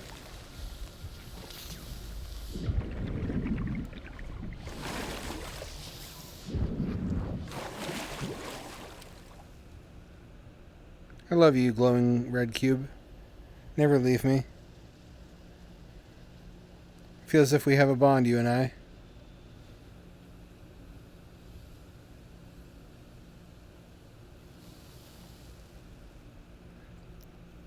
Can I burn you? Nope, it grabbed it from me. That's probably what those are for. Those are probably just like the item takers.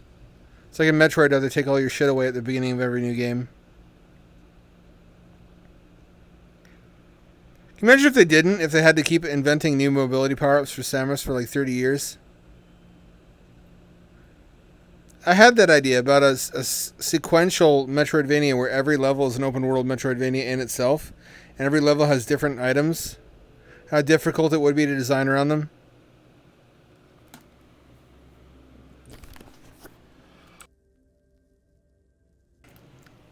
The sand pile.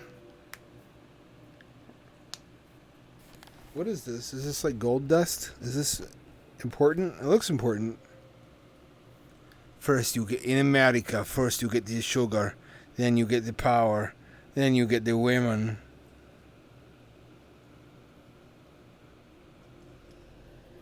Oh. My little dudes. I love these guys. They're like dung beetles.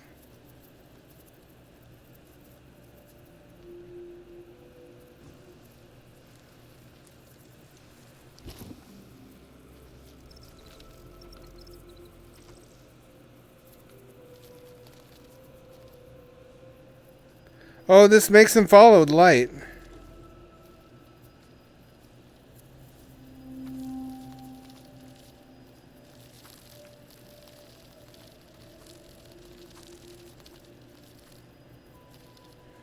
Haha, you're mine to command now. Come with me, little fellows.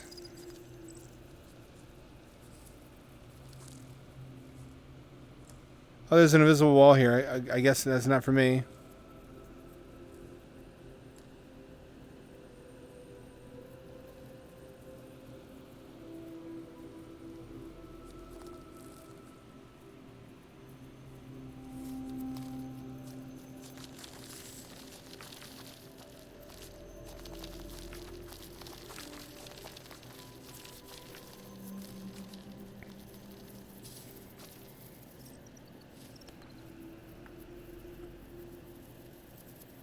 How do I get past this? Oh, I'm supposed to have them roll a ball for me, aren't I?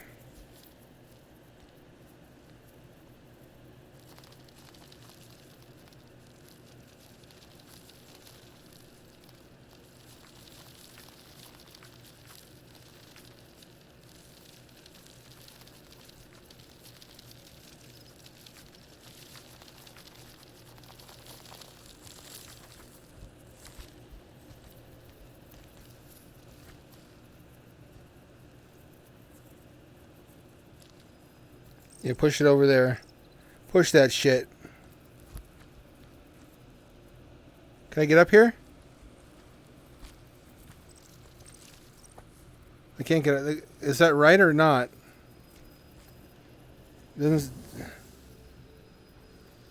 Oh. It turns into a ramp when it explodes. I say, oh, like that's an obvious thing. Of course! Of course the yellow globules explode into powder and then form a ramp. How foolish of me.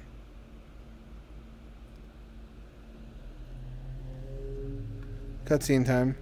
Bone Doge. It's like from Kenshi. Oh, I love Kenshi Bone Doges.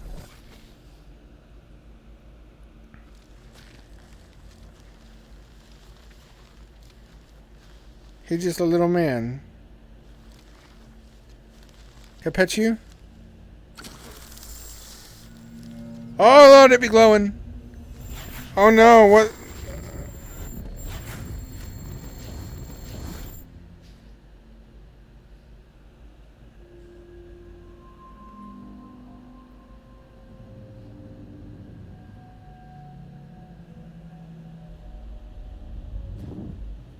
Is it good or bad? You feel alright? You having any gay thoughts now?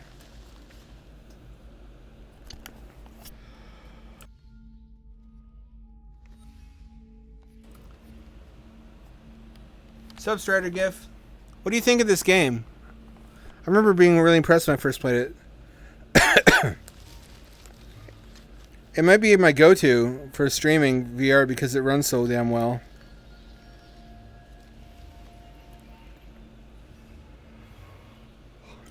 Uh-oh, the reflections aren't matching. That's not supposed to happen.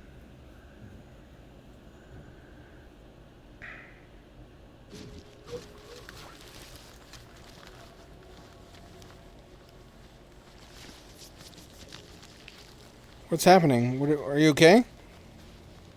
Oh no, the gay thoughts. No, don't give in to them. You can't run away from him either.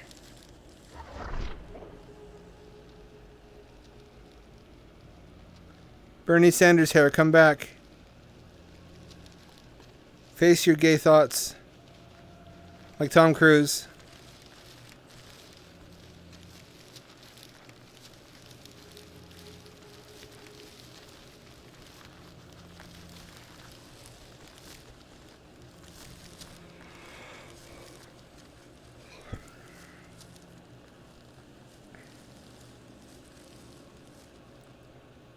And that's how babies are born. Look away from your screens, children. You're not meant to know this. I think it's cool. I prefer VR to be like a fantasy world. Not like swords and sorcery fantasy, but like completely unlike anything from reality.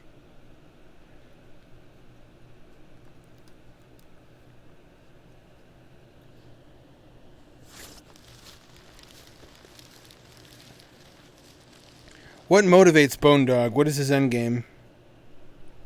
What does he know that we don't? Who can fathom the extent of his plans?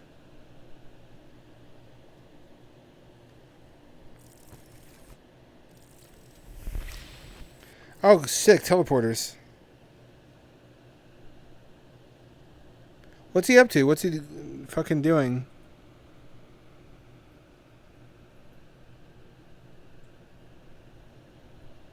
It plays really well. All the physics, nothing's that really janky. Contrary to how it looks. So this is a puzzle, also. You find out later. He draws a symbol in the sand for you. It is crucial to progressing. We'll come back in a bit to see what he's drawn.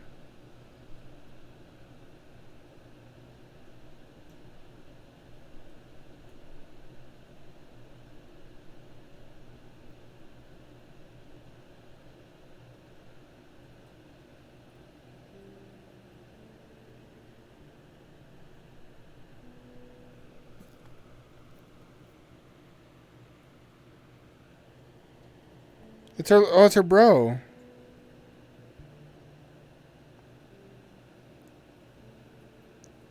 How you doing? How you feeling? What you knowing? How's the wind blowing? Still got the old swangle dangle?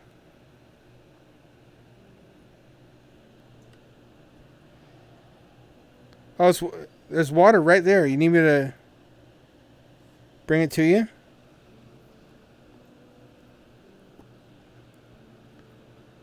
Oh, this is gonna be the music got sad. I don't like the implications.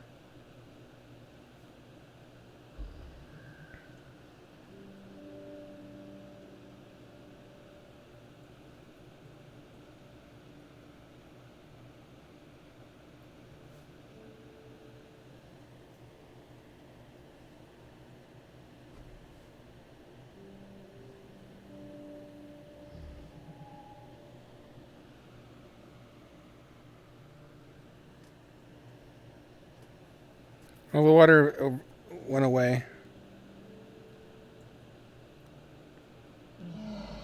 No! Such an elegant and majestic end, though. I want to grow a flower. No one's around, right? Finally, I can avail myself of the bone ussy. Oh, there's a collider there. Never mind.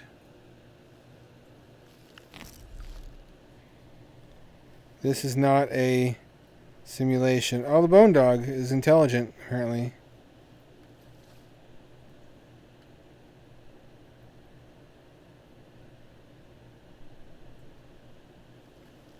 What does that mean? What do you mean, not a simulation?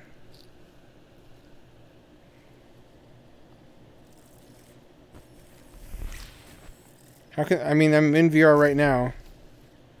Oh, every time you touch this, it brings you back here.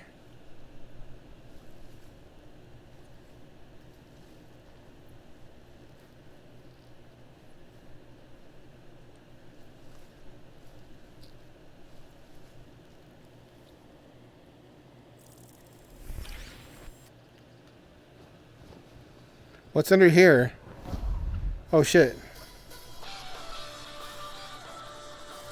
Ow, my fucking ears.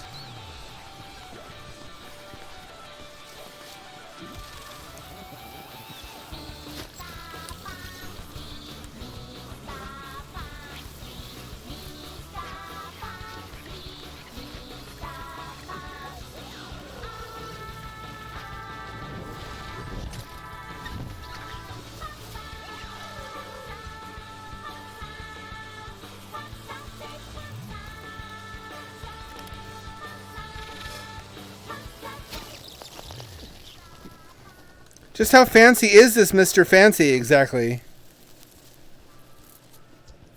Tape Dog will replace Bone Dog in our hearts. Good boy.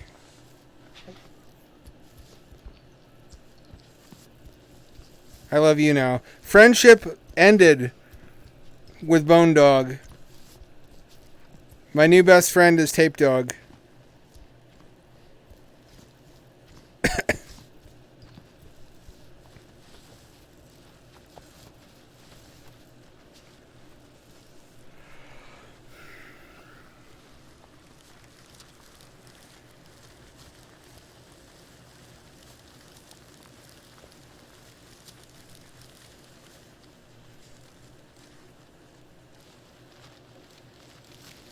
Oh, Bone Dog, you're back too. I mean, did you hear what I said earlier? I didn't mean that.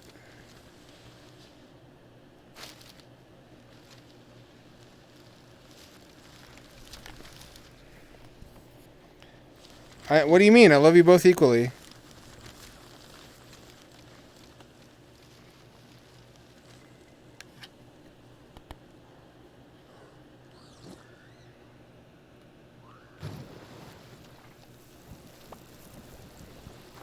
No, I could have saved him.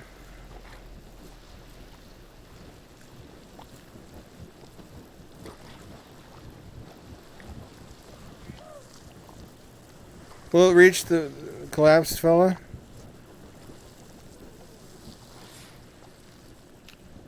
Doesn't quite reach him.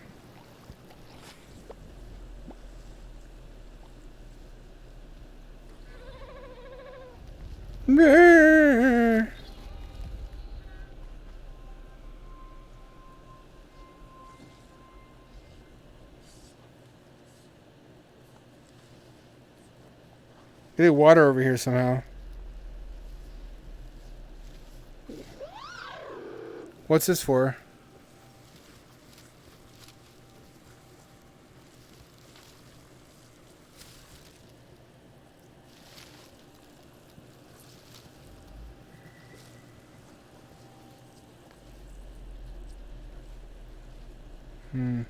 Something over here.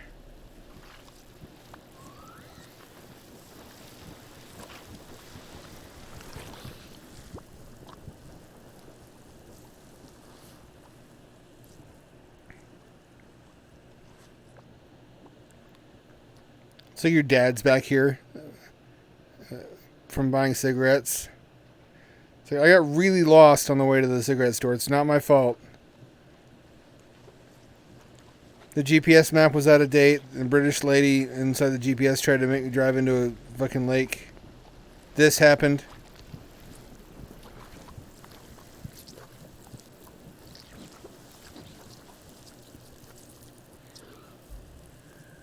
Can you help him? Can you bring him back to life? Everyone knows paper loves water.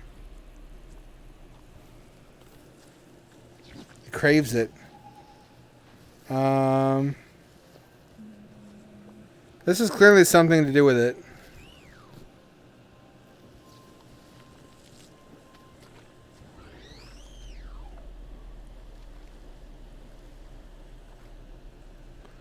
What do I do here?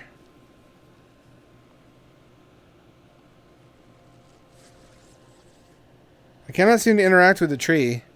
The tree seems like the obvious next step. I'm sad I couldn't save my buddy.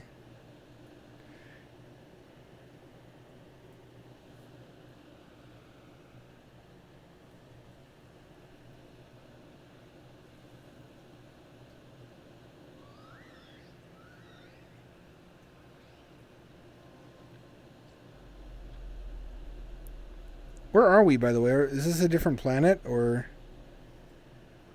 Paper Planet? Paper Mario World? Oh, whoa, what's going on there? Whoa. Ghost crime, calm down. Just when I got finished telling everyone that you're not janky. Isabella janky. She still lives rent-free in my head that someone like that even exists. I mean, that's the fantasy of a lot of men, is just someone who's a bigger loser than they are, but also a hot chick for some reason.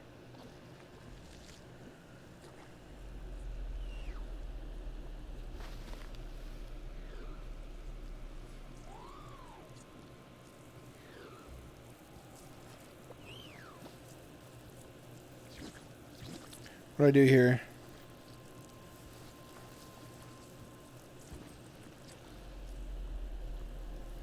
No, they want to hang out with him. How do I help this lad? Maybe I can get water somehow? I get water over here.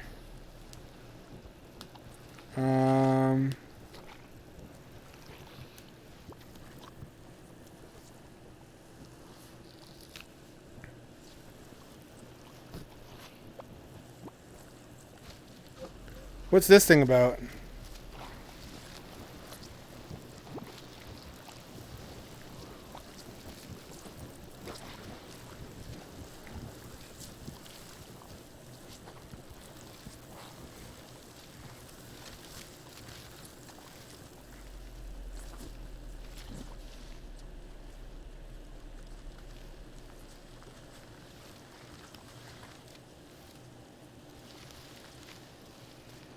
I can make a trough.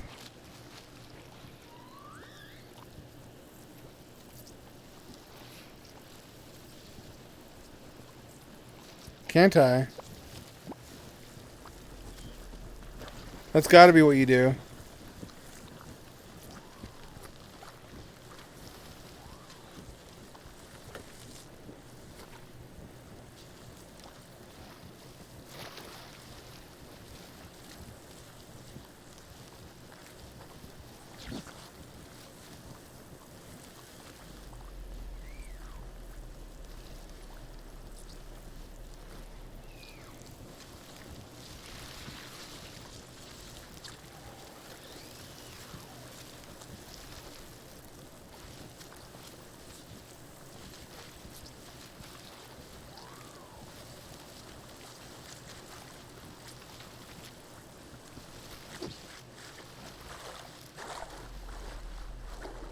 Come on.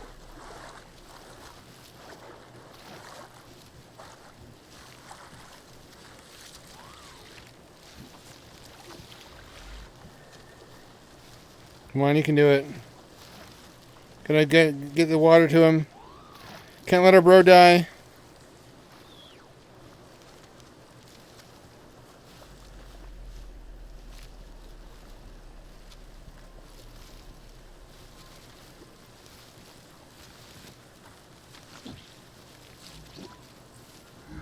Yay! I don't think I ever made it this far. I was really sad. I thought he actually dies permanently.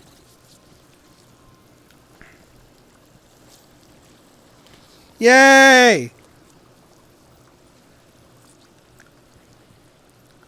Majestic!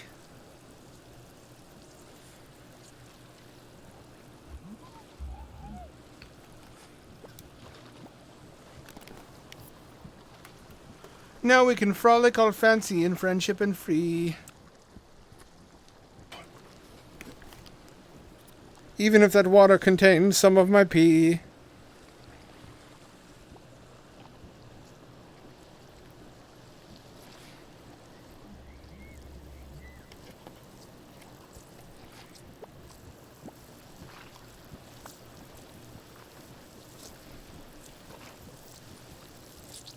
How big am I? I feel small.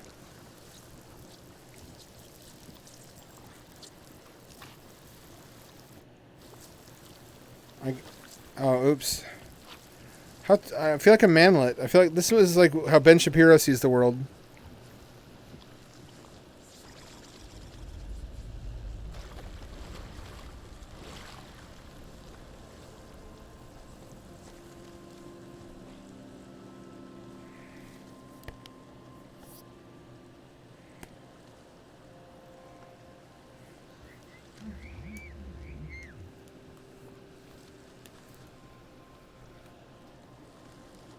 Oh, we need to help these guys too, I see.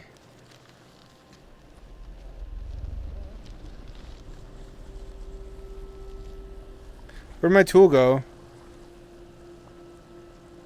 Can I use your body?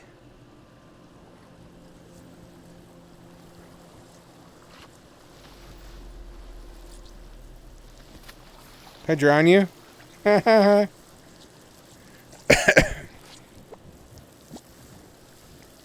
Where did my thing go? Oh, it just keeps growing. The closer the water gets. Did I lose it? Did I lose my tool?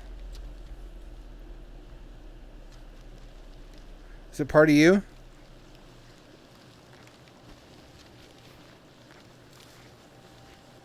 Wouldn't fuck myself.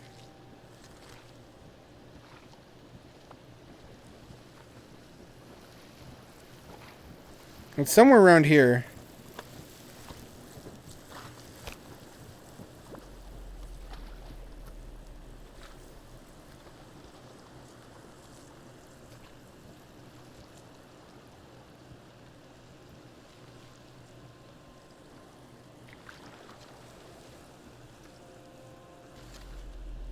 I need to carve a channel so water can get down here.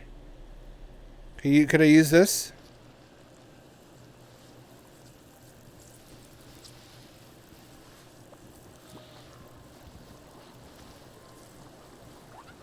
Oh, I can just do that. That works too.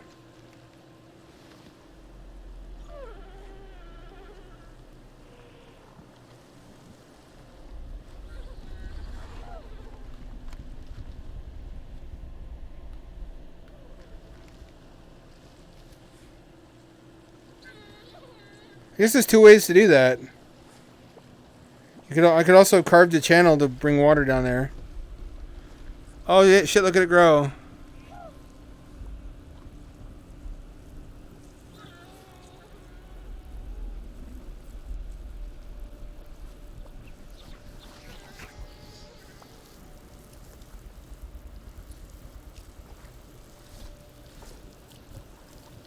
Eat up, little bitches.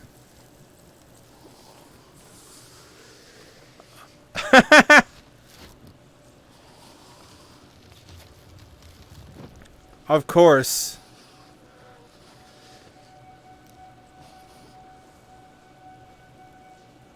And the game froze. Can I teleport up there? Oh, hot air balloon.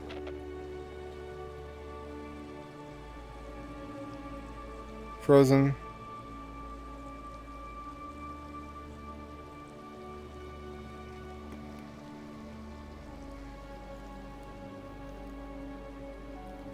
Do I steer this?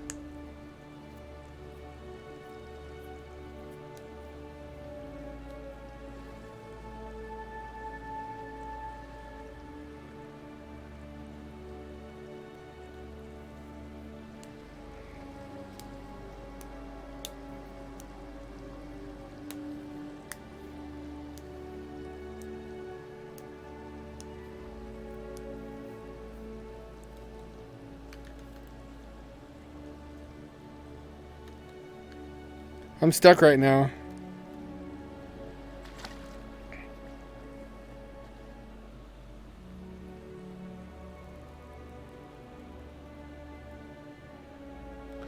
Alright. I see you can control it.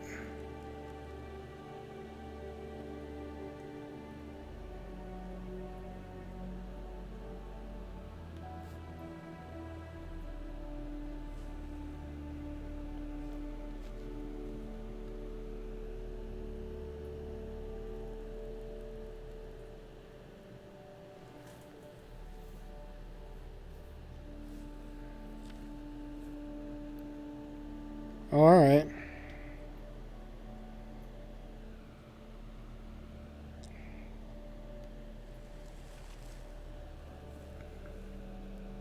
Come with me, and you'll see there's a world of pure abstract confusion.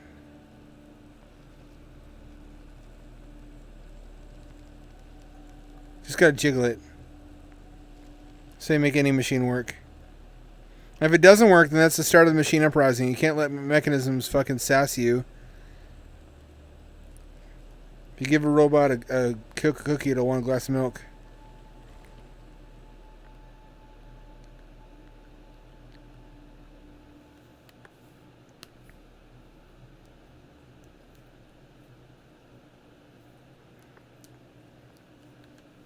What did you think of that? My little nibbers.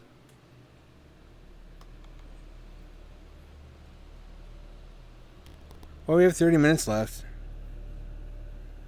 We're going to see quite a bit of this game, actually. I don't think I've ever been this far as to do good, look more like...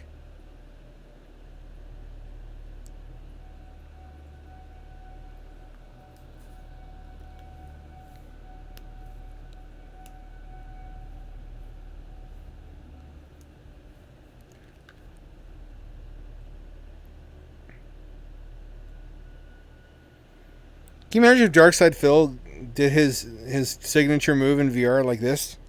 And he thought like no one can see him in VR because he's got the object persistence memory issues of a baby. Where he thinks if he has a headset on, no one can see him either. That would be some must-see TV. I'll tell you what.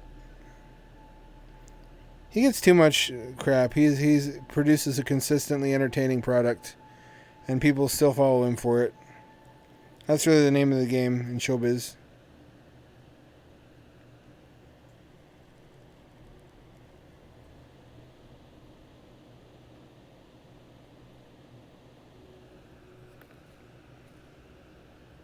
It was so strange when I got my index.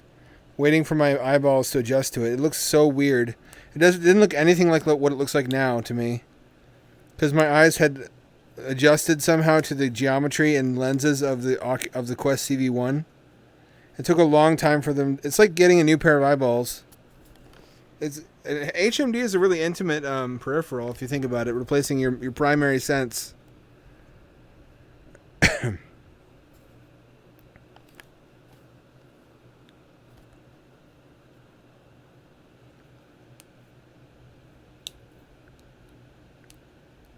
If you think about how recorded music is basically like audio, virtual reality, it's just for your ears.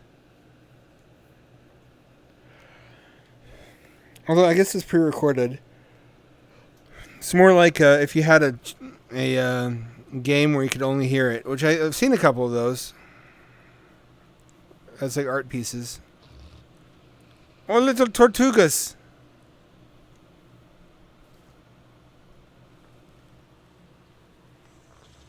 Where'd it go?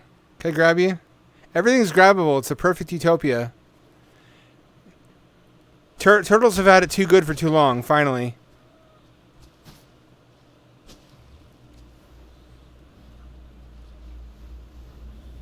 It's a replicant test.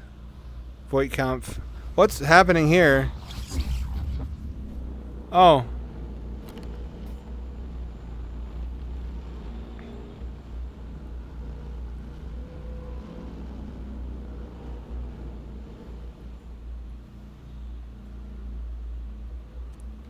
That deformable terrain technology is something really special, though. Look at that.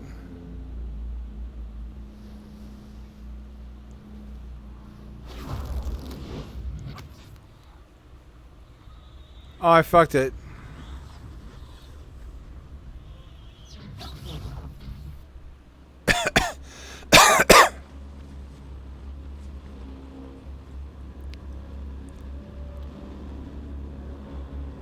Am I committing crimes against God? I might be.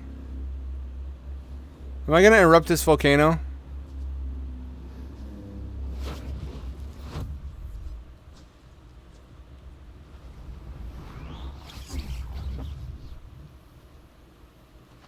What does that mean? What does that mean? What is this? Is this even water?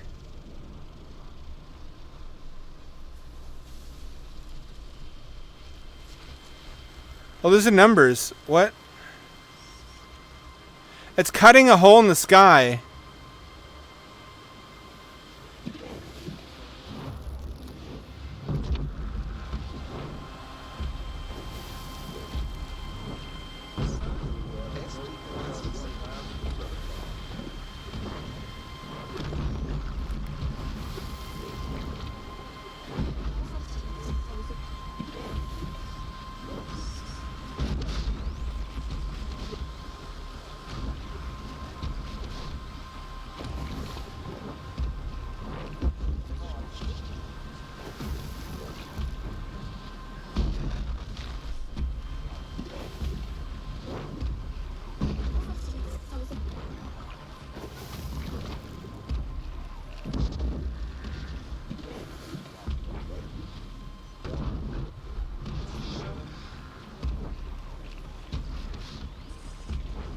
I don't even know what to say. What would I say about this? How can I describe what's happening?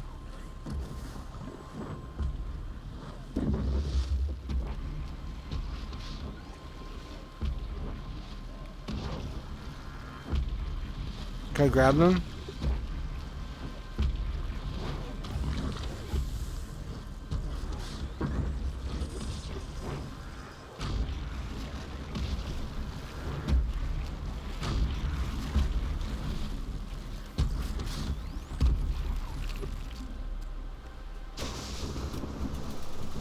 And it's over. Meow meow. Hello, cat.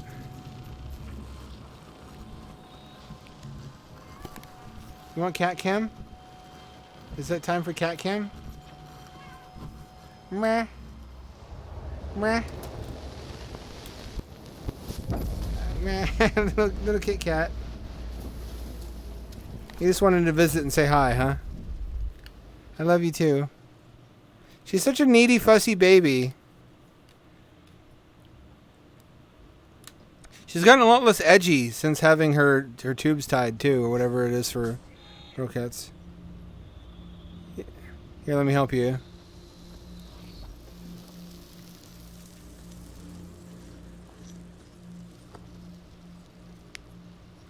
Oh, he do be shitting though. Look at this line of turtle dumps. Turtle sand is essential, apparently, for plant growth. Turn you over. A tortoise is lying on its back in the desert, and it's baking in the hot sun, and you're not helping it. Why are you not helping it? What do you mean I'm not helping it? Sorry. Sorry for that. I just want to see if it was a puzzle solution. Oh! What's this now? So this is where those come from.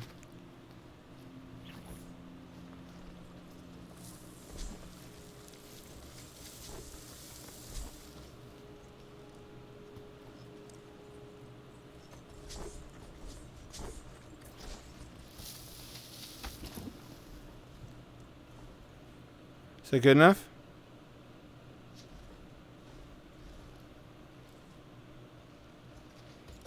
You're gonna grow? Oh, it's growing.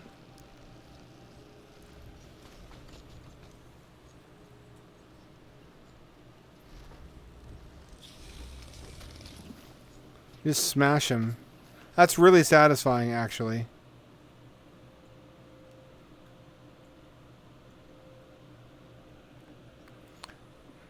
Now, all of a sudden, I feel like I'm in Death Stranding for some reason. I also feel as if we're getting answers to how the ecosystem works in this world, but every answer only raises more questions. Like, what the fuck is any of this? Still, we're like an hour into the game, and I don't know. I couldn't tell you what any of this is.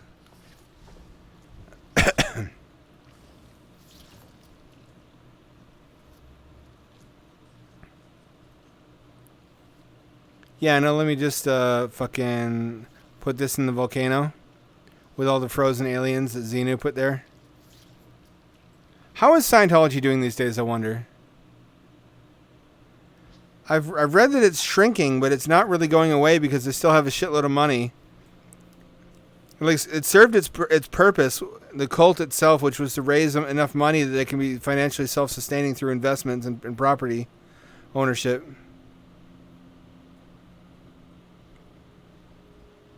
Which is also what the Mormon Church did. They own like this huge slush fund, basically, that they pretend is for charity.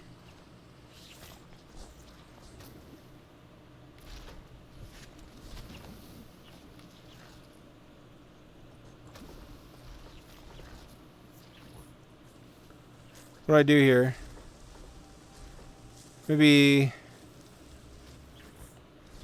Maybe make a ramp up there.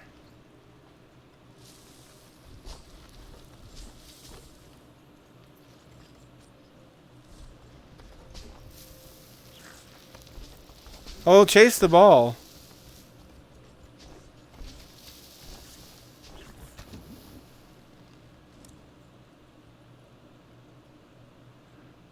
doesn't get me anywhere. This is a head scratcher.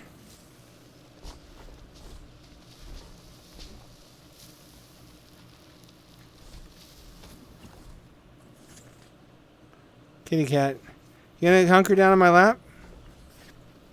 Are you gonna be a good cat or are you gonna misbehave?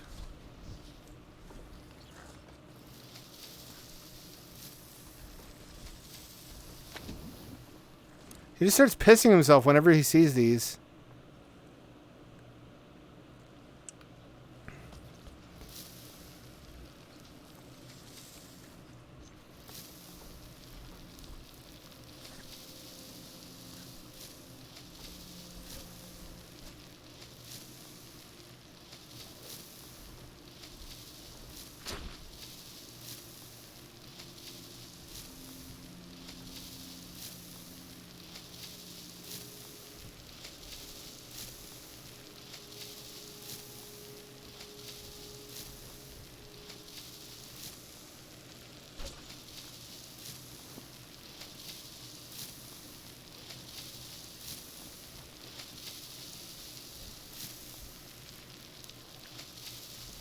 Can I not get up here? That's how to make ramps, but it's not working.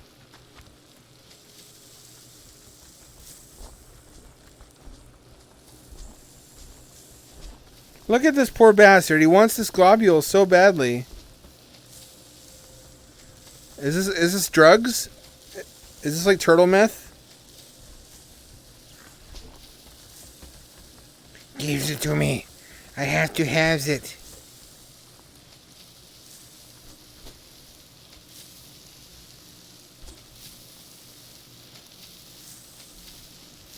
Here we go. That's what you're supposed to do. You guys are coming with me. You're really useful.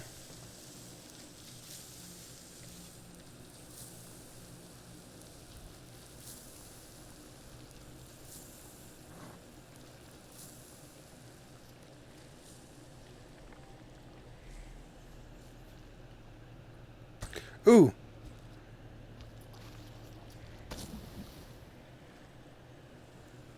It's a teleporter.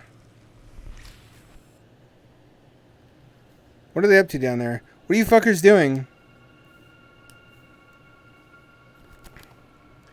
This, more than any other VR game, has made me feel like I'm really in another world. Everything's so alien and yet internally consistent. Like, none of this makes sense with respect to human sensibilities. But with respect to the world that it's in, everything kind of feels like it belongs here.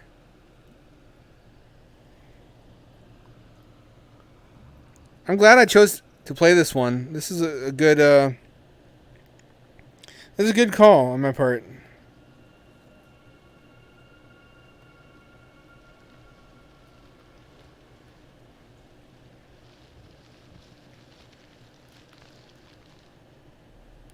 Oh, he doesn't like that. Let's fuck with him some more. This is probably central to the puzzle. Why is there a whirlpool here?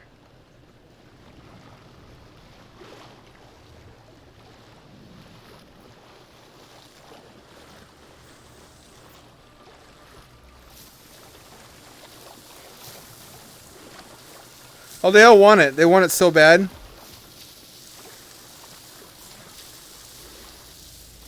March to your dooms, you little idiots.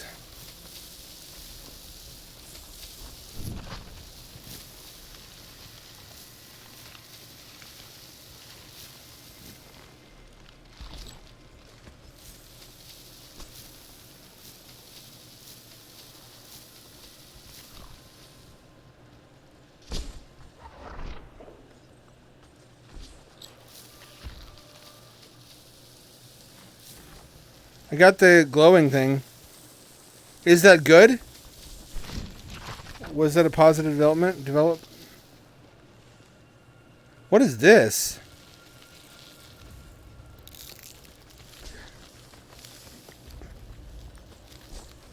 Oh, this freezes shit.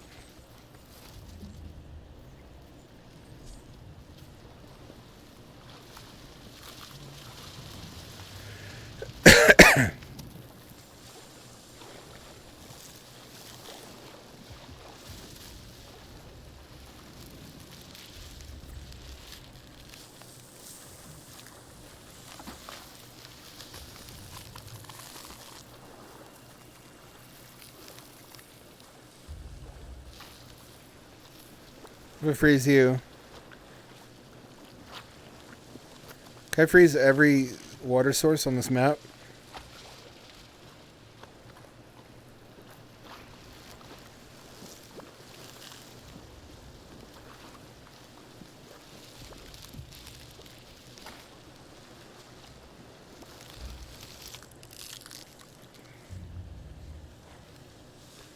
What if I freeze this guy?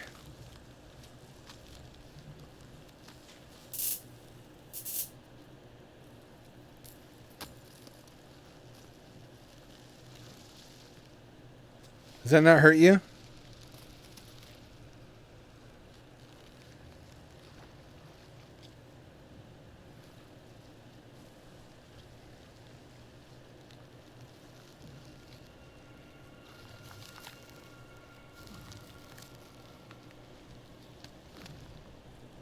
Okay, I can do that. I can use this to attract the sand tortoises.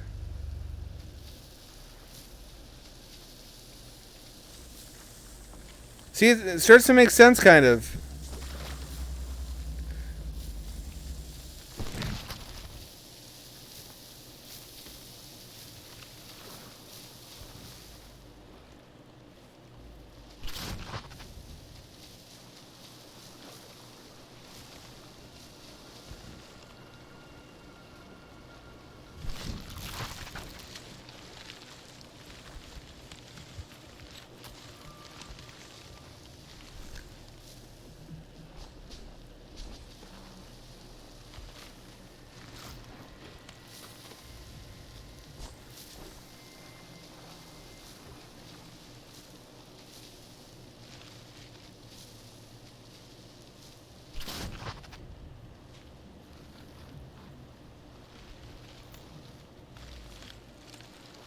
What's up with this one?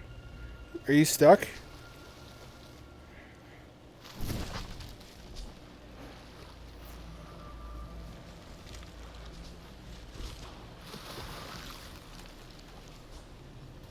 What do I do here? I assumed I used the turtles to make a ramp.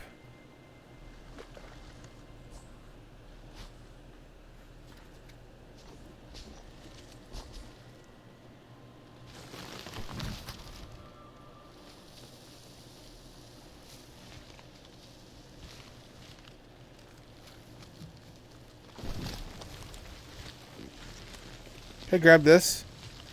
No, that'd be too easy. Let me think. What am I missing?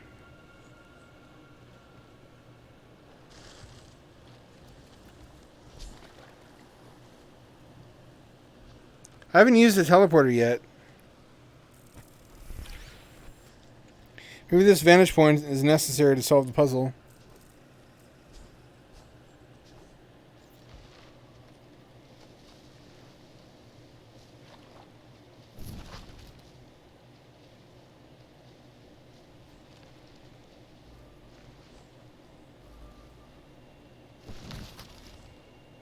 There we go. Now you're making a ramp.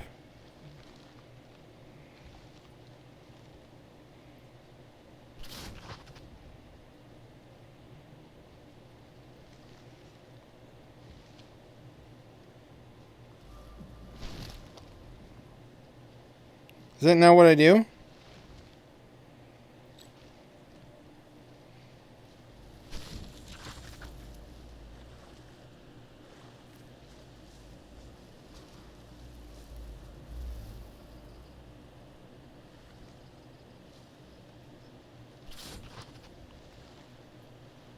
You little fools, come on this way.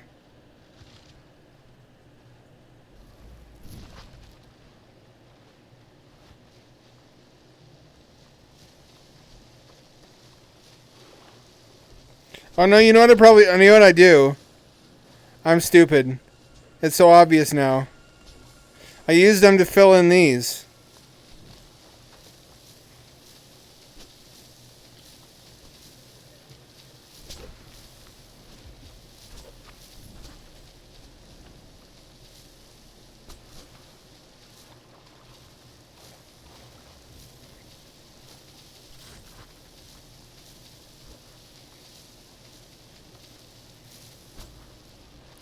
And that raises the water level.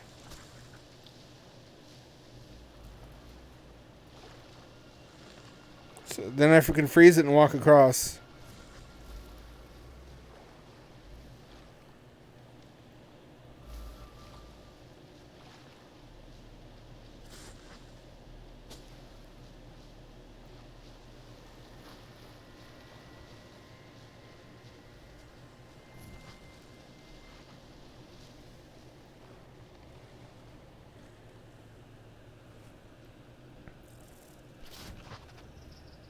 Then this should raise the water level, right? No?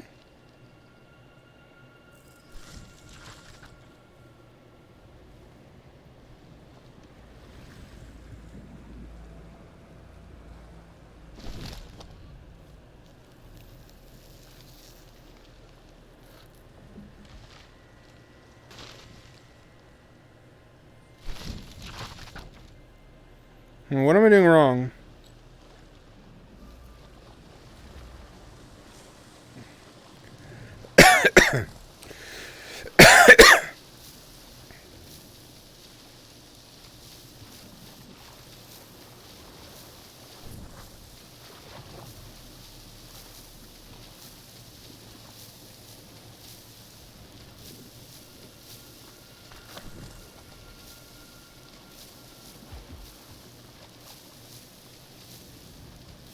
Come on.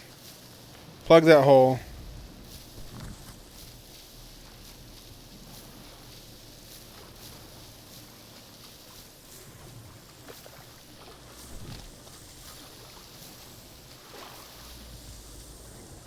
Now we're talking.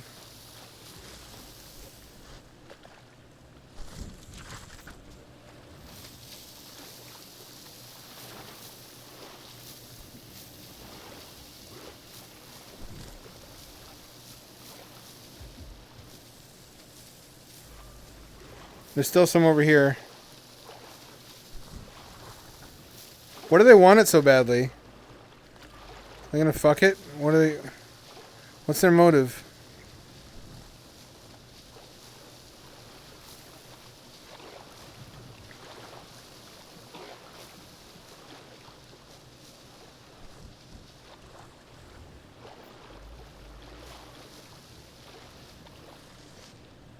Here we go, here we go.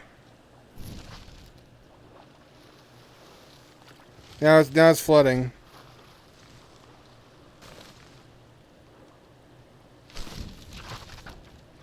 Get out of there, you little scamp.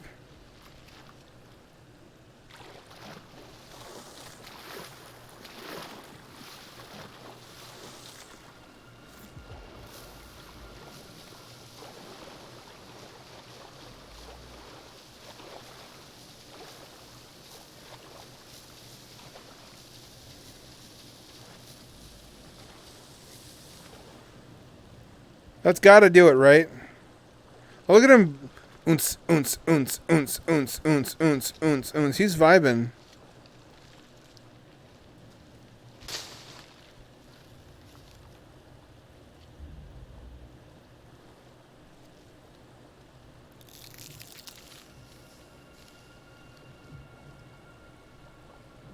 That's working.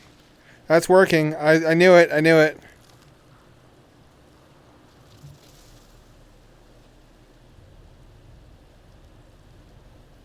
It's rising, it's rising, it's rising.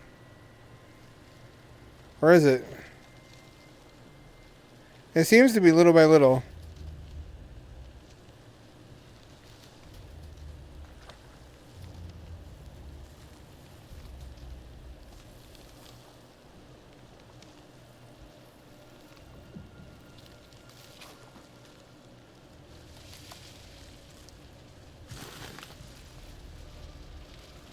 Haha!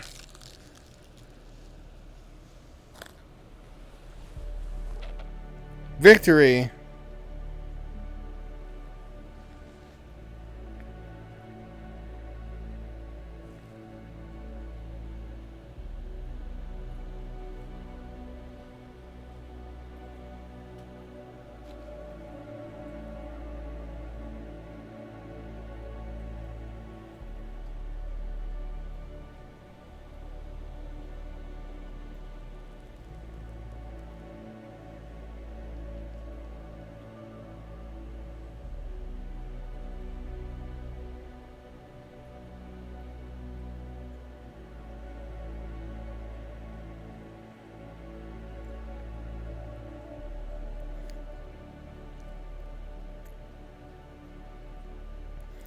I'm Mary Poppins.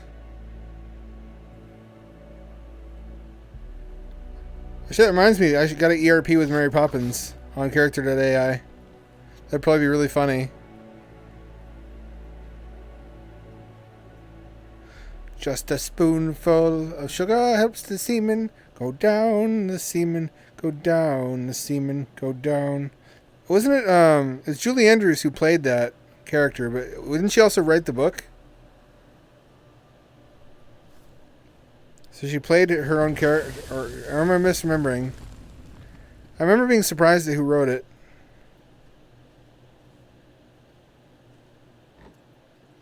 Well, we're at quitting time. What a lovely, relaxing game. I definitely am coming back to this. I'm streaming more of this.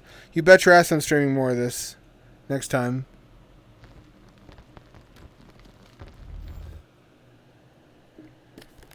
Unexpected star of the stream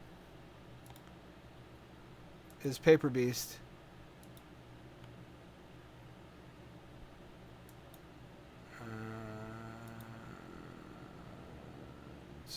Set that back to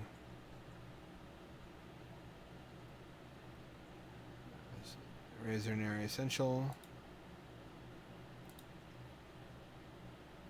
Set nope. Set the, come on, cooperate. It's a little bit of a bitch to set up. I think it was worth it tonight. This is one I've always been meaning to come back to, and I never seemed to do it on my own. Now that I know it runs this well in VR, though, there's no reason not to. Thank you all for joining me. This has been a delight. My pleasure, as always. I always discover the most interesting games in my own Steam library. I'm one of those Steam bros who has a huge backlog, and I can never force myself to play in it, plenty of it. But when I have the pressure of having the stream, it's just exactly the impetus I need to dig through that backlog and look for stuff that I always meant to get to, but haven't done so yet. That's what happened tonight. Hope you enjoyed what you saw. Whatever it was. I don't know that anyone can answer that question for you. It's kind of something you have to answer for yourself. But that's all for tonight. Get at me again on Monday. That's same ham time, same ham channel. It's 7 o'clock p.m. West Coast time, at 11 o'clock p.m. This is Hamdad signing off, returning you to your regularly scheduled confused reflection on what you just witnessed.